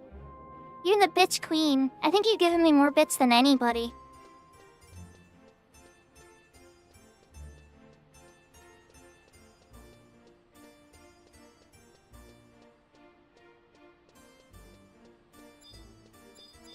Ah, okay. Is it part of the whole summoner quest? Because I think the summoner quest uses the strange apparatuses. Hey, Darcia. It did the thing. So how are you doing, Kashi? How's it going? Kashi's somebody I should try to convince to play Horizon with me. Kashi knows the old ways of Final Fantasy XI. I don't know, might be too much of a waste of time for her. He's like, I'm not going back to walking around, Shu. I'm not doing it. I like teleport crystals and books. We're gonna turn on this waypoint and it's gonna start a cutscene for Adeline. We want to get the garden, so here we go. It's a long cutscene. I'm not reading it for this character. So if y'all want to see me read through these cutscenes, I did it for the Fenrir character. That's okay, Kashi. Honestly, I was there for a while. I felt the same way, Kashi. You know how I was. And I started thinking about it because, like, Shu has so much done in the game now, and I really love it. And I'm trying to experience it in all the different ways people are enjoying it now. Rune Fencer quest, that. Right. I knew it was linked to one of the jobs. But yeah, this is, she's the character I'm on right now, Kashi. At some point I plan to make a Bahamut, and, eventually make an Ashura one. I hope Takeover takes good care of me because I don't have many friends on Ashura. Maybe I will wind up making friends, but, I'm scared, I'll be honest. I've heard a lot of nightmare stories about Ashura.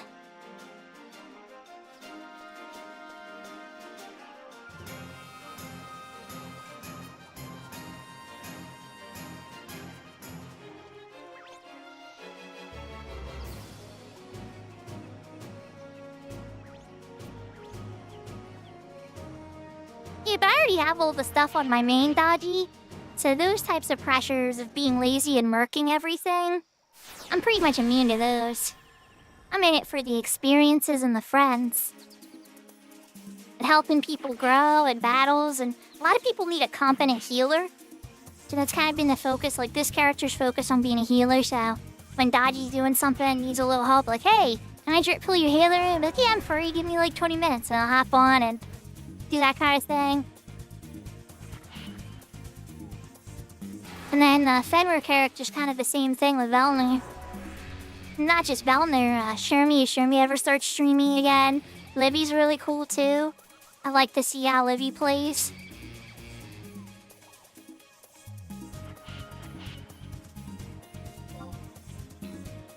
Here's a really cool cutscene. I think this is when Cyber fell in love with Arcelia. Right, Cyber? Is this when she cast her spell on you and now you want to marry her? So this is probably her coolest moment.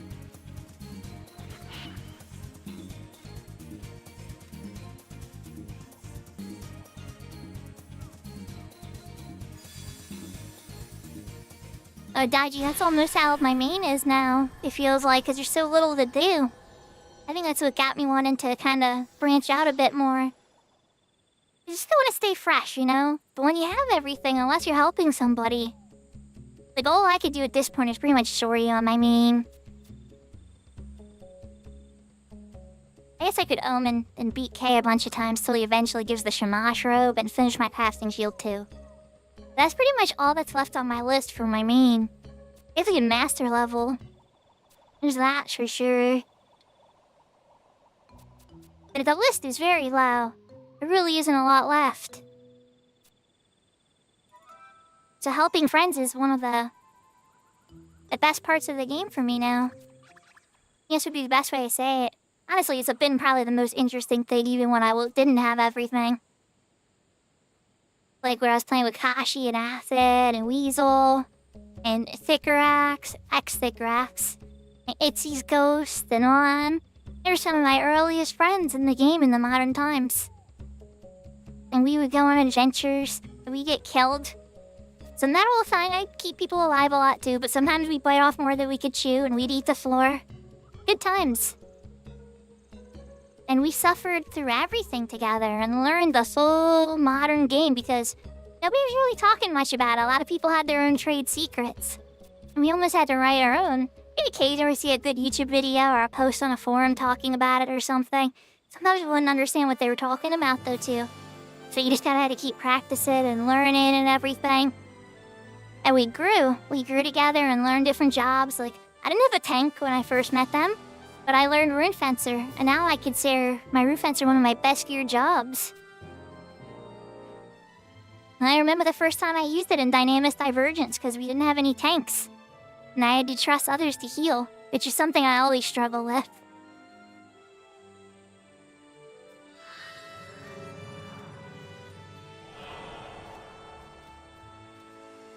Title card. It's a good time to throw the title card up, honestly. Then it just dumps me in the middle of the woods. I'm lost in the woods.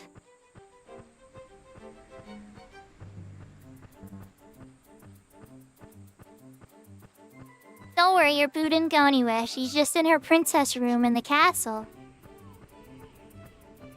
Dodgy Trunks? Yeah. Well, Dodgy Trunks is controlled by another player now. So I don't... Once upon a time, the character Dodgy Trunks was one of the best tanks I've ever played with, and a friend. And helped me edit some of my earliest videos. That early Dynamis guides were edited by them. I just pretty much ranted about Dynamis while watching a Dynamis video where of us going through a run and talking about what I see and the tactics and everything. And Dodgy cleaned that up before I even knew how to seriously do any video editing. And he was the one to suggest I get the good microphone I use to this day. And it's worked for me for years. I use a Blue Yeti. Not that I'm not sponsored by Blue Yeti, by the way. It's just a great microphone.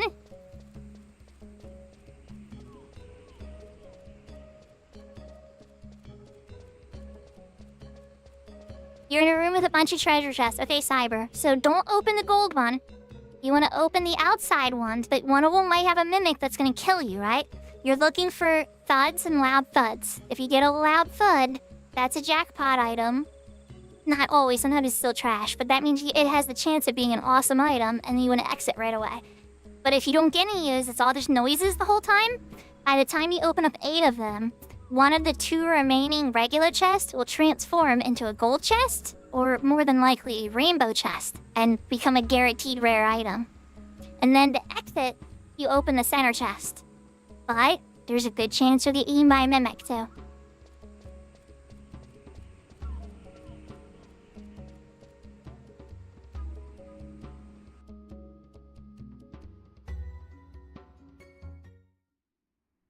Then, regardless of how it goes in the end, you still have that Mars orb.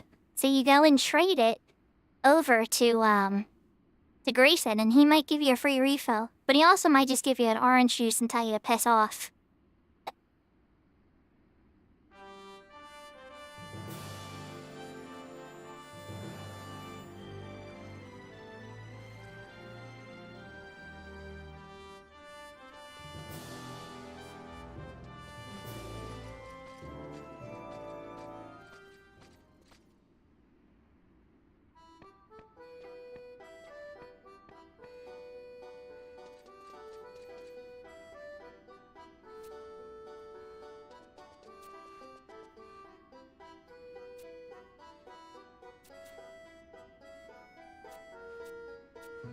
This is probably the first kid they actually did pretty good. Like, children in the game aren't really depicted pretty good. I'd say Taru the closest thing. But that little girl in Adeline, she's like involved through a lot of the story. I mean, she doesn't like get kidnapped and you save her or anything. She's just like a person that's in town. You meet a lot of the different people in town and the factions. It's a very heavy politics story. Died on the second box? It happens. But Cyber, then what you use, you get silver vouchers, right? You may even have some. I think you may have gotten some and I told you weren't able to use them, but to store them? I can't remember, though, to be honest, if that's how that went down. But with those silver vouchers, every 6 you can trade them and get a Mars orb. Like at that waypoint orb. At this. Let's go run to the Mog House and take the moat.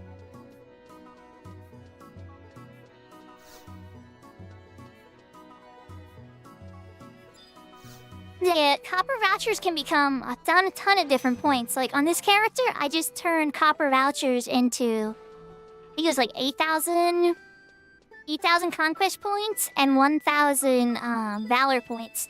The valor points can be used to teleport instead of money from the books, so it's a great way to save money. And then conquest points I use to buy a warp ring and an emperor band.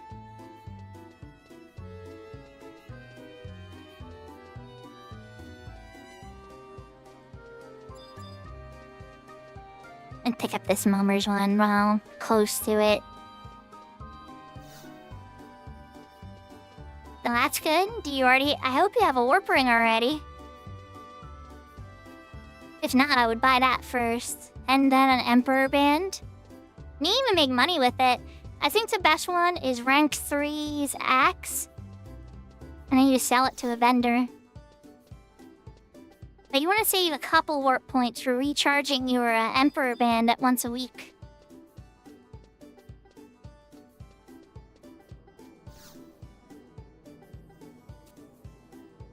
Alright, now that we got Adeline, we're gonna warp to Port Bastock, buy the Mog House, and take the boat to the garden.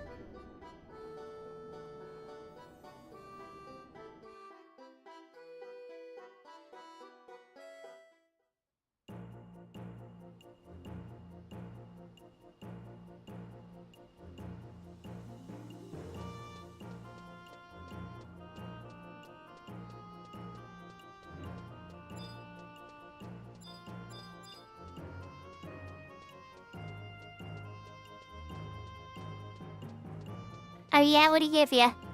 Give you orange juice?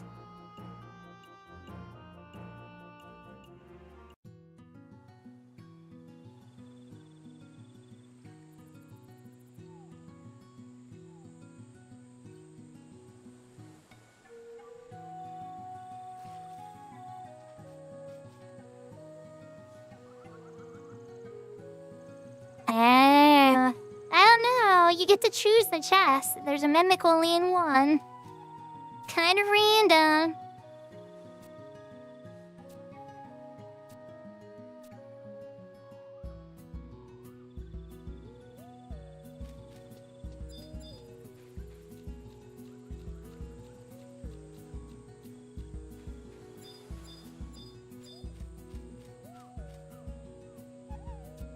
Welcome back, Sarah.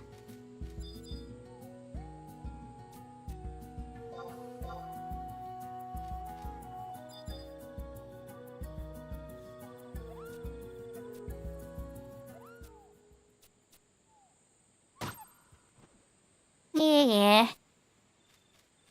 From the tree, yeah. Hint, chop the tree, got it.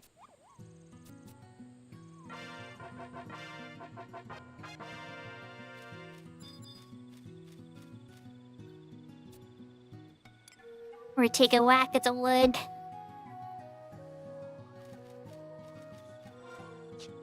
My inventory's full. I'll allow you to let me sell something. You're gonna do another cutscene.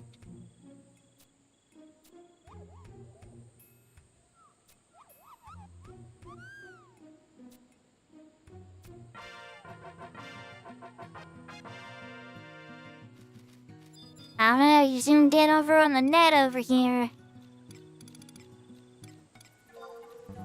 Alright, let's drop the shell bugs. I'm gonna drop the silt pouches for now, because I have plenty of silt.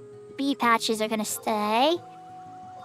Buy bay leaves, buy arrowwood block, buy white mage testimony. Wait, hold up, never mind. Keeping the white mage testimony because I can use that to get to Ottergon. I don't know if a used one will work. Used one should work. Get rid of the back. Actually, I feel like I need that for a quest at some point. I might wait on that. Get rid of the acorns. Oh, trust. That's something that's holding up my inventory a bit.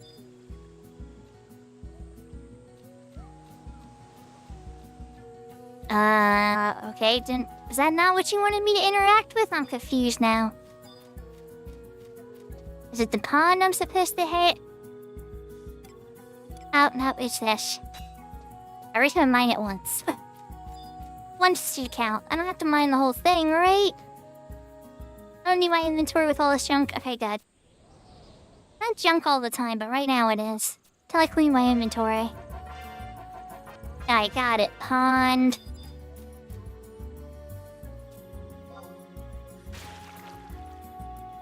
I was gonna say, how was the pizza in the anime?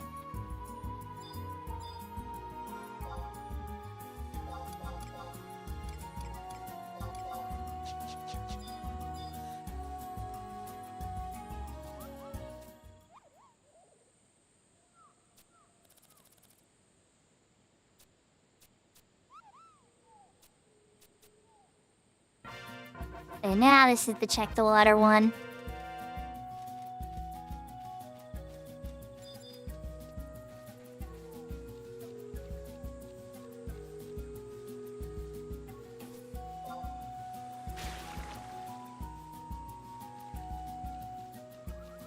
Give me like one item. It's like your inventory's full. That's okay.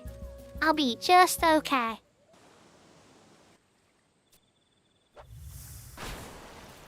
Oh yeah, I remember. God, what's a flight? He's like, I came with an army. There's like, I don't get paid enough for this, I'm out.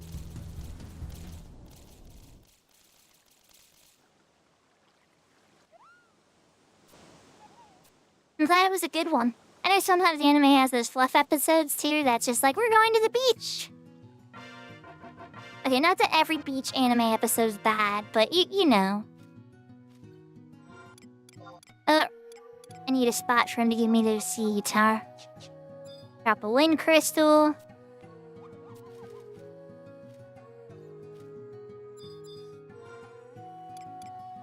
Well.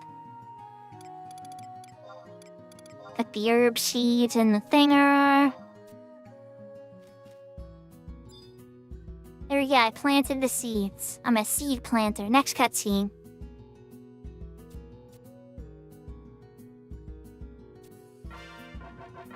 There we go. Little white, shiny, sparkly.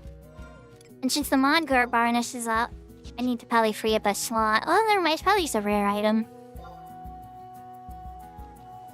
You gotta use it a lot. You gotta use it like every day. So for me to max all these out, I had to probably come in here for like 6 months, to be honest. Cyber, it's a lot.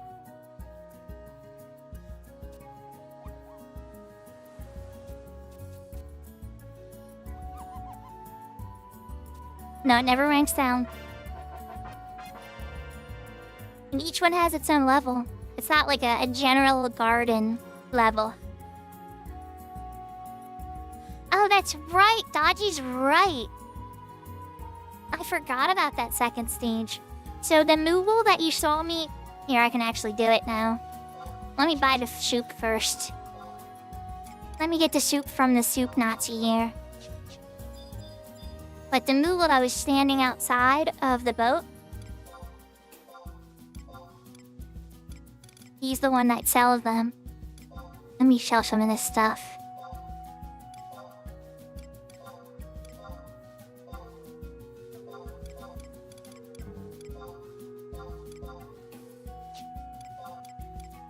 Alright, now. I want a bronze bed. And I want a goblin stew.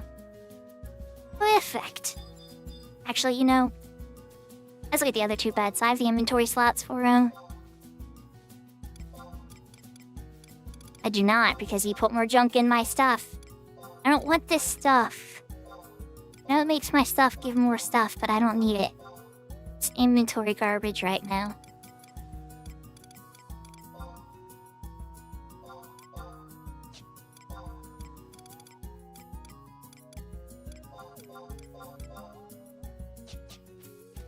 Here we go.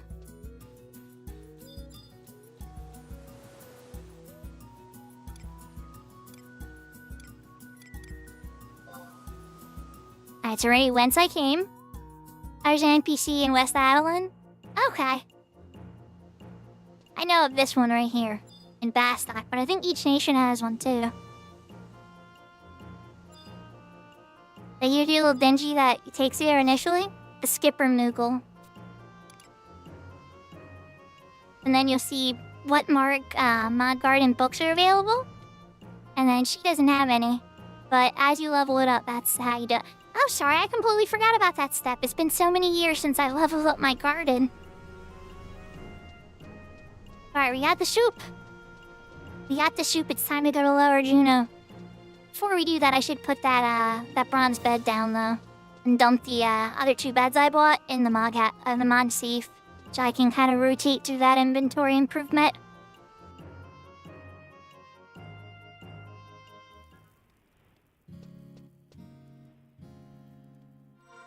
I hope this is helping new players. Like, if people are watching, or even medium tier players that are still growing and stuff, I hope this is helping you guys learn, like, how easy it really is to progress, and how to progress quickly with what bonuses. Like, I know it's helping Cyber, and that's awesome.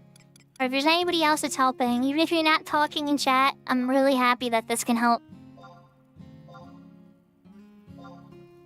It's a big reason that I do it. 1, it's fun. Playing this game is fun.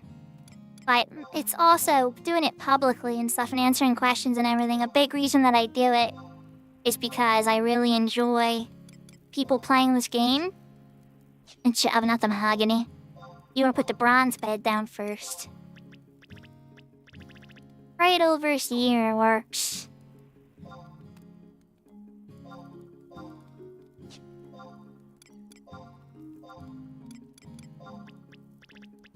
And let's throw the Prish statue next to the bed, because I think it gives a guild bonus.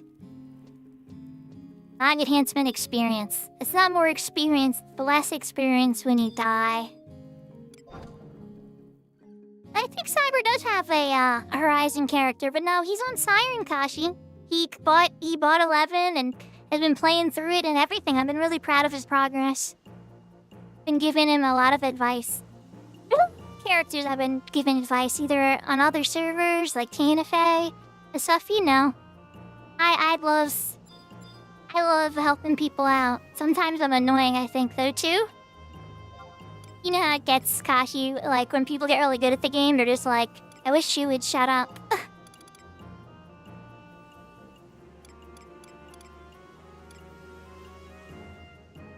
Alright, Lord Juno. Forgot where I was going for a second. Let's do, what would be the closest one? Probably the entrance. It's closer to the goblin shop.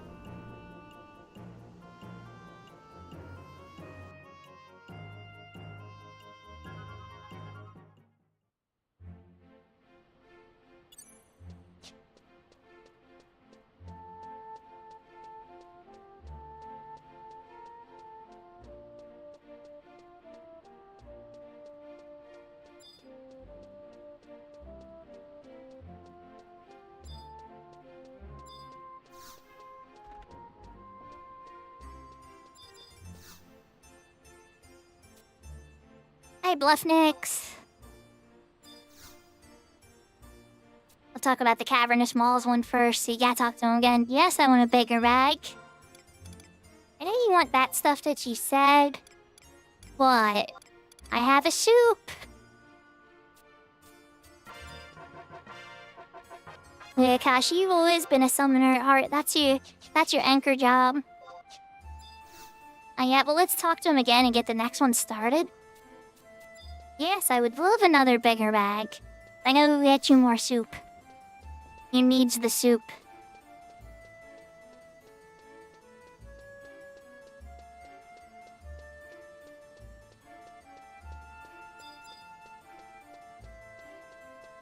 Kashi, I'm rather surprised how powerful Summoner is on Horizon, though.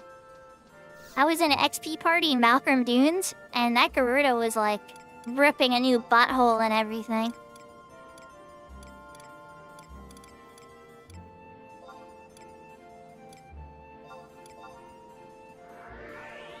I'm gonna make this my home point, Port Bastock, by the good home point to have. So right now having it by Bastock Markets is gonna keep making me run over to the Unity NPC and Sparks NPC like a reflex. Oh nice, if it's level 20 you could do the mini forks. It's hard, but it's fun. That's how I got all my avatars back in the day. We could get Fenrir that way.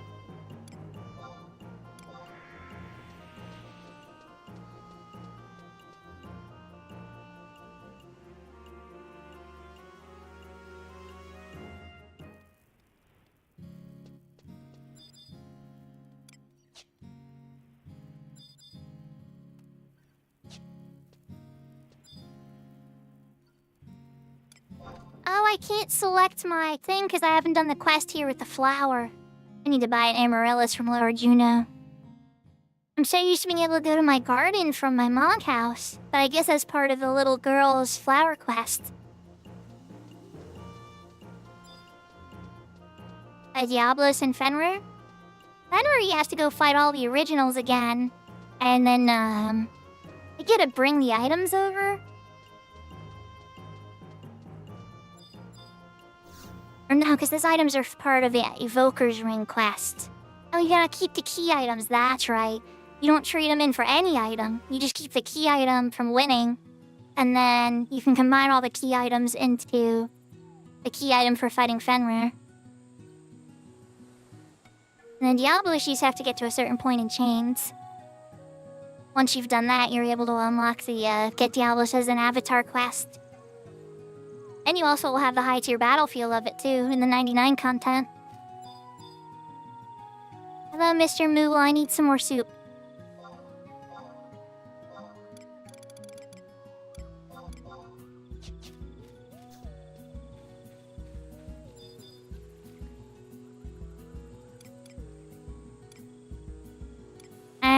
Eastern out.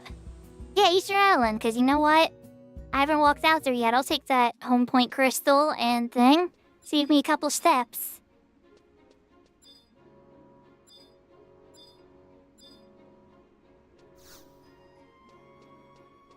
Get that waypoint. Get this home point crystal.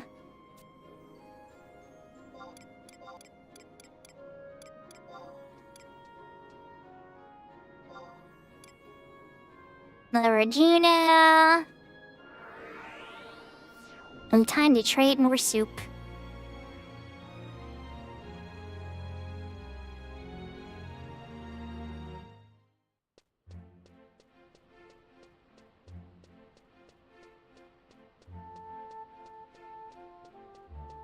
You can fight him more than twice, too. He has week 75 gear.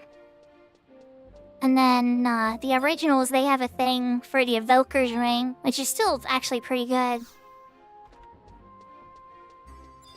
I mean, you can get a crafted ring in the 99 era that's just as good, but it's like 50 million, 40 million. I haven't even checked recently. That's right, you're already ready for the soup, I forgot. Here's the soup, buddy.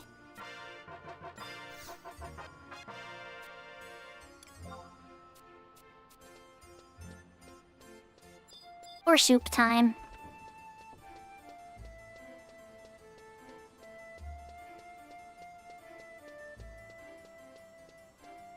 Upper Juno has the flower.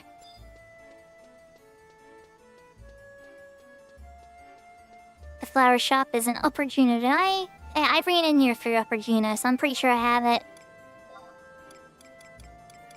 Nice, and did all of your things upgrade? I'm curious.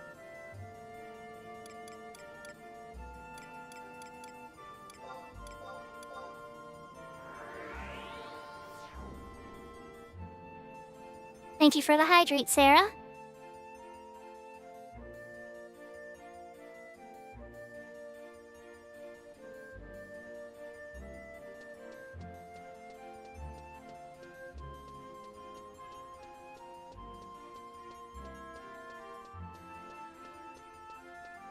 Oh, sad, yeah. It's okay, now you know for the next time. They all go up to level 7. So this is the MMP market, this is where the flowers are. For all of the little girl secret exit in town quest. Fastox is the oh, I only need one. Fastox is the Amaryllis. Widdy is a Lilac. And I think a Margaret. I think a Margaret is Sandy, I'm pretty sure. I could be wrong. This Albon over here, Teresier, or Teresa, I might even try her name. But this Albon here, she sells a whole bunch of Beastman jugs for pets. Like a whole bunch. The one that you want to pick up a ton of, if you're actually serious about beasting in endgame content, is this one right here. The Dire Broth. It summons a lava slug named Generous Arthur. And generous Arthur is very generous, as my old friend FN Dragon used to say. He has 2 moves that are amazing. The one removes 10% of the health from monsters, and this even works on the final boss of Dynamis Divergence, essentially dealing 3 million damage, which is more damage than anybody else can do in one hit. And then his other move is defense down 25% and attack down 25% through like a oozing on them. It is by far the best grouping pet to use. I mean, there's a ton of other pets. Beastmasters are capable of a gazillion things, but this pet does serious damage in contact. It keeps your party alive, it makes them do more damage, and it can lower 10% health. Like, that's a lot from one beast pet.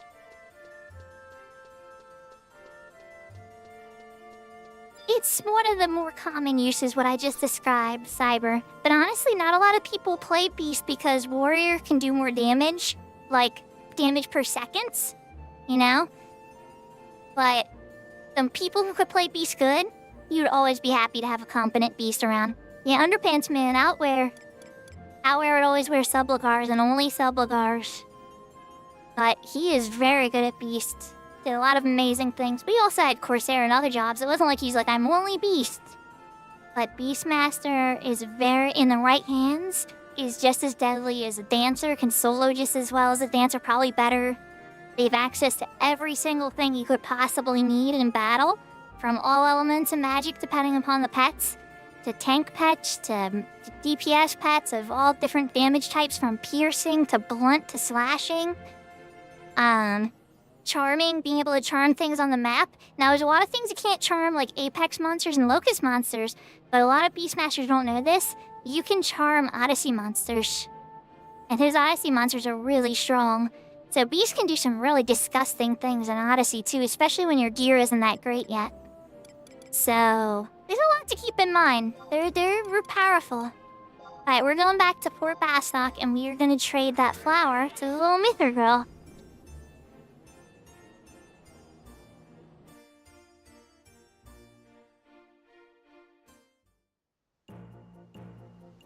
And Sparsuar, I'll have to keep in mind that you play Beastmaster. That's good to know. It's a very, in retail, it's very, not a ton of people do play it, and it's always nice to know somebody who knows the job well.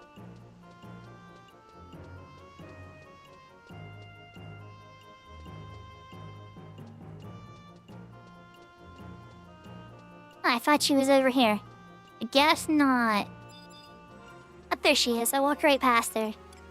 Hey, little girl, here's a flower.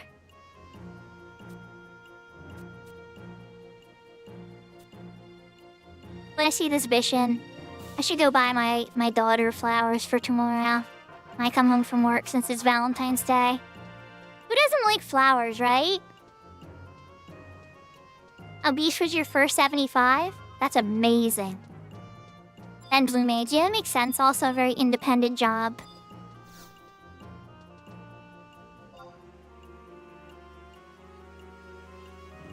Now I should be able to get to my garden from my mock house, though.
Okay, sorry, my son was wishing me good night.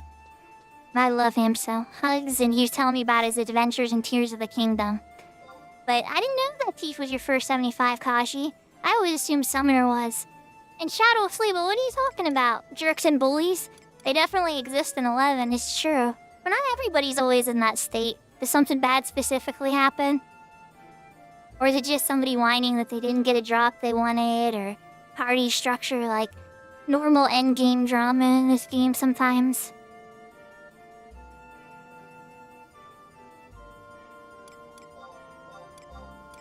Oh, I said this as a favorite, didn't I? I did not. Okay, we're gonna resolve that. That is a favorite.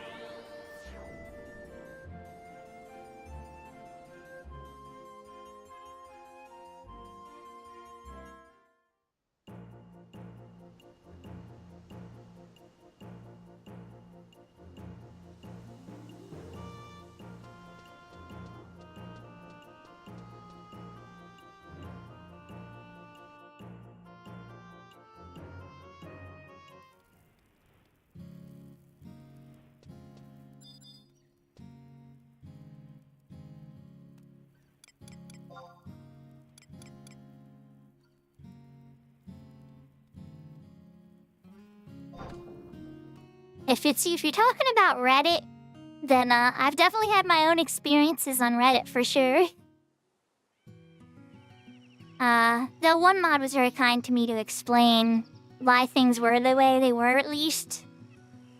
And it did make sense to me when they explained it, but like, at the same time, I still didn't want to post anything there anymore because it just felt like nothing I could do on Reddit was right. Or at least Final Fantasy XI's Reddit. Oh, on Twitch. I never had to deal mods in a channel. Yeah, you know, mods can make or break a channel.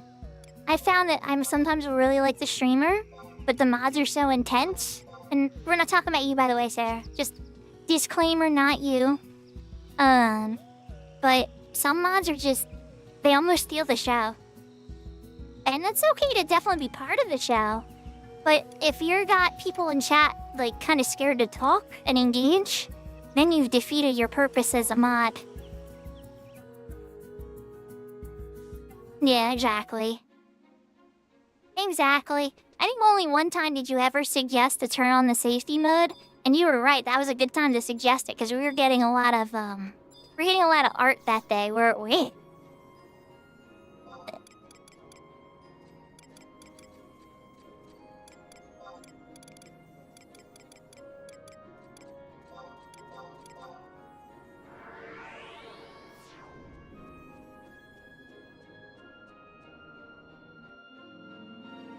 The one channel, I don't want to call out any names, but I'll say the game at least. There's a Monster Hunter streamer that I enjoyed watching, for a while.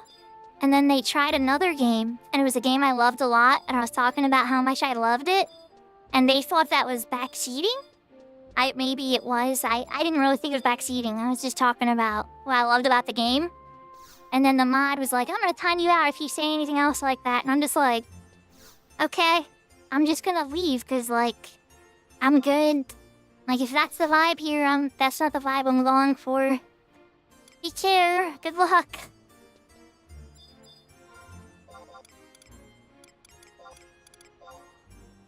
Don't get me wrong, I've actually been timed out by others, but usually just cause, I think Vamp timed me out once on a Zoomy stream, because I did a giant spray bottle on him.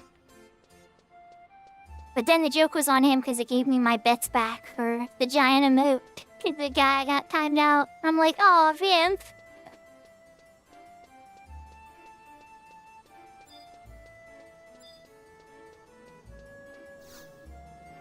So sometimes you do it in funsies, you know? Like I was trolling on Vampu saying something kind of sus. And so I pulled out the giant spray bottle. And then he timed me out like, how dare you? I'm a mod in this channel. You're just a viewer. And it's like, uh-oh, he just took away Azumi's bits. But we love to tease each other and rib on each other and stuff. I don't know if Vamp's still here or not, but it's a lot of fun. I love Vamp.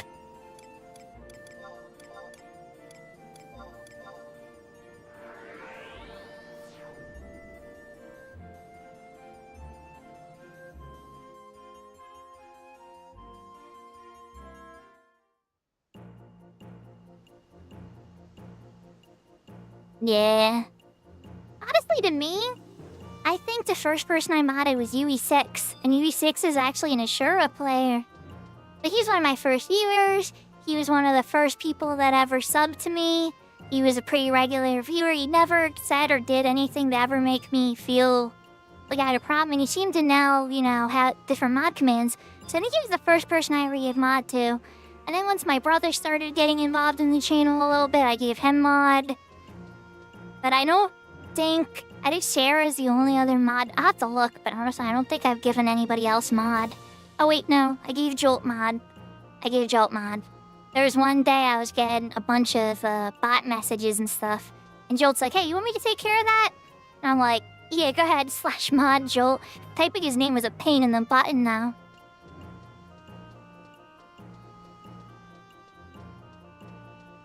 He has a elite speak name.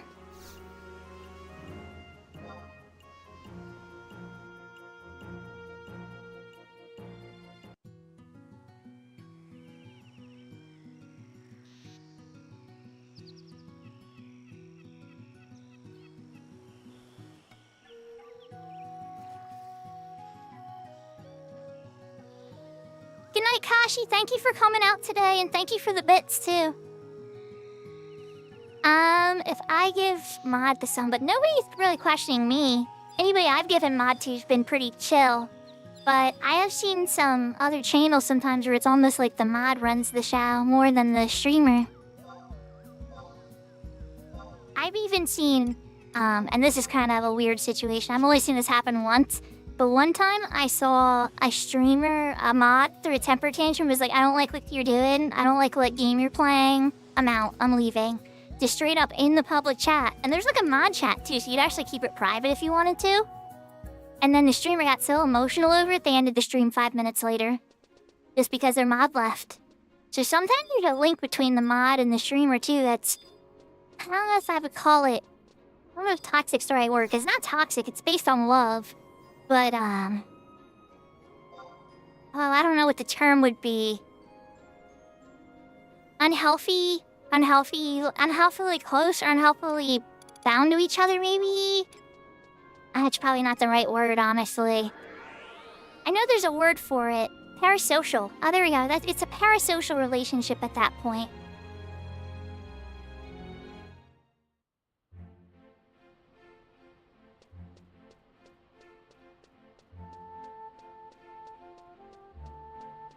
That's a really good question. But yeah, we are getting close to that time, aren't we, Sarah? Well, thank you for coming out today, Sarah. I'll see you on your stream tomorrow. In my stream, what I would expect a mod to do would be to shout out people that come and raid the channel from other streamers, to delete bot messages, and to make suggestions about the stream if something's going really wrong that I don't notice. Like, your sound's out. Are you muted? Stuff like that.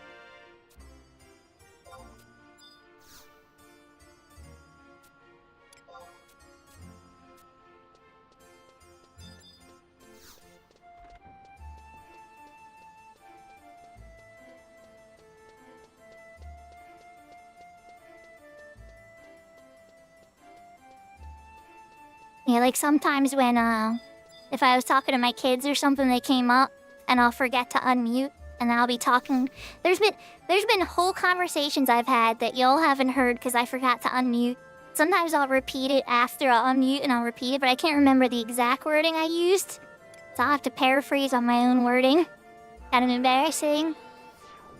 Take care, Sarah.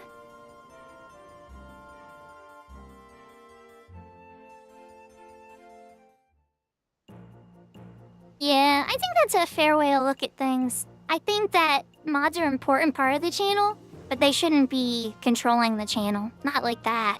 They're more just to steer things, help steer things along, and make sure that the ship doesn't crash in an area that the captain doesn't notice. And I'm mod on Sarah's channel, and it's the same way, like, I'll tease Sarah for certain things in a game or whatever, but I'm never gonna tell Sarah what to do. That's a step too far for me.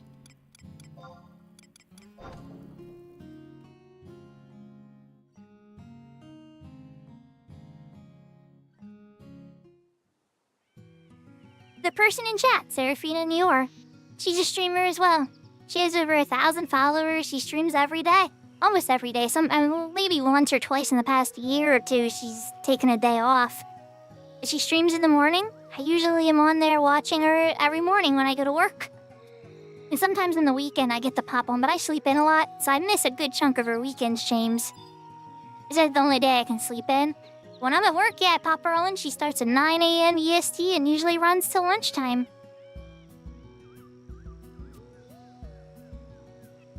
Well, okay, I'm starting to get a little spook dodgy. That's 3 times in a row, isn't it? Yeah, okay, at least hey, I felt at least something else pop. That's still weird though.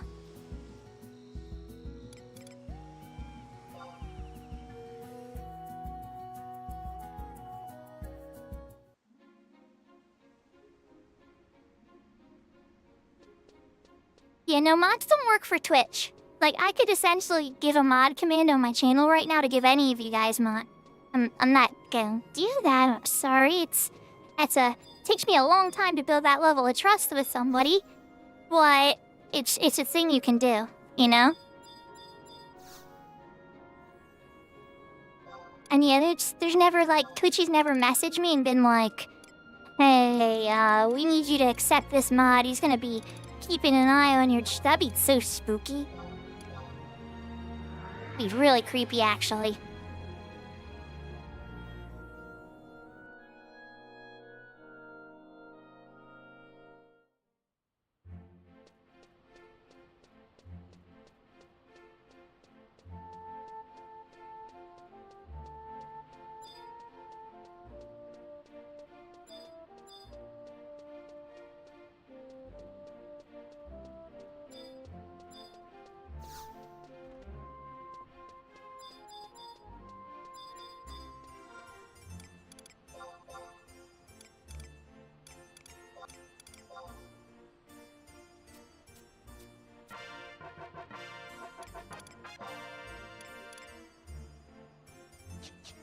Need 4 more stews. I'm at 60.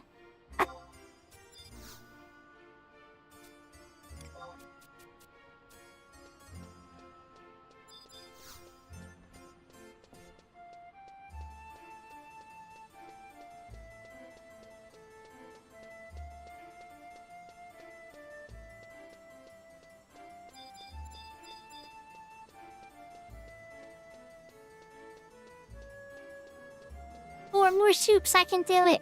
And then after I get done these soups, I'll probably swap back to my main and claim my bonanza pearls and see if I want anything.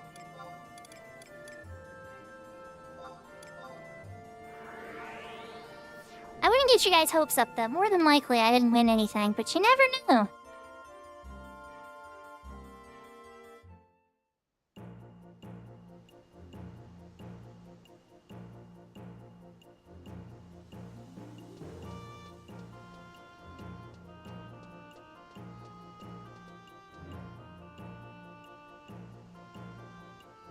The real question takeover would be if I got first place.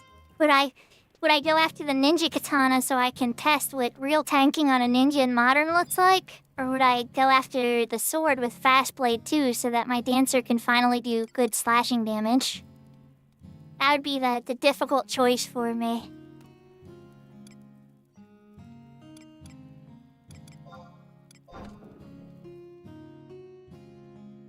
I'd probably go after the sword. I've seen FNAF1 has the sword, and I've seen him do, like, crazy things with it.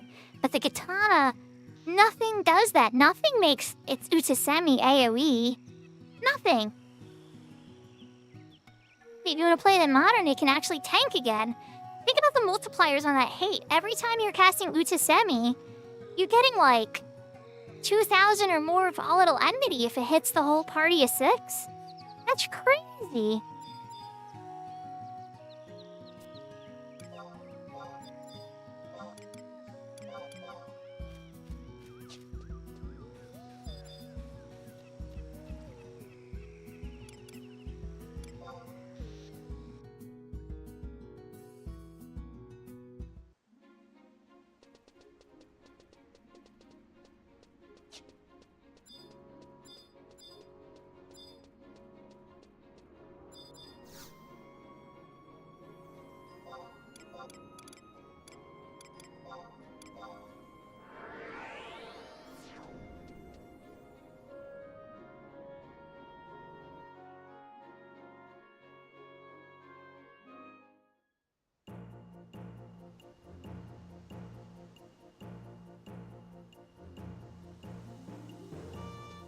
Horizon winds up making up for the having to walk everywhere by having like instant load times.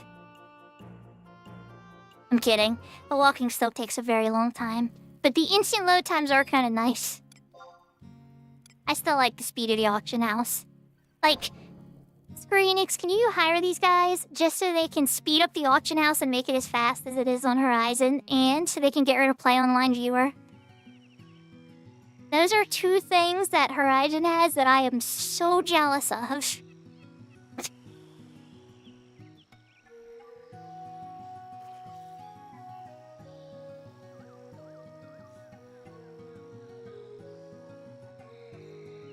Because, like, if they hired them, not only would they be able to make a time-lock server for all the people that want to play on a time-lock server, but don't want to do private server because of trust stuff, they'd have that on official servers that people could play, right? Hold on, do I still have one? We cannot possess more than one. Did I not trade it to him? Oh, God. I'm in a loop, so I probably forgot to do it. Oh, goodness. I'm a dummy sometimes. But yeah, so even for the people that are in retail and have no interest in a 75 cap server, they would still be thrilled if Play Online went away and they could just go right to the character loading screen. And they would be thrilled if the auction house was that fast and had 21 slots. So, like, just saying that those would be good things. There's a couple other things that Horizon has that's good too. They have this thing called the HAAP system, and it gives special points whenever you help another player through an mission. And that counts for Chains of Promathia missions, Alert missions, Nation missions too. And then you spend those points on, well, they call them mount skins. So when you rent a Chocobo, you'll have one of the unique mounts we have here. But there's other things too. I think you can wind up buying seals with it, like Beastman seals and such. And then, there's other stuff there too. I couldn't remember everything that was in the shop, but it was clever. It was mostly like style stuff, you know? But that really motivates people to help each other out. And then even the selfish people that just don't want style or whatever, or any of that kind of stuff, they can still use it on Beastman seals and make money. Money! Not that that's selfish, but you know, I mean like, even if they don't care about, you know, helping people at all, they still get something out of it.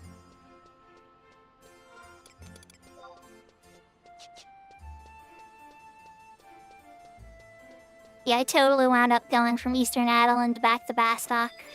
Whoopsie.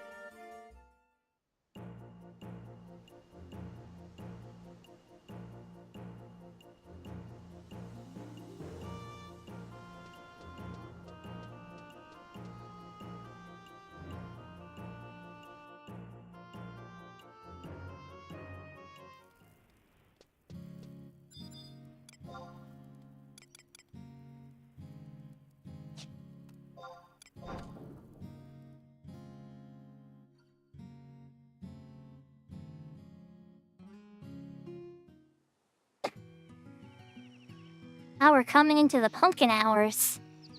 We don't have too much more to go. Probably about 10 to 15 more minutes. It's not gonna take me long to see if I win on my main.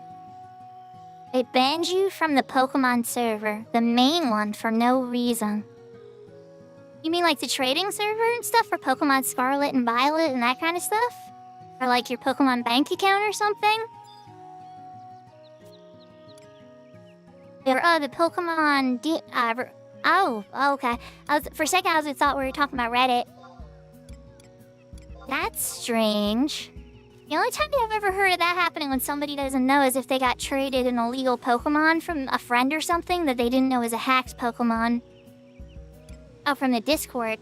I don't know if that's controlled by Nintendo.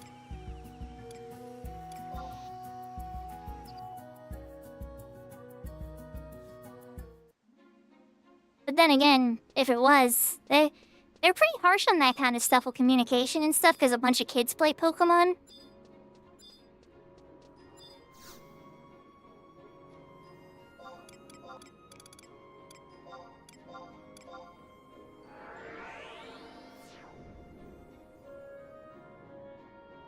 Then again, I guess there is some contexts for sure. Like, what did you say? Not that I'm saying you said it wrong, but I'm curious. As, I've found, when I hear about all the people that got banned from Horizon for this reason or that reason or this reason, I'd be like, oh god, I'm probably gonna get banned in Horizon. You killed an Eshin Porksy? Sounds like you were fighting Aaron and Eshin grew on. That's a notorious monster pup from them that happens sometimes.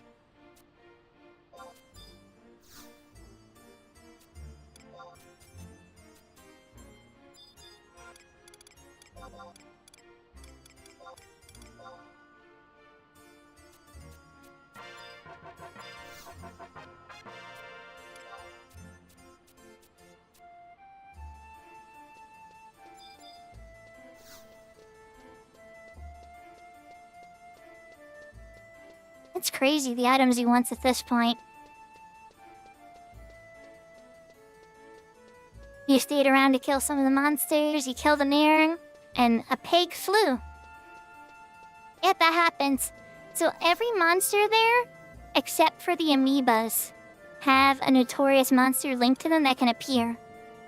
The other monsters all have a thing called a warden, and it's a warden of a virtue. And they're pretty hard. Probably at the parallel you're at right now. You still could probably win, I think, at this point. If you have, your starting 119 gear and stuff. Maybe the Warden of Love will give you a run for your money. He's pretty hard. But the other ones I think you could probably beat. And they drop some pretty good gear. Not all of them, but some of them drop some must-have gear. I'm going to Port Bastock.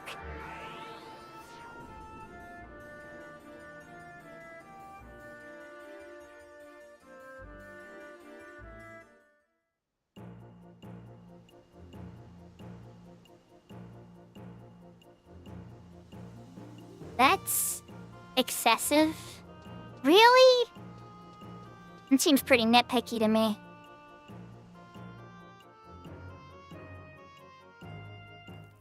Has anybody ever, stuffed a turkey before and cooked the turkey for Thanksgiving dinner?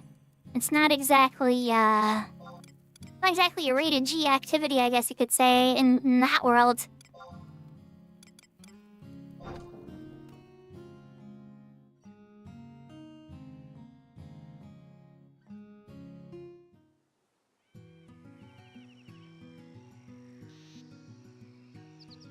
Some people on the internet can be really picky.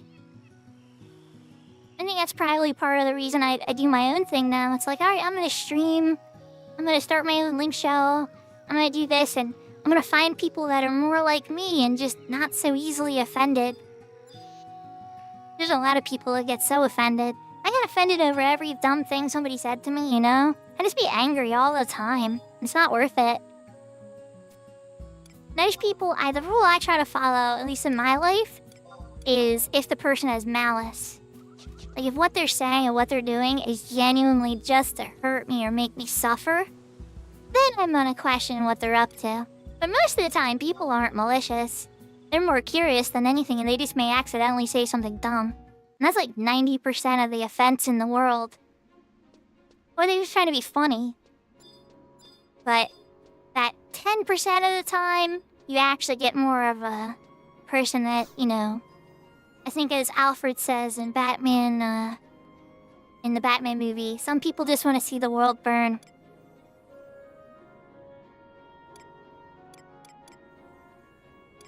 I'm flattered you would ask, but I'm not seeking a relationship right now. I'm recently getting out of a really long and bad relationship, so right now I'm just focused on friends. But maybe one day I will seek out love again. But I am flattered. I like to be nice and charming and welcoming to everybody,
think this is the second to last one I have to get, or is this the last one? I have to look at my inventory.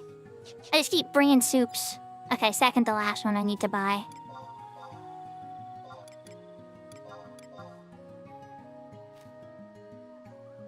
Did I just do it again?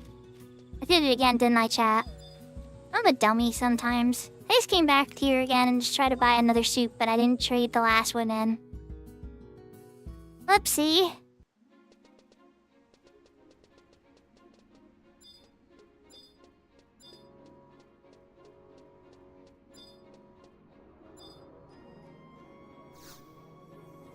You want to rank 3?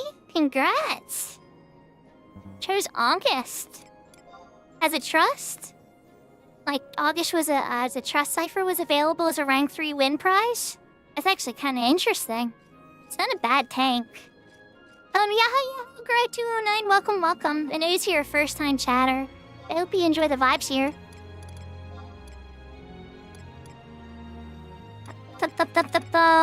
Lower Juno. You tell him sorry to get tired, right? I'm like making silly newbie mistakes. That's all good. We're maxing out the inventory because the soup is available. So we bought all 3 beds. We got the soups. Now we just have to buy one more soup.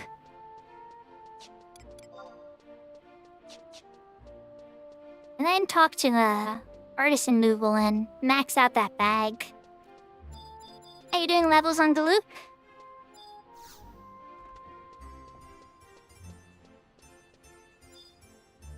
And what are you leveling? Or master levels? Sorry, I didn't see the M at first.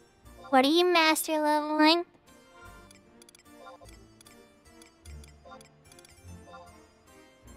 Mike? Nice. I respect the fact you're not botting it. Most people I know, they bot it, you know, because it's such a terrible grind. And I know nobody admits it and nobody talks about it, whatever, but like, it's still true, you know? Like, all you need to do is run down to King Rampar's tomb and, you just see people there for like weeks. I will admit I actually had a real EP party there with Yashka. It was freaking awesome. I came on my Geomancer, and we're just having a blast for a couple hours.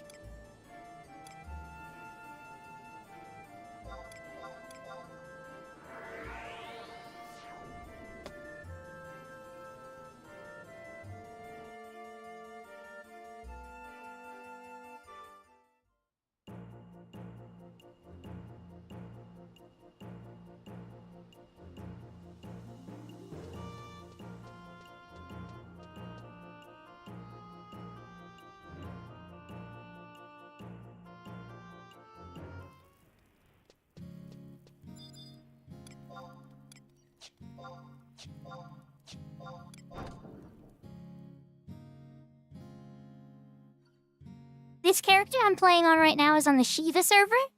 I also have a character on the Fenrir server, and then my main character is on the Siren server. I also play currently on the private server of Horizon. I have a level 20 red mage, sub white mage. And then all the other basic jobs are level 10 as well. It's a good way to make money selling crystals. Surprisingly still worth quite a bit for Horizon. Especially earth and wind crystals specifically, because, you know, people burn through Uchisemi like it's free. And you need wind crystals, I think, for the woodworking.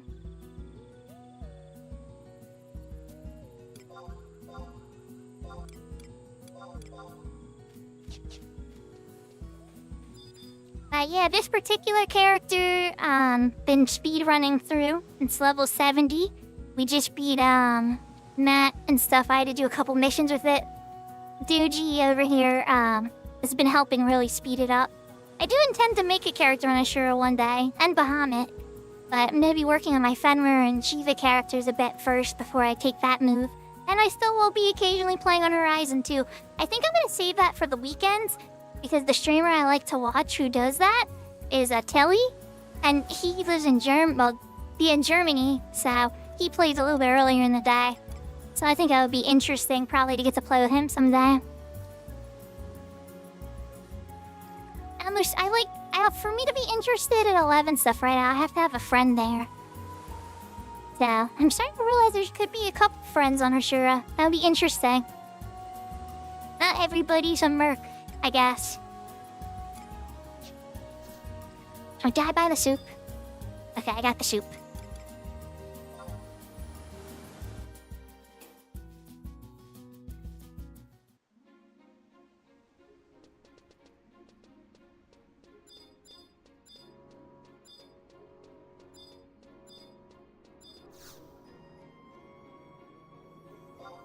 I was honestly even kind of surprised they made the Shiva character as quickly as I did. Doji kind of put me up to a bet, was like, I'm around, I'll parallel you, blah blah blah blah blah. And I was on a day wait for my Fenrir character because I'm doing the island missions where you get like a day wait every like 3 missions. I was like, alright, you know what, bet. I'm gonna make the character right now, I have an extra slot anyway, and I wasn't sure what server I was gonna put it on. So I created the character and we started flying through it. This character's honestly only... I can check the timer in a bit, but let's see. What is the playtime on this character? It's like ridiculously low. 10 hours and 29 minutes. And it's level 71 white mage, level 50 red mage. With rank 3 and the Rhapsody of Umber. Beat Matt, you know. So it's just like, it's home free from here. I already beat Genkai 3, which is like a huge headache. Especially when you don't have help.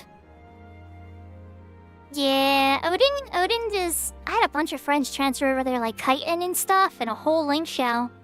Not all of them were friends with me, but some were. And, I never really been over Odin much or heard much of it since then.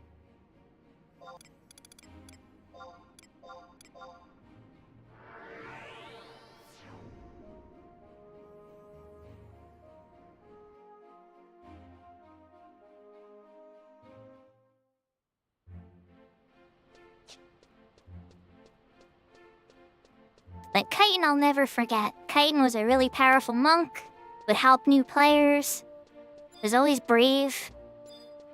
But, anybody else that went over there? There's a couple people, but I can't remember their names that were cool. But Chitin always stuck out to me.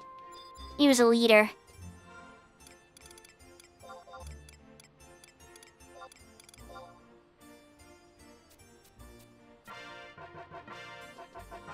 Alright, so that should give me 80.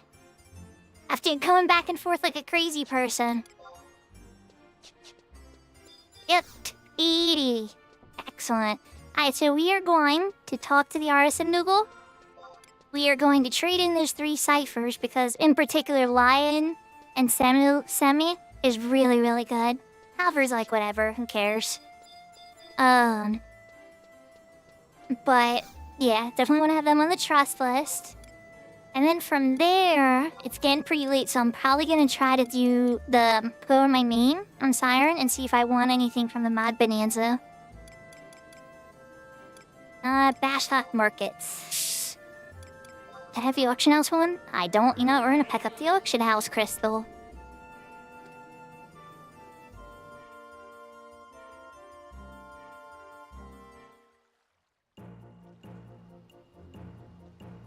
Oh yeah, it's past midnight. Happy Valentine's Day, everybody.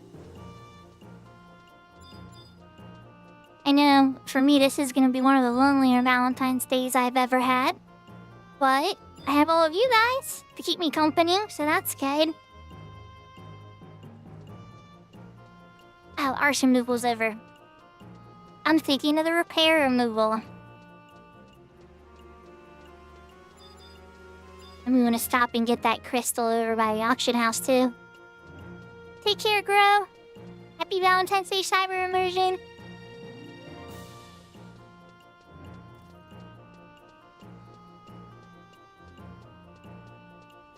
And yeah, you will see me on Ashura later. I'm glad that you popped in today, Grow. Job points X. What a name.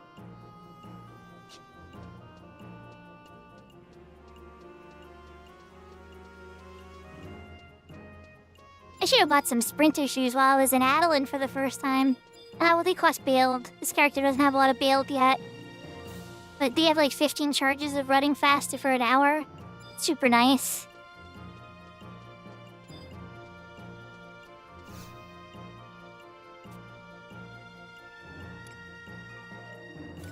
expansion.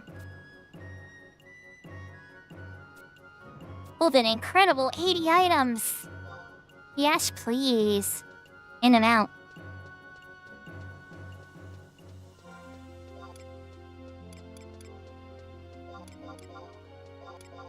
Let's drop these sardine chums.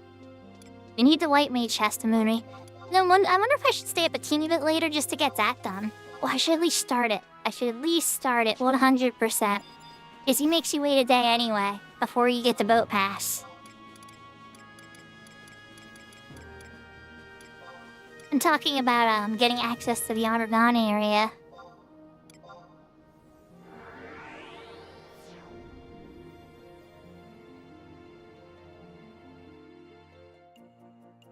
Now, people that have seen me go through the Fenrir character seem to do this already, so I'll speed through this, I won't read it all.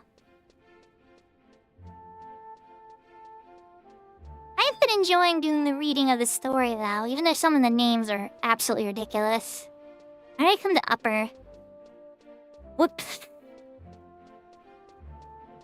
Didn't mean to come to upper.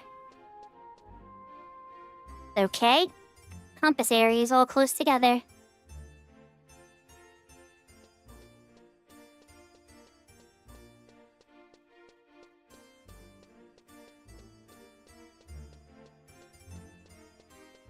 I wonder if he's gonna take the used testimony.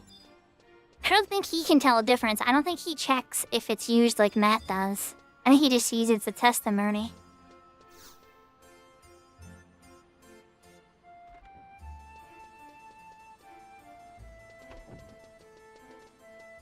But yeah, a lot of Taru names are. The girl names are a little easier because it's one name instead of two. Boy Tarus have two names and girl Tarus have one name. If you're ever curious, right? But, oh, can I get my Nexus Keep too? Thank you, Nexus Keep. Sure, I'll use that and abuse that with Doji at some point. I know I've abused it with Velner on my Fenrir character at least twice. Secret option? He's like, ah, you know the secrets here, huh?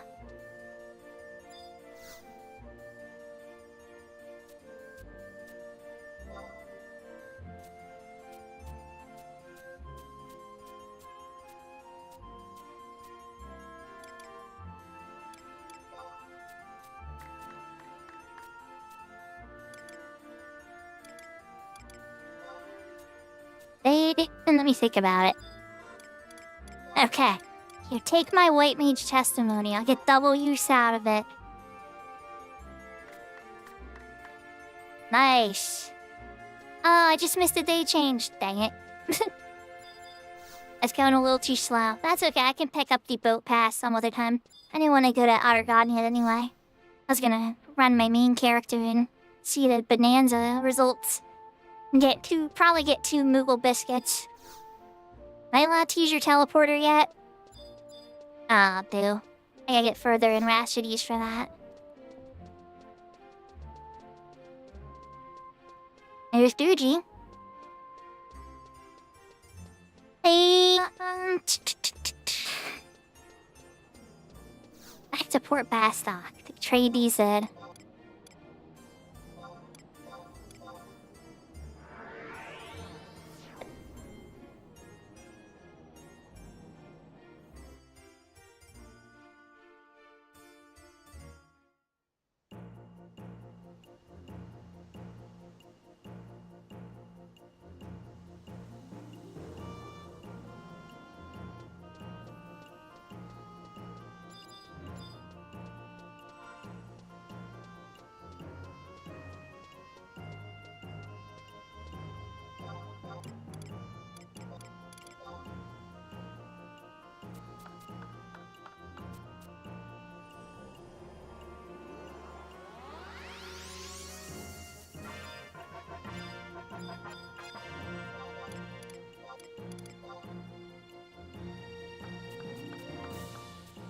I'd say I would throw out the Halver one, but you actually need to have a bunch of trust for the trust level up quest, so even the pointless ones are worth getting.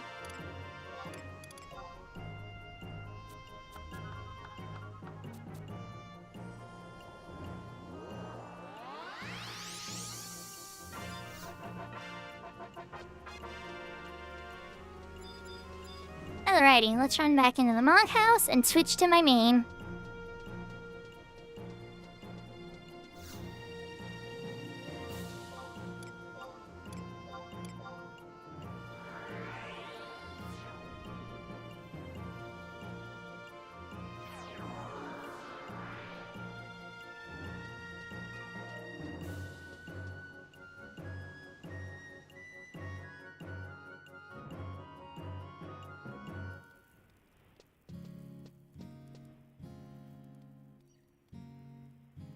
Actually, I wonder if the Moogle will give me the quest. Let me talk to the Moogle before I log out of this character. Quest?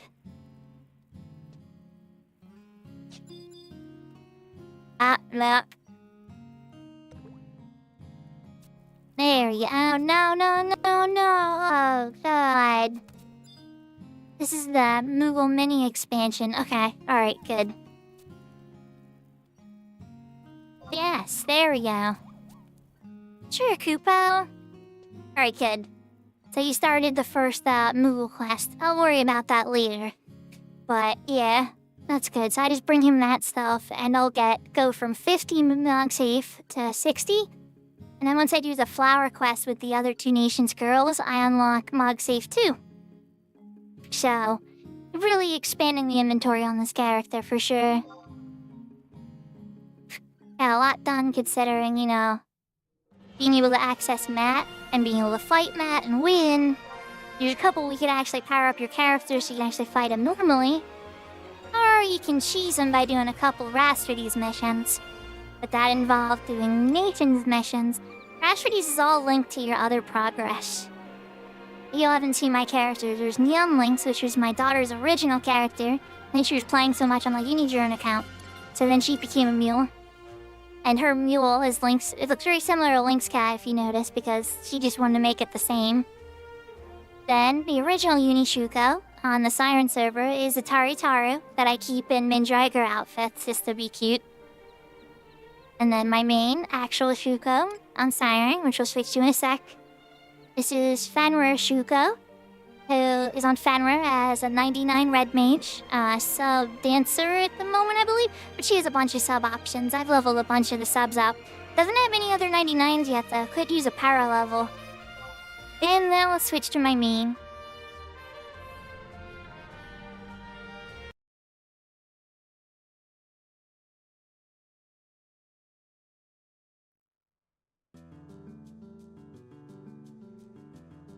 Though in Fenrir Shuko has every job unlocked, except for Summoner. I still haven't found Fire Weather.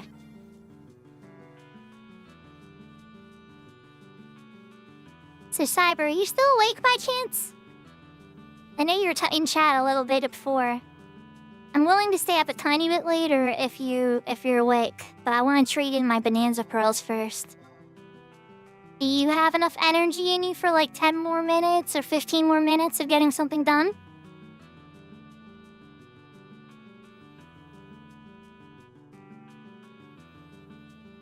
Okay. If you want to meet me in Rabao, I was waiting for you to get done all your other cool 45-day account stuff that you could do. It seems like you knocked most of it out. So I was gonna run you through Shield A so that you could have an idea of how to get through the Odysseys. Then if you wanted to do Be Yourself, you're welcome to, or you can wait for me to help you another time. But I think just taking you through A will give you an idea how it works, and you're gonna be just fine. You'll be like, oh, I get it. But I want to trade in my pearls first, which, where are they? Are they in my safe? They'd be in safe 2, probably, wouldn't they? Yep, okay, they're in safe 2. I can just walk to the nomad over here. But then I gotta walk back to the home point crystal. Choices, I'm being indecisive.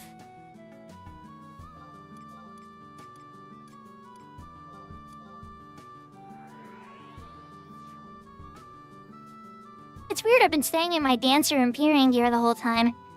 I actually have a much rarer lock style I can switch into. It's not quite as spicy as this outfit, though. It's cute.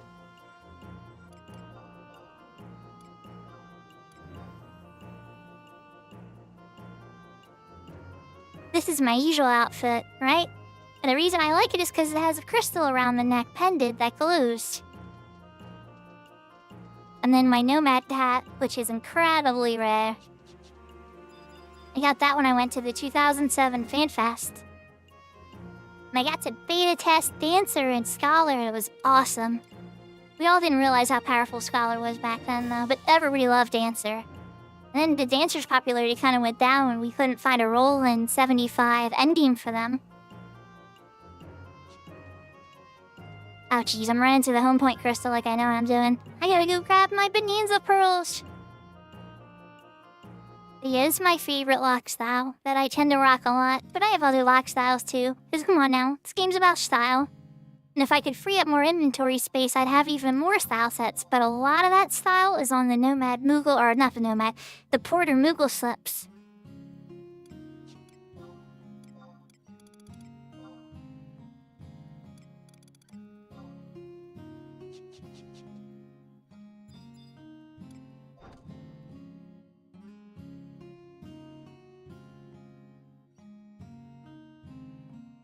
That's a good question. It doesn't do anything. It looks really cool. And it's an accurate map of Vanadiel up till the point before Adeline was revealed. There's a tiny little hint of Adeline, but it's not like fully revealed.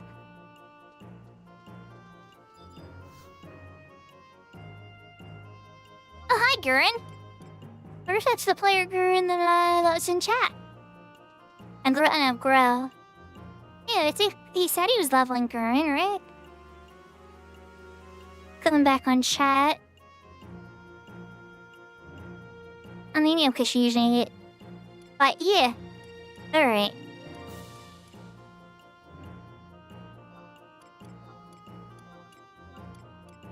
Not the favorites, actually.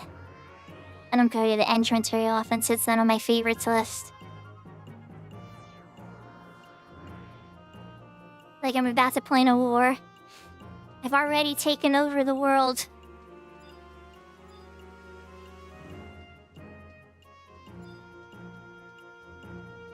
I think it's the one with glasses. Pretty sure. But I'll find out when I trade in the Bonanza Pearl. Nope, not the one with glasses. I have it this one. No? I gotta talk to you first. That's the exchange item person. Okay, so now I just gotta trade it back to the original guy. Okay. Never mind, I'm dumb. Not the dealer Moogle. This only comes like twice a year, so. Nope, biscuit on one. A Bonanza ball? Okay, never mind. It's not a... Oh, it's a different fourth prize this time around, I guess. And another Bonanza ball. Womp womp on Shu. She's not getting anything legendary. She already has a lot of legendary stuff, so I'm not too sad. But I want to see what this Bonanza ball does. How trolly is it? Fujihao? Where is it in the inventory? I gotta probably wait a sec. It probably hasn't registered in my inventory yet.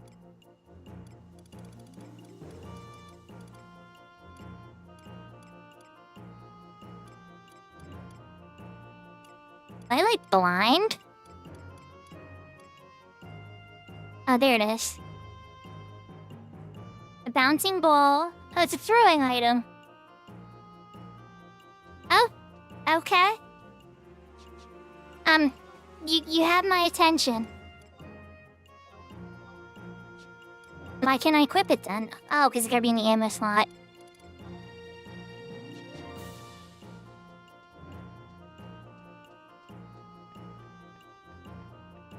Alright, I'm still gonna do it cybered. I just want to chuck this thing at something real quick. I want to see what it looks like.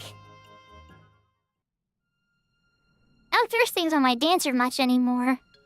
I have a couple good hoops, but usually there's better ammo with store TP and multi-attack and stuff, so it's like, alright, fine, I won't throw anything. Not they gave me throwing weapon skills. Hint, hint, Square Enix. Oh, dear lord. Ninja would be happy, Dancer would be happy, everybody with high throwing would be happy. The freaking Dancer's artifact weapon is a freaking hoop, for goodness sake. Alright, here we go. Alright, huge hornet. Time to die. Oh, it missed. That was uneventful. I have cat throwing on my dancer. Okay, just to prove it. That's embarrassing. Look, there's my stats. I have 420 throwing. Alright, buddy.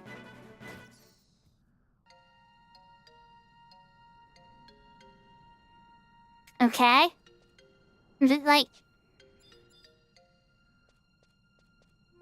Okay, I was expecting something flashier, I guess. Oh, did it hit for 88? Oh, okay. I was kind of hoping for more of a, like a flashy effect. Right, I'll meet you in Rebel.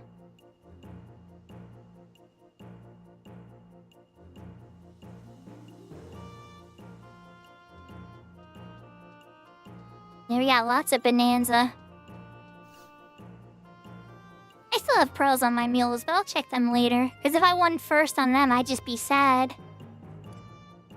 Usually you want to win something, you know, that you can bring over to the main character, like a cool style piece or something. Not everything in the lotteries is winnable or transferable prizes across characters.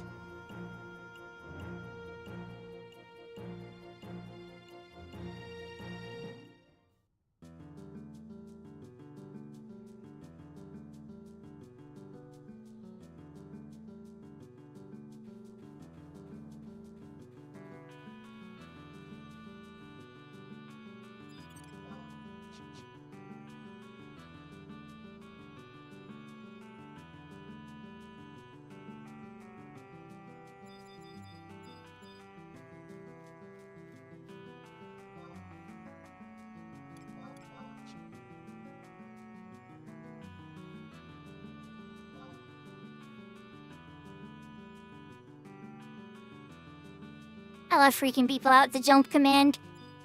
It works on Horizon too, thankfully. I'm glad they didn't take that away. They took so many other things away that came late. Then they kept a few really good things too. That's just interesting. They made some very interesting choices. The only thing I think I'm a little sad about, there's no ephemeral Moogle. Let me look cheat things I'm sad about. But not having ephemeral Moogle's a real bummer. I sent you an invite, by the way, Cyber. No, don't go in. You need to join me in a group first. And then I will take us in. Think of it like a raid. Except we're going on a hike together. Oh, and you are on Corsair. Do you have Bolter's roll?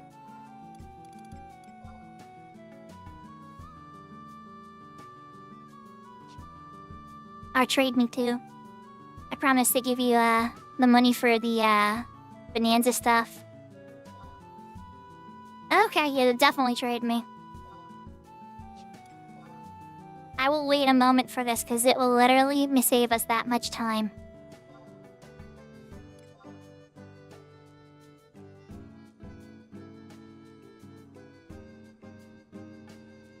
So, do you have Nashmal as a warp? Have you been to Ottergon at all? Well, yeah, of course you've been to Ottergon. You have Corsair. Meet me in Nashmal.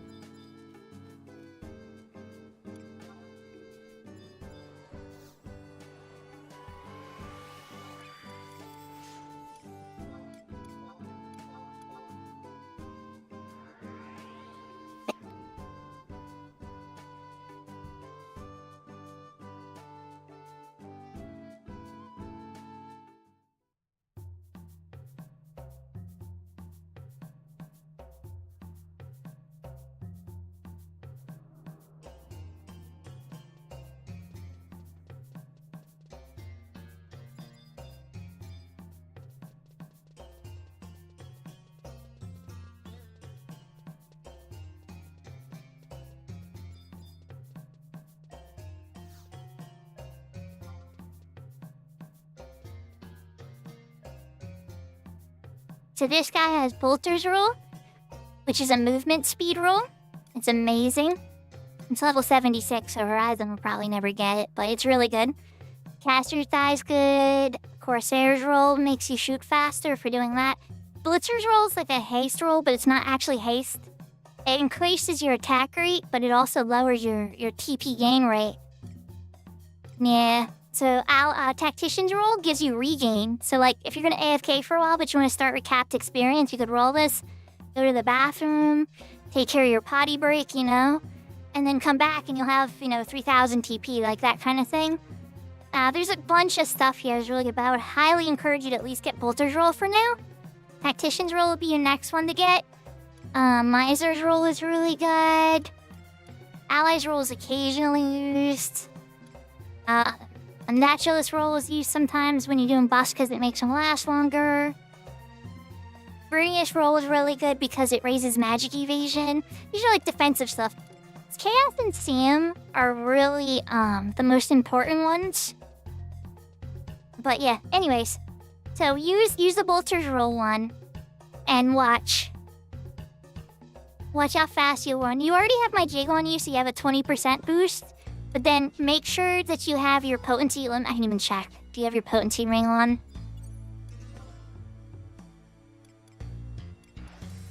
Yeah, you do. So watch. Use that Bolter's roll. And watch how fast you go. You'll lose it when you zone, but you're about to run at flea speeds. Constantly for the next few minutes. You're gonna be like, I never am gonna travel at normal speeds again after you use this roll.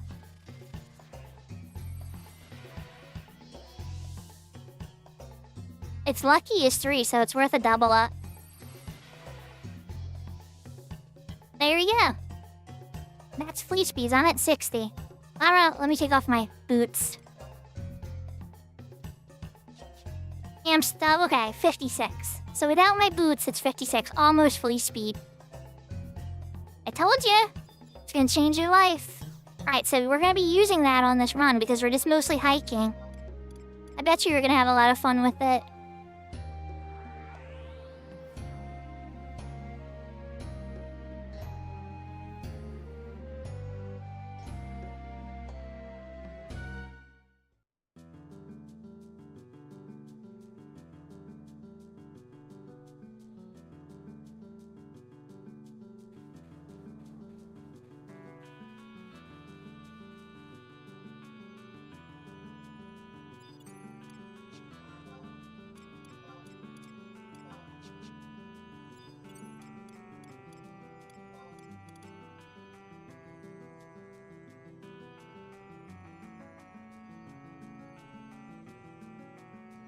Yeah, it's nice to have a macro for that, for sure.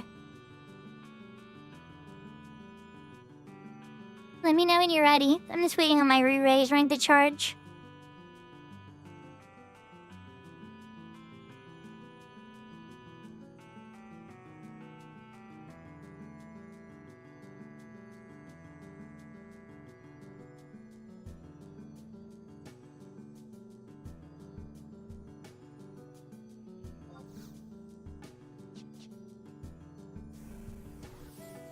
The odds of me dying here are very slim, but there is a small chance it could happen.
Alright, ready to go. Let's do it.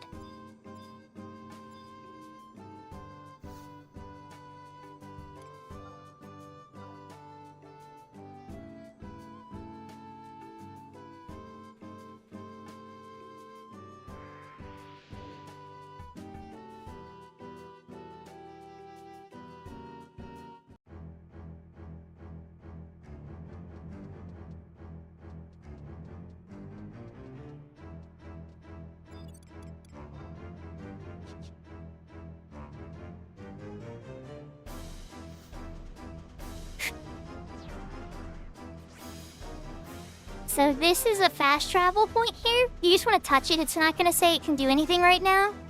But when you come in here to farm, you'll be able to go to the floors that you want. So there's a fast travel on floor 3 and a fast travel on floor 5. And you're sub dancer, I'm assuming, right? Perfect. Okay. So now, once you want to use the roll, and then once we're done on the roll, we're just gonna spectral Jake, and you can follow my trusts.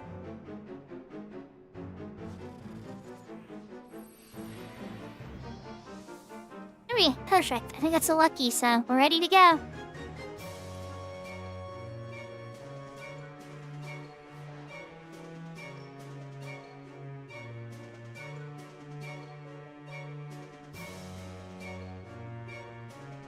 Take a left here, and we're just hugging the left the whole time. Now, one warning about these areas is there are ghosts, and you'll see a big glowing halo. And here it is, right here, so we're gonna stop. See these ghosts, Yagudo? You see how they're like translucent? They're all true sight, and you can't target them or fight back until that halo over there is killed. We're just gonna hug this wall and ignore them, but I wanted you to see— oh crap, what the heck has happened?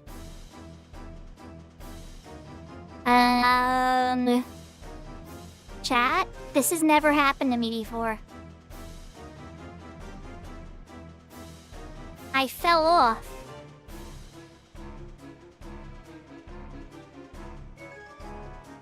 And I just fell again.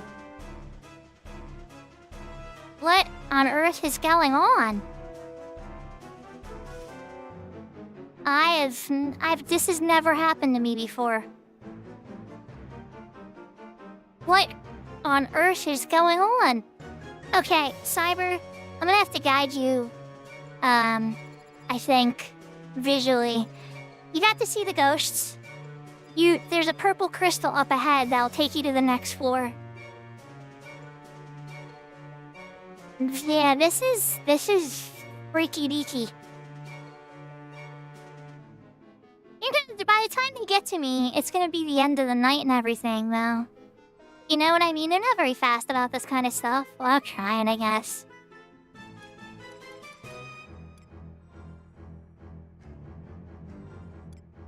I can't even remember how to do a GM call. It's been so long. Help desk.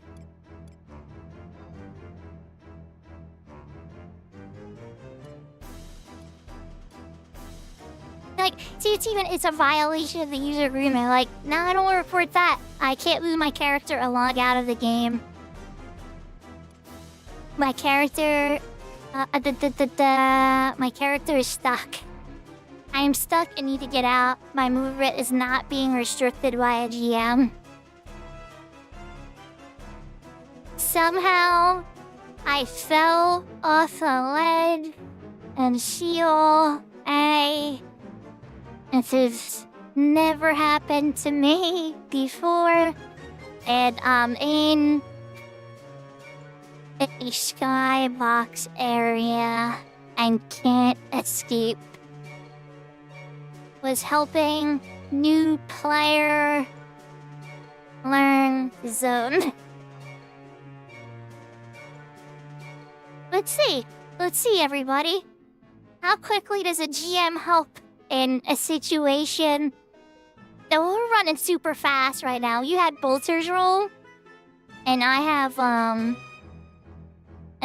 Jake on us too, and I have my run fast boots, so I'm at 60%, but I've never run off an edge like that. I'm gonna have to clip this. I've never seen anything like this before in my life. I've never fallen off an edge and been in like a I've loaded zones in model viewers and flown through them with a camera view, but I've never, ever seen anything like this in a live Final Fantasy XI. Has this ever happened to anybody? Have you any of you ever seen anything like this before? Ben, I'm gonna keep trying to guide you. Did you go up to the next floor?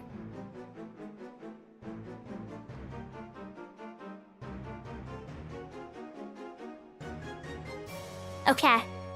So from there, you want to take off your sneak and get another Jigga.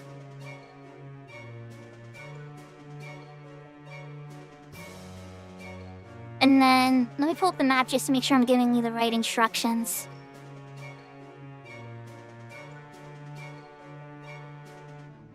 Okay, so you're gonna hang a right.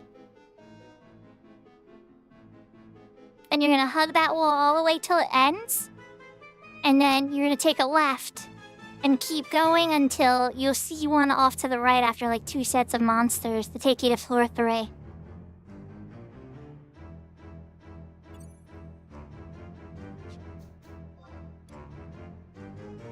I'll be visible now. It's not like anything can kill me. And let me give you leader too, so you can summon trusts.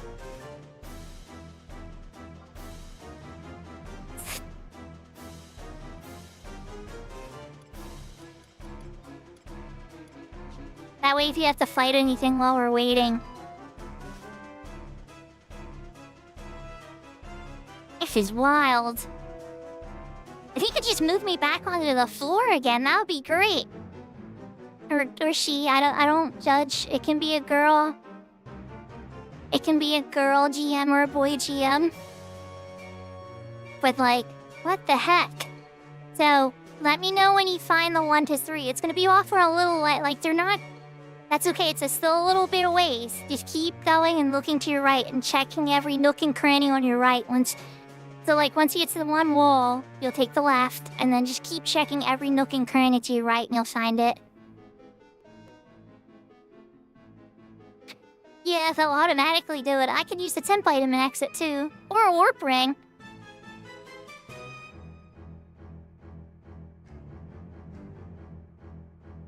But I'm gonna try to guide him through this.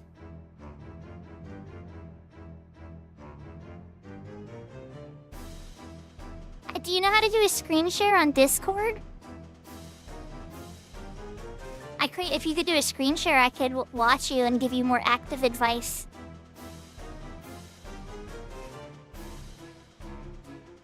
Okay. It's up to you. The second floor, this is where it gets a little more complicated, so I would suggest it if you're not opposed.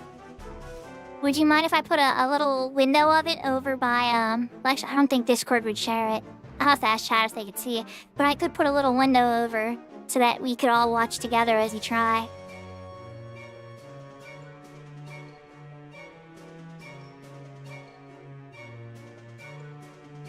Alright, so here's what I'm gonna do.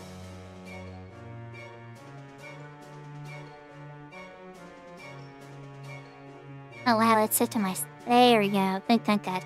There's set to my TV to play sound on Discord. Alright, so I'm hopping in the live room. I'm in the live Discord room, so you probably want to mute or very much lower the volume of the browser. And you can hop in the live room with me. And then screen share so I can see where you're at. When you look down on your computer screen of the Discord app, you'll see some 4 buttons. And one of them is share your screen. The other one's like turn on and off camera, start activity, or open soundboard.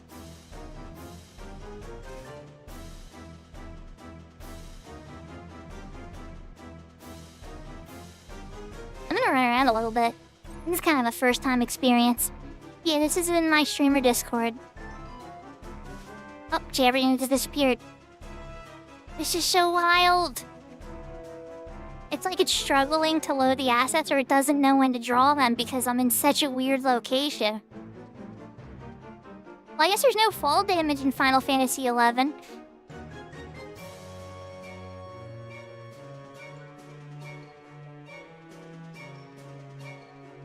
there goes everything again. Oh, there's some type of invisible wall there I can't run past. Hi, Dodgy! I'm in the abyss. I literally ran off a ledge live on stream. Yeah, so I ran through... And not on purpose, by the way. I was just guiding somebody through Heal A. And I ran off a ledge. And that's never happened to me in Odyssey ever before. So we put in a GM call that I'm trapped. And we'll see if they get to it or if I'm gonna just have to verbally describe this. Okay, good, you got a screen share. Okay. Let's put this up. much. Yes, I can see you. And let me pop this out. Screen.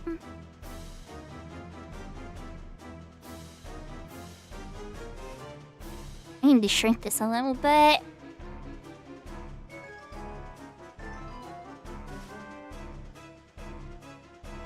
There. Oh! Give me a second to size you a little. I can see you though.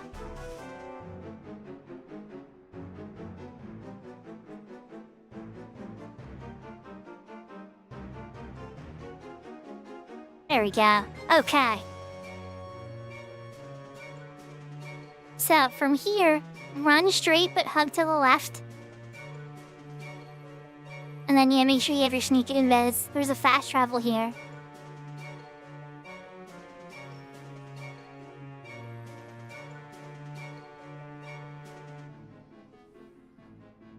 Okay, hug the wall though, because there could be ghosts here. And then you want to run to that fountain from where that lamp's at, cross over there, and get to the fountain area. Yep. Now take a right. You can run across the water. You don't have to avoid the water. Keep running that direction. You're going to find a fast travel. Yep, there's the fast travel. You want to touch that, and then take off your sneak, and re-jig after that so you get both. Don't teleport from there, just saving it, so that way you can use it later. Now, use your sneak and invis, and then you're gonna go to your right. Not that way. Now to your left from where you're standing. No, that's that way. Turn around. Yep, there you go. And hug the wall the entire time. You're gonna go down a set of stairs. I just don't hug it too hard, or you'll fall where I did.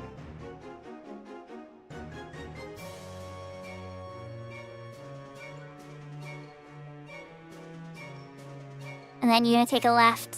Try to hug the wall, 100% hug the wall, because there's ghosts there.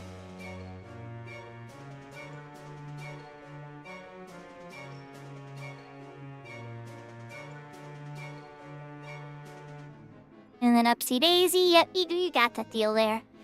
Let me pull up a map again.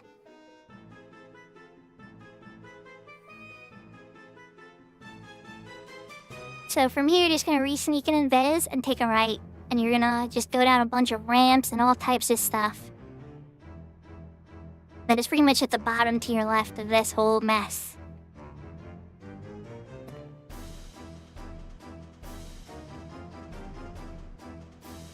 There shouldn't be any ghosts here, you're fine. Well, those ghosts they're not your sight. They won't attack you as long as you're invisible. Yeah, keep going down the ramps, just keep going down, till there's no more down. And then off to your left here is where it's gonna be.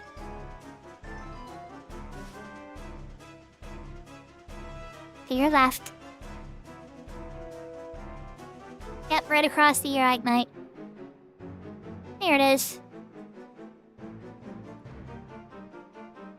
Then this next floor is gonna be a question for sure. There's a fast travel, but it might be very dangerous to get to depending on where the ghosts are. So I think you might just want to skip it for today, because I'm not gonna be there.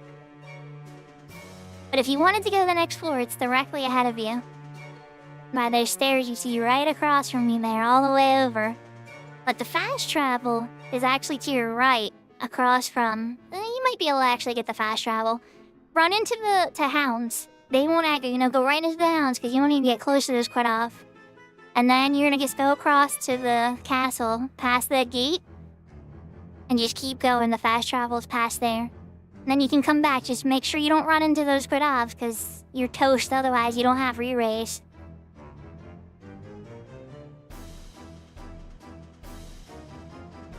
Yep, past these guys, run right through them. You're fine.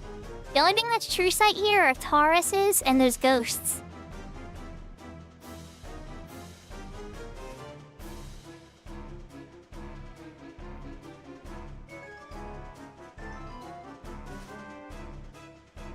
Now you get all the fast travel, sneak it and viz back up. And then make sure you stay to the left side as you cross over past the castle, so you don't get the quid-off.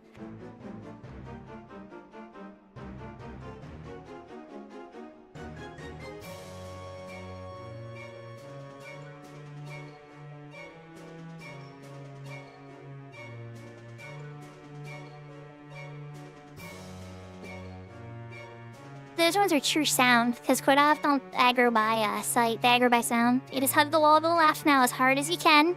They're sound, so it's 10, y'all. You look pretty good based on their position. And then, yeah, that'll take you up to 6.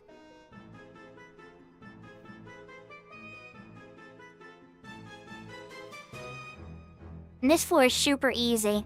You just take a left turn, run down to a set of stairs, and then take a right turn.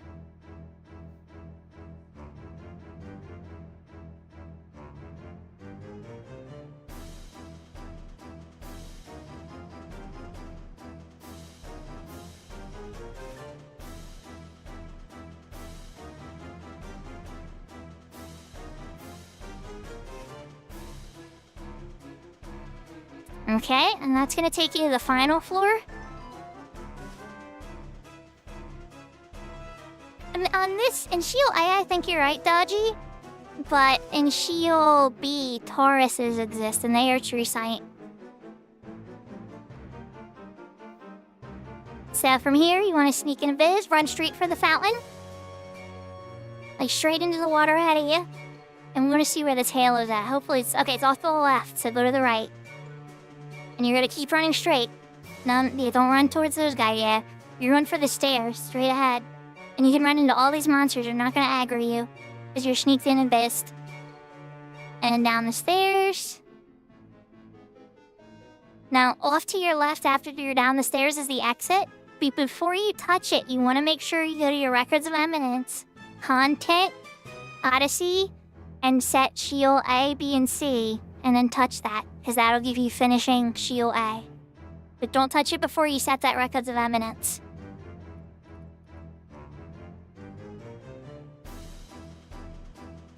All the way to the bottom should have Odyssey. Yep, set all 3 of those. And then you can touch the exit and you completed it. I guided you through, but it was a bit unconventional, wasn't it? Now, something else to keep in mind about this, though, Cyber, is you get gil per kill. I wanted you to safely get through here this first time, but usually you want to come in here, kill monsters. You get 3,000 gil per monster you kill in this one, I think. And it's like 5,000 per in Shield C, but you're not strong enough to fight sea monsters. But you probably get some wins in this one, depending on who you're fighting. Congrats. B is like this, too, except there's 6 floors. And the exit's on the 5th floor, and then there's a fast travel on the 6th floor. And there are maps and everything you can check out. This is pretty much how it works, though. And then C only has 4 floors. And there's a fast travel on floor 2. And then there's a fast travel on floor 3, too. And Shield B. But yeah, that's it. I'm gonna use a temp item now, because GM didn't get to me in time. I was hoping that I could join you, and maybe we could fight some stuff, but it didn't work out. That was crazy, though, huh? The time I got stuck in the abyss. You're welcome. I got to experience something I've never had happen in 11. Getting stuck in the abyss. That was crazy. I want to make sure I pick up another model soon.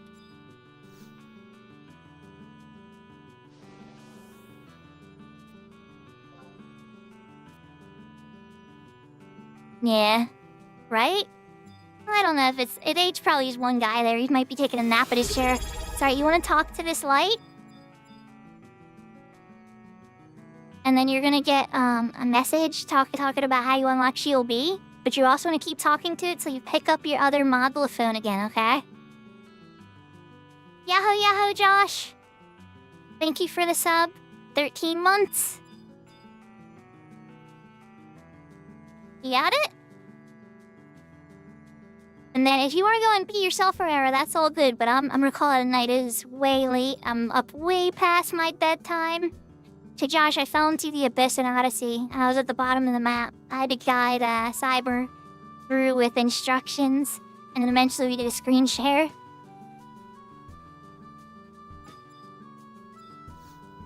Yeah, I found that I only ever got a GM message after I logged out or was AFK in my mod house. But I never had to call a GM much. Yeah, let's park. We can go to the room and look for somebody to raid here. You caught us right at the end, Josh. But, I didn't start in my favorite starting music area, so let's go to Windurst in the past. I did want to get a mission or two done on my Fenrir character. But, you know what? Getting what we got done on the Shiva character and then getting all the stuff done here, and definitely getting to see the Abyss, and honestly, that was weird. That's really weird. Alright.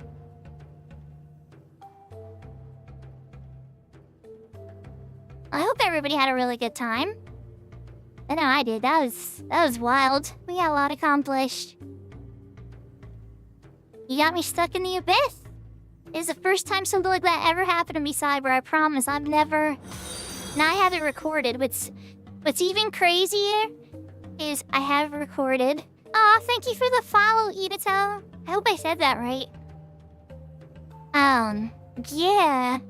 That was something special.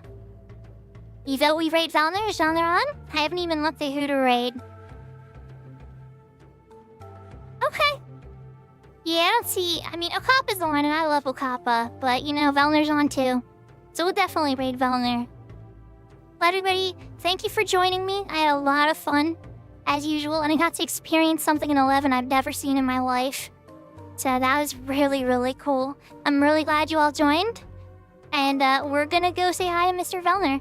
He's a Final Fantasy 11 player on the Fenrir server. He pets cats. He listens to interesting songs. And yeah, thank you everybody so much for joining me. Thank you for the bits, Kashi. Thank you for all the subs today, everybody. I'm blown away by the support. It's amazing. I hope you guys weren't too bored when we were ranting about how Twitch works in the business and talking about, the earnings and all that kind of stuff. But there's a lot of streamers on, and it's rare that there's so many streamers present that are honest about it. And I think that is really important for Cyber to hear that, so that he could set some really more realistic goals and stuff if he's serious about streaming. And, yeah, everybody, thank you so much, YouTube. You can't follow me on a raid, unfortunately, but you are welcome to follow me on Twitch to do this. But I really appreciate you all on YouTube. Thank you so much for joining me tonight, everybody. And my next stream will be on the weekend. It will be Final Fantasy 11, but more than likely, it's probably going to be a lot of Horizon, the private server. And then, if people are on and need me to do something on my main, etc., I'll probably be doing some of that near the end. Or, I completely run out of stuff to do on Horizon. Because it's very group-oriented. As there's nobody to do anything with, I'll hop on to the other stuff. But yeah, you're right, Cyber. Velner does love 11. And he loves cats. And he loves the bean burgers, too. Right, everybody, let's go say hi to Velner. Thank you so much for joining me.